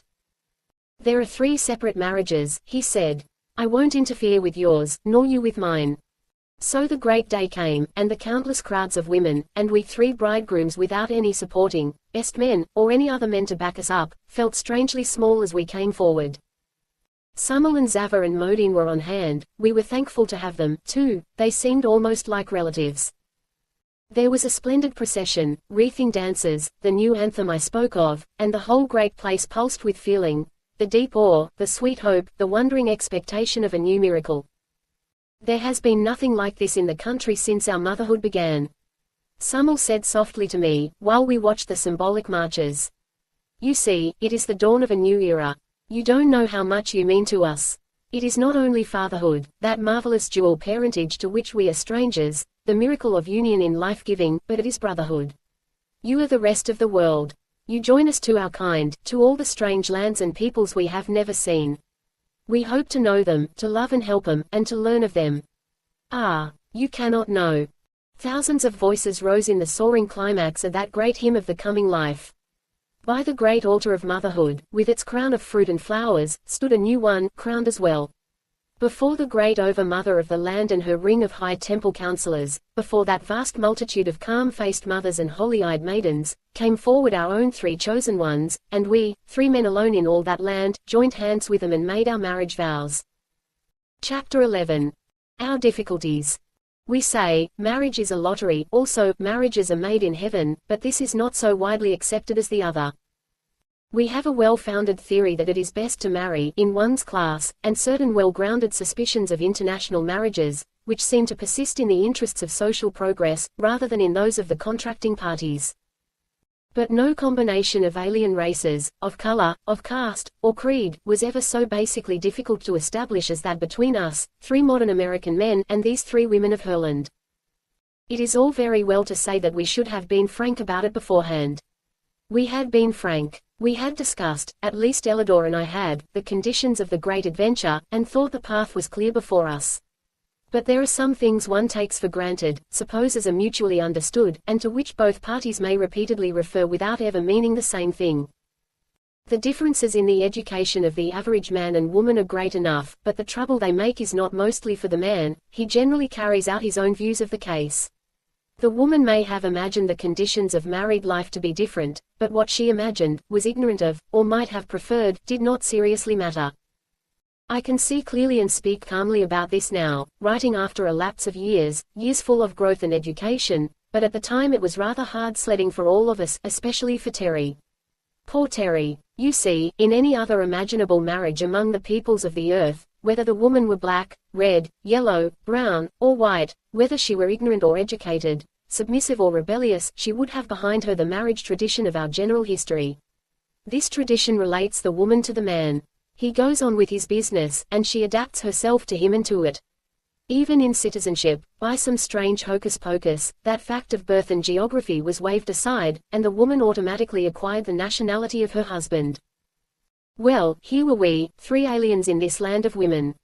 It was small in area, and the external differences were not so great as to astound us. We did not yet appreciate the differences between the race mind of this people and ours. In the first place, they were a pure stock of 2,000 uninterrupted years. Where we have some long connected lines of thought and feeling, together with a wide range of differences, often irreconcilable, these people were smoothly and firmly agreed on most of the basic principles of their life, and not only agreed in principle, but accustomed for these 60-odd generations to act on those principles. This is one thing which we did not understand, had made no allowance for. When in our premarital discussions one of those dear girls had said, "We understand it thus and thus," or "We hold such and such to be true," we men, in our own deep-seated convictions of the power of love, and our easy views about beliefs and principles, fondly imagined that we could convince them otherwise. What we imagined, before marriage, did not matter any more than what an average innocent young girl imagines. We found the facts to be different. It was not that they did not love us, they did, deeply and warmly. But there you again, what they meant by love, and what we meant by love, was so different.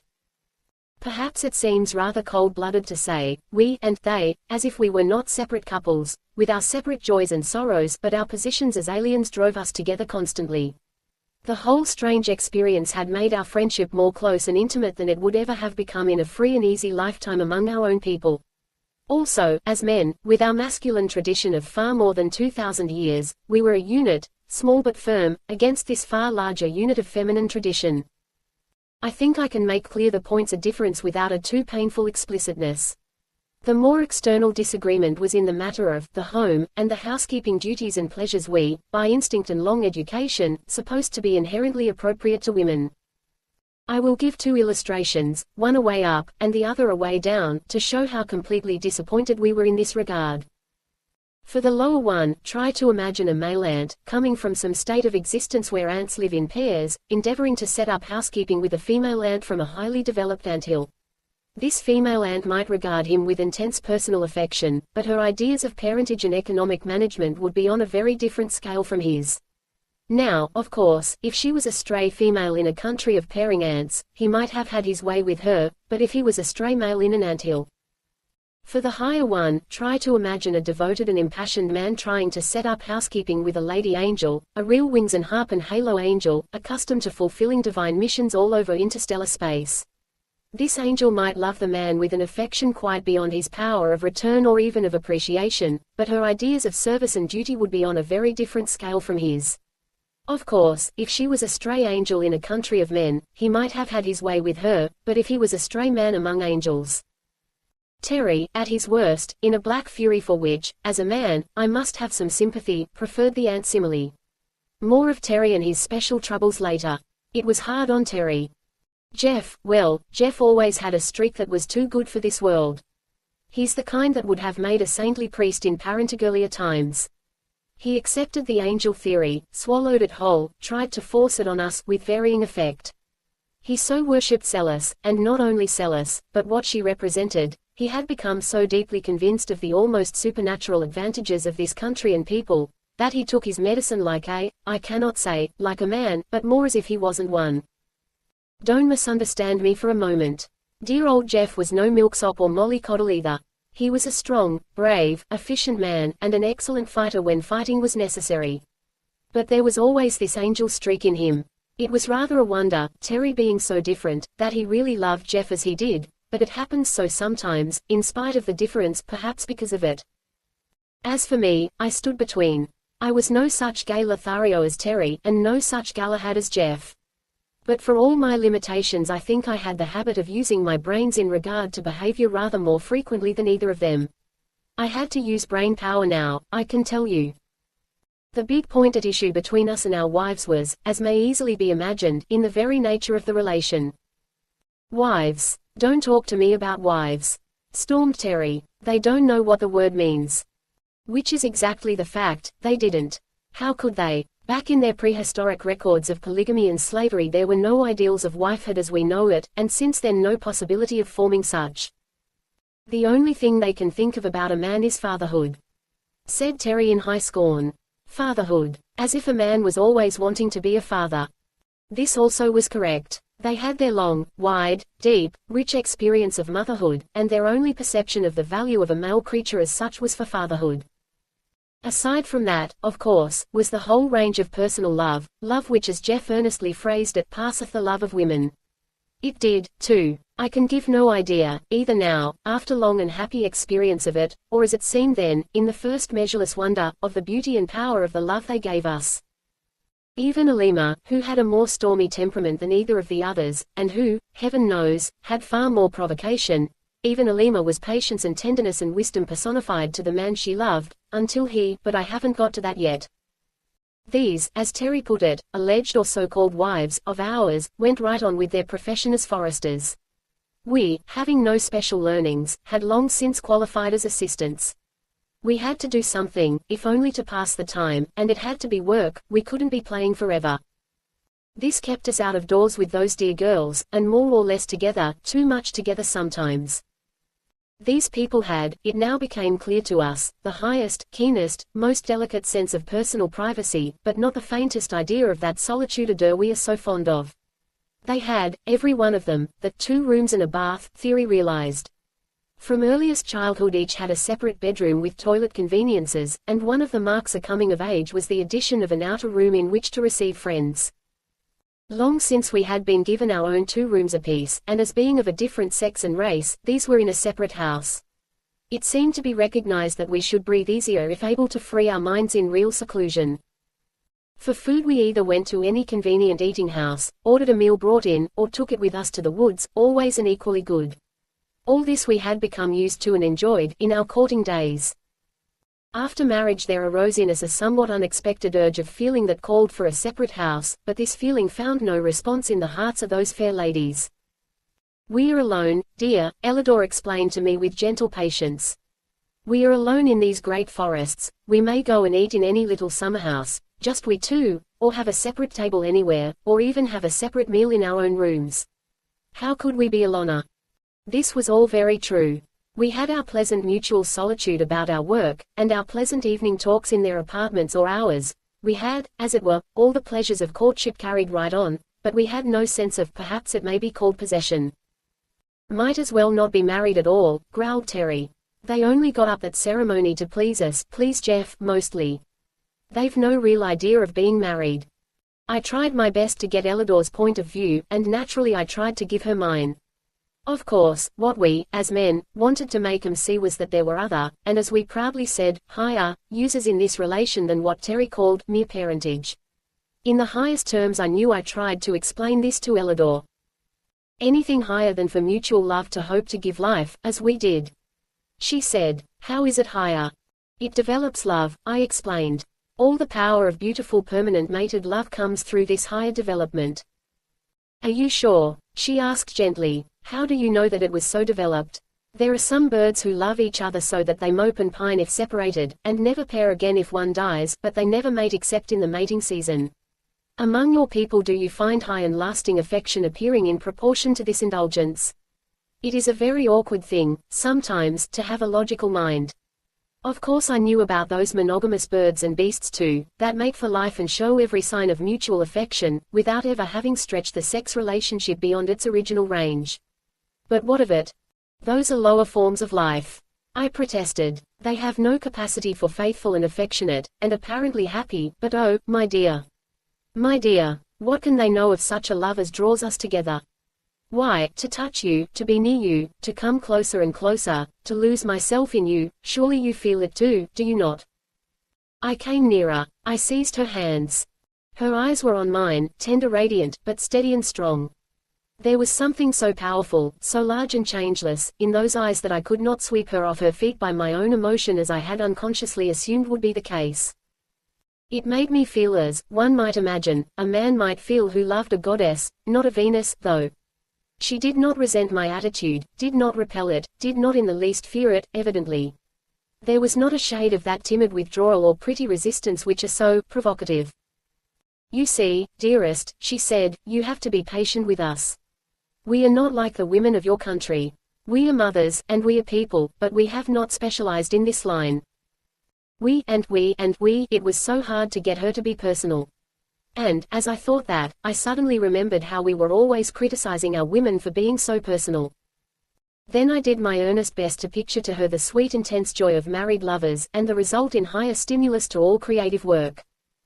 "Do you mean," she asked quite calmly, as if I was not holding her cool firm hands in my hot and rather quivering ones, "that with you, when people marry, they go right on doing this in season and out of season, with no thought of children at all?" "They do," I said, with some bitterness. "They are not mere parents. They are men and women, and they love each other."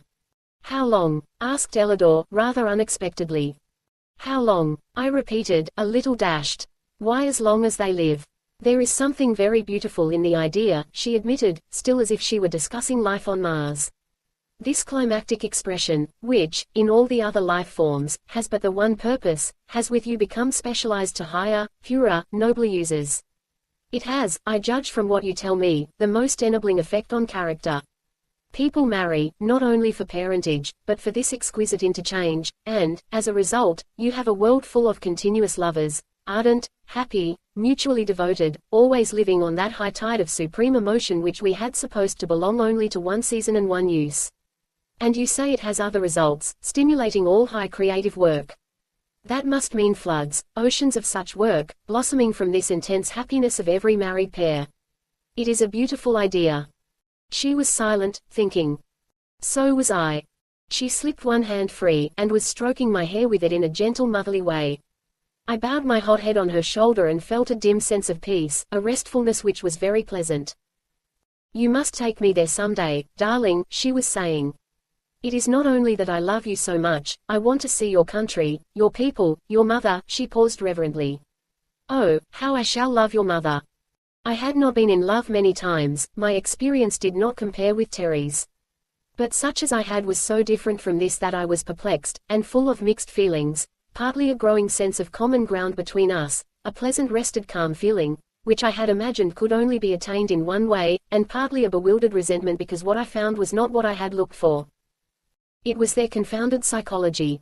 Here they were with this profound highly developed system of education so bred into them that even if they were not teachers by profession they all had a general proficiency in it, it was second nature to them. And no child, stormily demanding a cookie, between meals, was ever more subtly diverted into an interest in house building than was I when I found an apparently imperative demand had disappeared without my noticing it. And all the time those tender mother eyes, those keen scientific eyes, noting every condition and circumstance, and learning how to take time by the forelock and avoid discussion before occasion arose. I was amazed at the results. I found that much, very much, of what I had honestly supposed to be a physiological necessity was a psychological necessity, or so believed. I found, after my ideas of what was essential had changed, that my feelings changed also. And more than all, I found this, a factor of enormous weight, these women were not provocative. That made an immense difference. The thing that Terry had so complained of when we first came, that they weren't feminine, they lacked charm, now became a great comfort. Their vigorous beauty was an aesthetic pleasure, not an irritant. Their dress and ornaments had not a touch of the come and find me element. Even with my own Elidor, my wife, who had for a time unveiled a woman's heart and faced the strange new hope and joy of dual parentage, she afterward withdrew again into the same good comrade she had been at first. They were women, plus, and so much plus that when they did not choose to let the womaness appear, you could not find it anywhere. I don't say it was easy for me, it wasn't. But when I made appeal to her sympathies I came up against another immovable wall. She was sorry, honestly sorry, for my distresses, and made all manner of thoughtful suggestions, often quite useful, as well as the wise foresight I have mentioned above, which often saved all difficulty before it arose, but her sympathy did not alter her convictions. If I thought it was really right and necessary, I could perhaps bring myself to it, for your sake, dear, but I do not want to, not at all. You would not have a mere submission, would you? That is not the kind of high romantic love you spoke of, surely. It is a pity, of course, that you should have to adjust your highly specialized faculties to our unspecialized ones. Confound it. I hadn't married the nation, and I told her so. But she only smiled at her own limitations and explained that she had to think in wheeze. Confound it again. Here I'd have all my energies focused on one wish, and before I knew it she'd have them dissipated in one direction or another, some subject of discussion that began just at the point I was talking about and ended miles away. It must not be imagined that I was just repelled, ignored, left to cherish a grievance. Not at all. My happiness was in the hands of a larger, sweeter womanhood than I had ever imagined. Before our marriage my own ardor had perhaps blinded me to much of this. I was madly in love with not so much what was there as with what I supposed to be there. Now I found an endlessly beautiful undiscovered country to explore, and in it the sweetest wisdom and understanding. It was as if I had come to some new place and people, with a desire to eat at all hours, and no other interests in particular, and as if my hosts, instead of merely saying, "You shall not eat," had presently aroused in me a lively desire for music, for pictures, for games, for exercise, for playing in the water, for running some ingenious machine, and, in the multitude of my satisfactions, I forgot the one point which was not satisfied, and got along very well until mealtime. One of the cleverest and most ingenious of these tricks was only clear to me many years after, when we were so wholly at one on this subject that I could laugh at my own predicament then. It was this: you see, with us, women are kept as different as possible and as feminine as possible. We men have our own world, with only men in it. We get tired of our ultramaleness and turn gladly to the ultra-femaleness. Also, in keeping our women as feminine as possible, we see to it that when we turn to them we find the thing we want always in evidence. Well, the atmosphere of this place was anything but seductive. The very numbers of these human women, always in human relation, made them anything but alluring. When, in spite of this, my hereditary instincts and race traditions made me long for the feminine response in Ellador, instead of withdrawing so that I should want her more, she deliberately gave me a little too much of her society, always defeminized, as it were. It was awfully funny, really. Here was I, with an ideal in mind, for which I hotly longed, and here was she, deliberately obtruding in the foreground of my consciousness a fact which I coolly enjoyed, but which actually interfered with what I wanted. I see now clearly enough why a certain kind of man, like Sir Almroth Wright, resents the professional development of women. It gets in the way of the sex ideal, it temporarily covers and excludes femininity. Of course, in this case, I was so fond of Ellador my friend, of Ellador my professional companion, that I necessarily enjoyed her society on any terms. Only, when I had her with me in her feminine capacity for a 16-hour day, I could go to my own room and sleep without dreaming about her. The which, if ever anybody worked to woo and win and hold a human soul, she did, great superwoman that she was. I couldn't then half comprehend the skill of it, the wonder. But this I soon began to find, that under all our cultivated attitude of mind toward women, there is an older, deeper, more natural feeling, the restful reverence which looks up to the mother sex. So we grew together in friendship and happiness, Ellador and I, and so did Jeff and Celis. When it comes to Terry's part of it, and Alima's, I'm sorry, and I'm ashamed. Of course I blame her somewhat. She wasn't as fine a psychologist as Ellador, and what's more, I think she had a far descended atavistic trace of more marked femaleness, never apparent till Terry called it out. But when all is said, it doesn't excuse him. I hadn't realized to the full Terry's character, I couldn't, being a man. The position was the same as with us, of course, only with these distinctions. Alima, a shade more alluring, and several shades less able as a practical psychologist, Terry, 100-fold more demanding, and proportionately less reasonable. Things grew strained very soon between them. I fancy at first, when they were together, in her great hope of parentage and his keen joy of conquest, that Terry was inconsiderate. In fact, I know it, from things he said. You needn't talk to me, he snapped at Jeff one day, just before our weddings. There never was a woman yet that did not enjoy being mastered. All your pretty talk doesn't amount to a hill o' beans, I know. And Terry would hum. I've taken my fun where I found it. I've roved and I've ranged in my time. And the things that I learned from the yellow and black, avenue helped me eat with the white. Jeff turned sharply and left him at the time. I was a bit disquieted myself. Poor old Terry. The things he'd learned didn't help him a heap in Herland. His idea was to take, he thought that was the way. He honestly believed, that women like it. Not the women of Herland. Not Alima.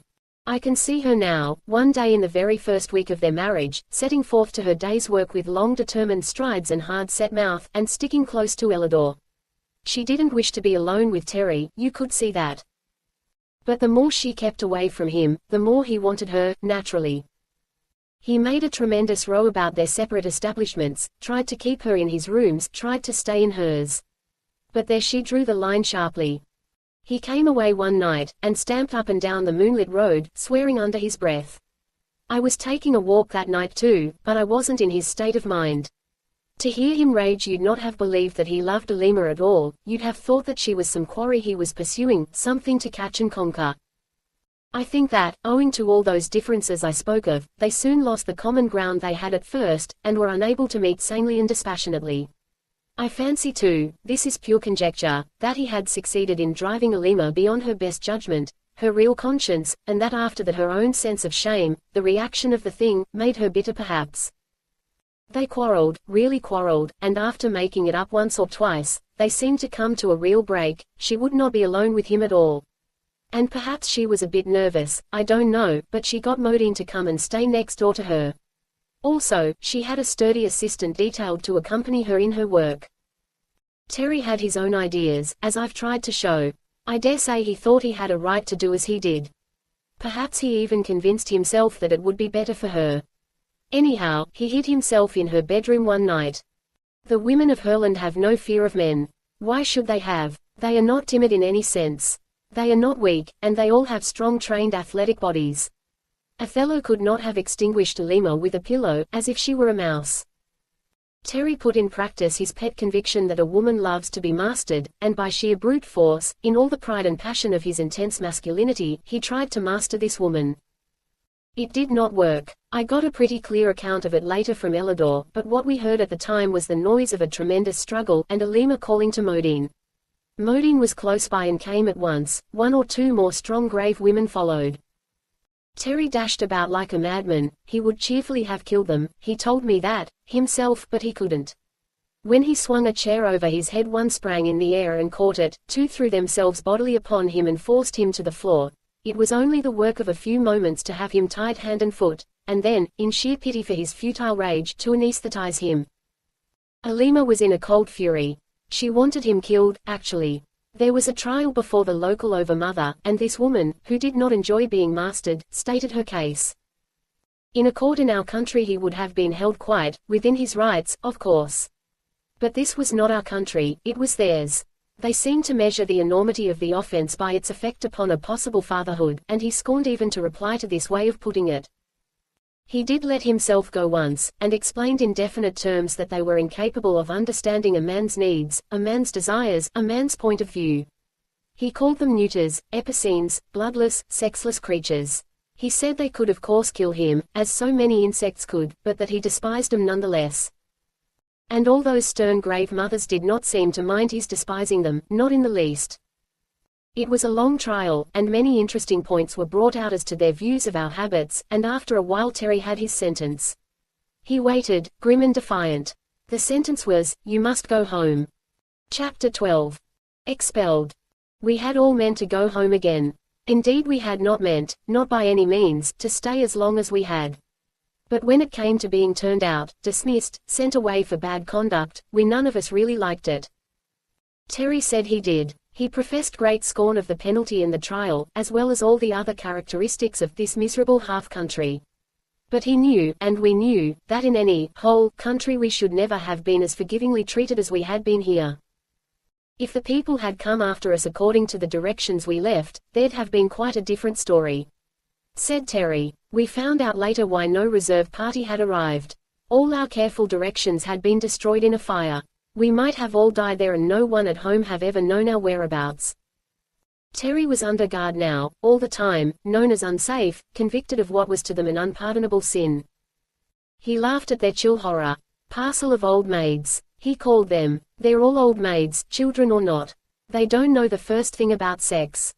When Terry said sex, sex with a very large S, he meant the male sex, naturally, its special values, its profound conviction of being, the life force, its cheerful ignoring of the true life process, and its interpretation of the other sex solely from its own point of view.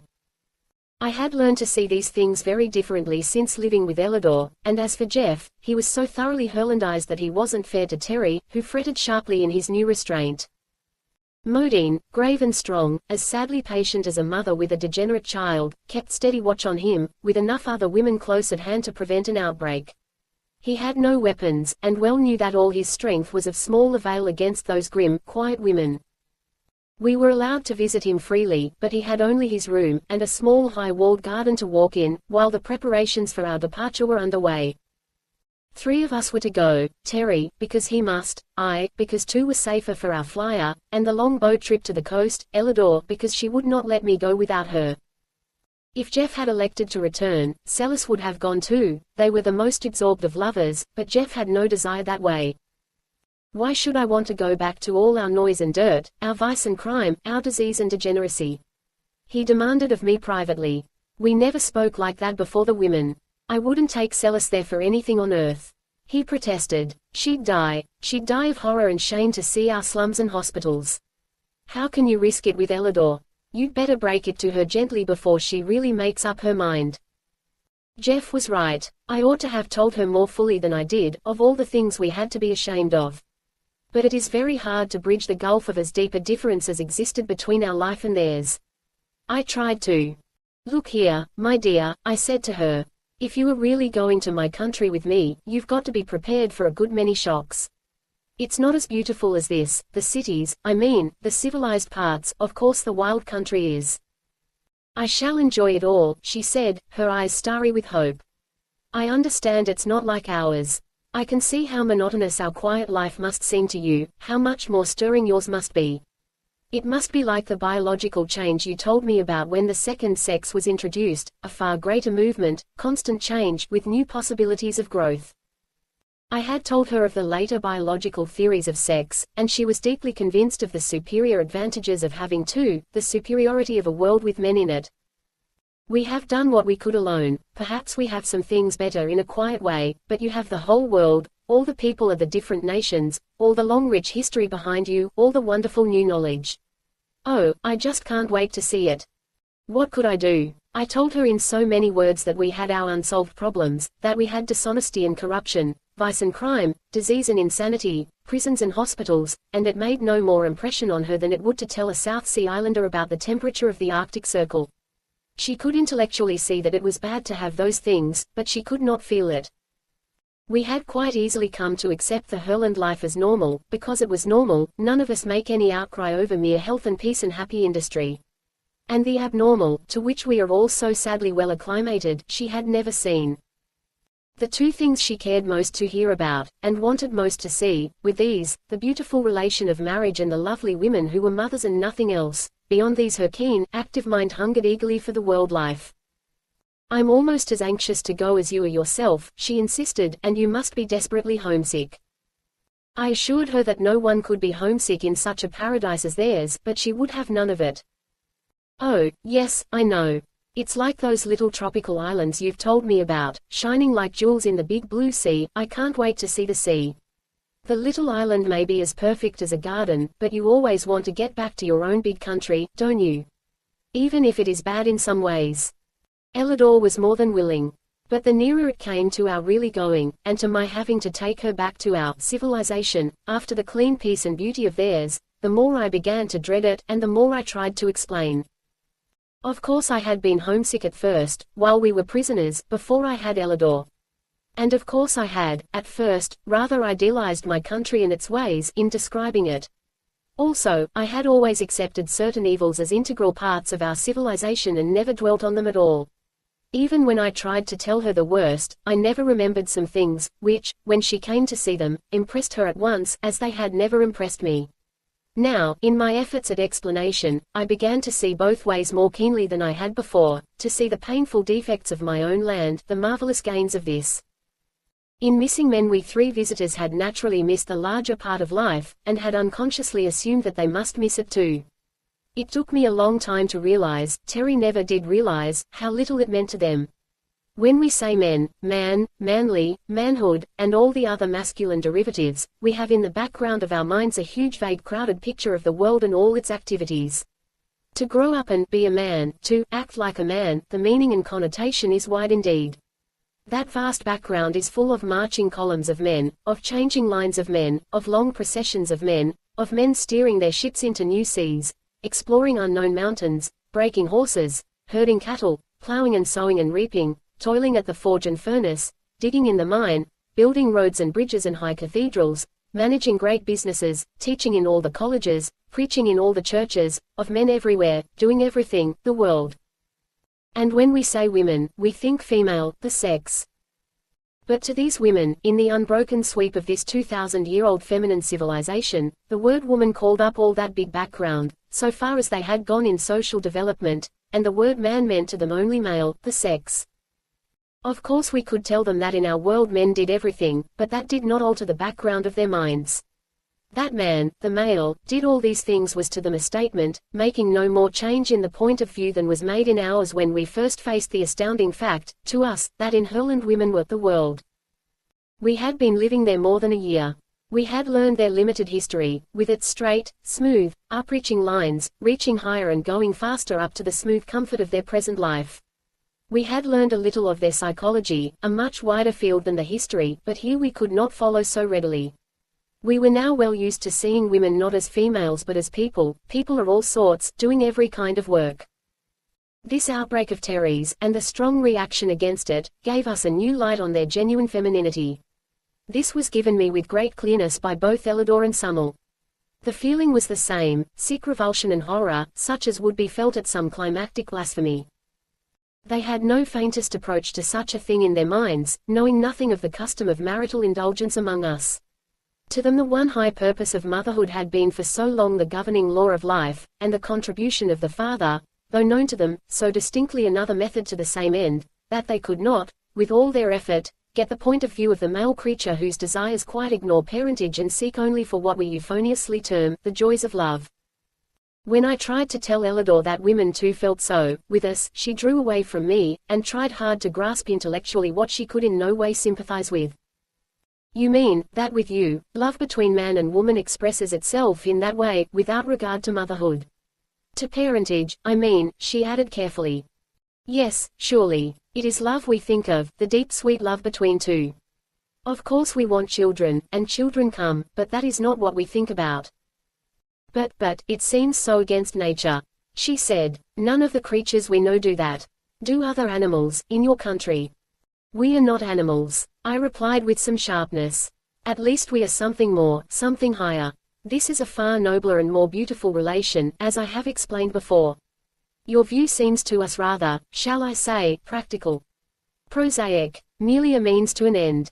With us, oh, my dear girl, cannot you see? Cannot you feel? It is the last, sweetest, highest consummation of mutual love. She was impressed visibly. She trembled in my arms, as I held her close, kissing her hungrily. But there rose in her eyes that look I knew so well, that remote clear look as if she had gone far away even though I held her beautiful body so close, and was now on some snowy mountain regarding me from a distance. I feel it quite clearly, she said to me. It gives me a deep sympathy with what you feel, no doubt more strongly still. But what I feel, even what you feel, dearest, does not convince me that it is right. Until I am sure of that, of course I cannot do as you wish.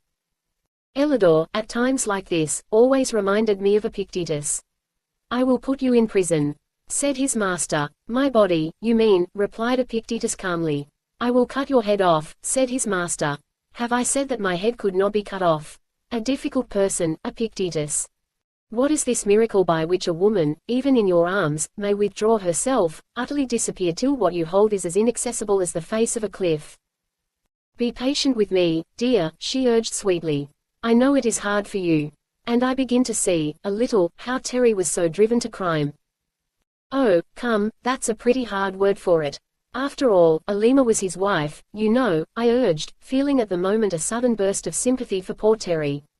For a man of his temperament and habits, it must have been an unbearable situation. But Elidor, for all her wide intellectual grasp, and the broad sympathy in which their religion trained them, could not make allowance for such, to her, sacrilegious brutality. It was the more difficult to explain to her, because we three, in our constant talks and lectures about the rest of the world, had naturally avoided the seamy side, not so much from a desire to deceive, but from wishing to put the best foot foremost for our civilization, in the face of the beauty and comfort of theirs. Also, we really thought some things were right, or at least unavoidable, which we could readily see would be repugnant to them, and therefore did not discuss. Again, there was much of our world's life which we, being used to it, had not noticed as anything worth describing. And still further, there was about these women a colossal innocence upon which many of the things we did say had made no impression whatever. I am thus explicit about it because it shows how unexpectedly strong was the impression made upon Elidor when she at last entered our civilization. She urged me to be patient, and I was patient. You see, I loved her so much that even the restrictions she so firmly established left me much happiness. We were lovers, and there is surely delight enough in that. Do not imagine that these young women utterly refused the great new hope, as they called it, that of dual parentage. For that they had agreed to marry us, though the marrying part of it was a concession to our prejudices rather than theirs. To them the process was the holy thing, and they meant to keep it holy. But so far only Celis, her blue eyes swimming in happy tears, her heart lifted with that tide of race motherhood which was their supreme passion, could with ineffable joy and pride announce that she was to be a mother. The new motherhood, they called it, and the whole country knew. There was no pleasure, no service, no honor in all the land that Celis might not have had. Almost like the breathless reverence with which, 2,000 years ago, that dwindling band of women had watched the miracle of virgin birth, was the deep awe and warm expectancy with which they greeted this new miracle of union. All mothers in that land were holy. To them, for long ages, the approach to motherhood has been by the most intense and exquisite love and longing, by the supreme desire, the overmastering demand for a child. Every thought they held in connection with the processes of maternity was open to the day, simple yet sacred. Every woman of them placed motherhood not only higher than other duties, but so far higher that there were no other duties, one might almost say. All their wide mutual love, all the subtle interplay of mutual friendship and service, the urge of progressive thought and invention, the deepest religious emotion, every feeling and every act was related to this great central power, to the river of life pouring through them, which made them the bearers of the very Spirit of God. Of all this I learned more and more, from their books, from talk, especially from Ellador. She was at first, for a brief moment, envious of her friend, a thought she put away from her at once and forever. "It is better," she said to me. "It is much better that it has not come to me yet, to us, that is. For if I am to go with you to your country, we may have adventures by sea and land, as you say, and as in truth we did, and it might not be at all safe for a baby. So we won't try again, dear, till it is safe, will we?" This was a hard saying for a very loving husband. "Unless," she went on, "if one is coming, you will leave me behind. You can come back, you know, and I shall have the child." Then the deep ancient chill of male jealousy of even his own progeny touched my heart. "I'd rather have you, Ellador, than all the children in the world. I'd rather have you with me, on your own terms, than not to have you." This was a very stupid saying. Of course I would. For if she wasn't there I should want all of her and have none of her. But if she went along as a sort of sublimated sister, only much closer and warmer than that, really, why I should have all of her but that one thing. And I was beginning to find that Ellador's friendship, Ellador's comradeship, Ellador's sisterly affection, Ellador's perfectly sincere love, none the less deep that she held it back on a definite line of reserve, were enough to live on very happily. I find it quite beyond me to describe what this woman was to me. We talk fine things about women, but in our hearts we know that they are very limited beings, most of them. We honor them for their functional powers, even while we dishonor them by our use of it. We honor them for their carefully enforced virtue, even while we show by our own conduct how little we think of that virtue. We value them, sincerely, for the perverted maternal activities which make our wives the most comfortable of servants, bound to us for life with the wages wholly at our own decision, their whole business, outside of the temporary duties of such motherhood as they may achieve, to meet our needs in every way. Oh, we value them, all right, in their place, which place is the home, where they perform that mixture of duties so ably described by Mrs. Josephine Dodge Dascombe Bacon, in which the services of a mistress are carefully specified. She is a very clear writer, Mrs. J.D.D. Bacon, and understands her subject, from her own point of view. But, that combination of industries, while convenient, and in a way economical, does not arouse the kind of emotion commanded by the women of Herland. These were women one had to love, up, very high up, instead of down. They were not pets. They were not servants. They were not timid, inexperienced, weak. After I got over the jar to my pride which Jeff, I truly think, never felt, he was a born worshipper, and which Terry never got over, he was quite clear in his ideas of the position of women, I found that loving up was a very good sensation after all. It gave me a queer feeling, way down deep, as of the stirring of some ancient dim prehistoric consciousness, a feeling that they were right somehow, that this was the way to feel. It was like coming home to mother. I don't mean the underflannels and donuts mother, the fussy person that waits on you and spoils you and doesn't really know you. I mean the feeling that a very little child would have, who had been lost, for ever so long. It was a sense of getting home, of being clean and rested, of safety and yet freedom, of love that was always there, warm like sunshine in May, not hot like a stove or a featherbed, a love that didn't irritate and didn't smother. I looked at Ellador as if I hadn't seen her before. "If you won't go," I said, "I'll get Terry to the coast and come back alone. You can let me down a rope. And if you will go, why you blessed Wonder Woman, I would rather live with you all my life, like this, than to have any other woman I ever saw, or any number of them, to do as I like with. Will you come? She was keen for coming. So the plans went on. She'd have liked to wait for that marvel of Celis's, but Terry had no such desire. He was crazy to be out of it all. It made him sick, he said, sick, this everlasting mothering. I don't think Terry had what the phrenologists call the lump of philoprogenitiveness at all well developed. Morbid one-sided cripples, he called them, even when from his window he could see their splendid vigor and beauty, even while Modine, as patient and friendly as if she had never helped Alima to hold and bind him, sat there in the room, the picture of wisdom and serene strength. Sexless, epicene, undeveloped neuters. He went on bitterly. He sounded like Sir Almroth Wright. Well, it was hard. He was madly in love with Alima, really, more so than he had ever been before, and their tempestuous courtship, quarrels, and reconciliations had fanned the flame. And then when he sought by that supreme conquest which seemed so natural a thing to that type of man, to force her to love him as her master, to have the sturdy athletic furious woman rise up and master him, she and her friends, it was no wonder he raged. Come to think of it, I do not recall a similar case in all history or fiction. Women have killed themselves rather than submit to outrage, they have killed the outrager, they have escaped, or they have submitted, sometimes seeming to get on very well with the victor afterward. There was that adventurer, false Sextus, for instance, who found Lucrece combing the fleece under the midnight lamp. He threatened, as I remember, that if she did not submit he would slay her, slay a slave and place him beside her and say he found him there. A poor device, it always seemed to me. If Mr. Lucretius had asked him how he came to be in his wife's bedroom overlooking her morals, what could he have said? But the point is Lucrece submitted, and Alima didn't. She kicked me, confided the embittered prisoner, he had to talk to someone. I was doubled up with the pain, of course, and she jumped on me and yelled for this old harpy. Modine couldn't hear him and they had me trussed up in no time. I believe Alima could have done it alone, he added with reluctant admiration. She's as strong as a horse. And of course a man's helpless when you hit him like that. No woman with a shade of decency. I had to grin at that, and even Terry did, sourly. He wasn't given to reasoning, but it did strike him that an assault like his rather waived considerations of decency. I'd give a year of my life to have her alone again, he said slowly, his hands clenched till the knuckles were white. But he never did. She left our end of the country entirely, went up into the fir forest on the highest slopes, and stayed there.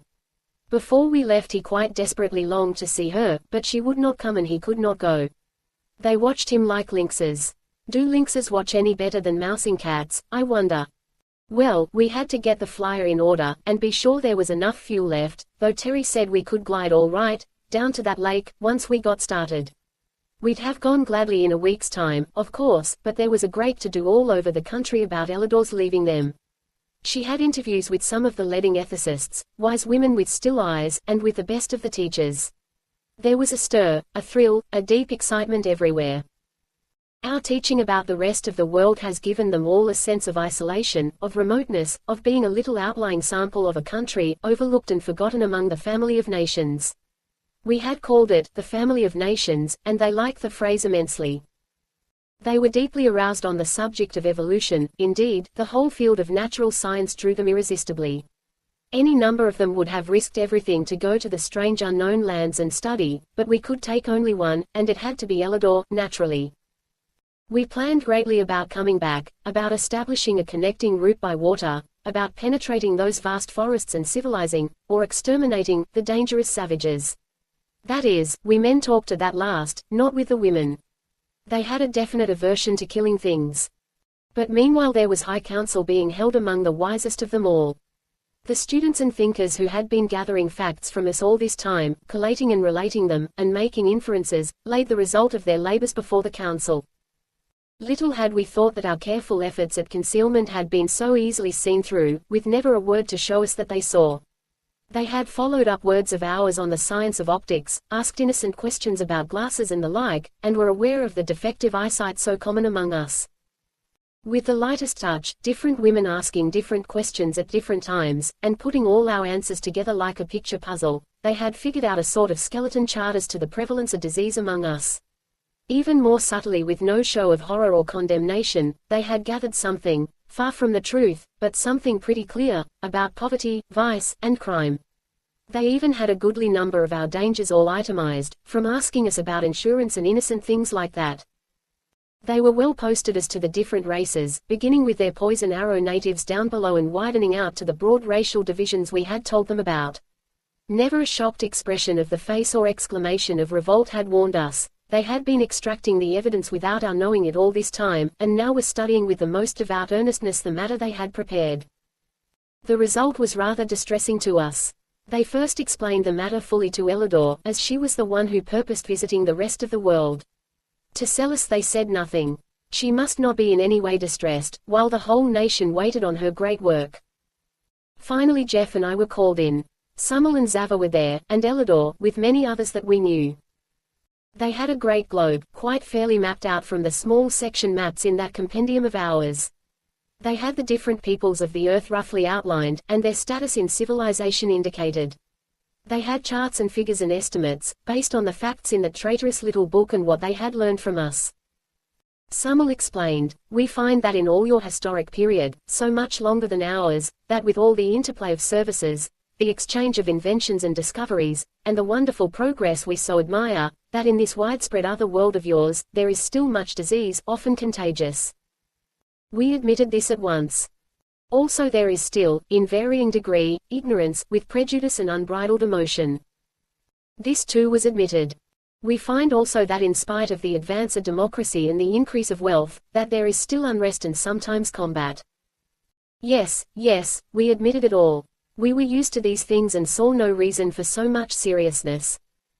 All things considered, they said, and they did not say 100th part of the things they were considering, we are unwilling to expose our country to free communication with the rest of the world, as yet. If Ellador comes back, and we approve her report, it may be done later, but not yet. So we have this to ask of you gentlemen. They knew that word was held a title of honor with us, that you promise not in any way to betray the location of this country until permission, after Ellador's return. Jeff was perfectly satisfied. He thought they were quite right. He always did. I never saw an alien become naturalized more quickly than that man in Herland. I studied it a while, thinking of the time they'd have if some of our contagions got loose there, and concluded they were right. So I agreed. Terry was the obstacle. "Indeed I won't," he protested. "The first thing I'll do is to get an expedition fixed up to force an entrance into Marland. Then," they said quite calmly, "he must remain an absolute prisoner, always." "Anesthesia would be kinder," urged Modine. "And safer," added Zava. "He will promise, I think," said Ellador. And he did, with which agreement we at last left Herland.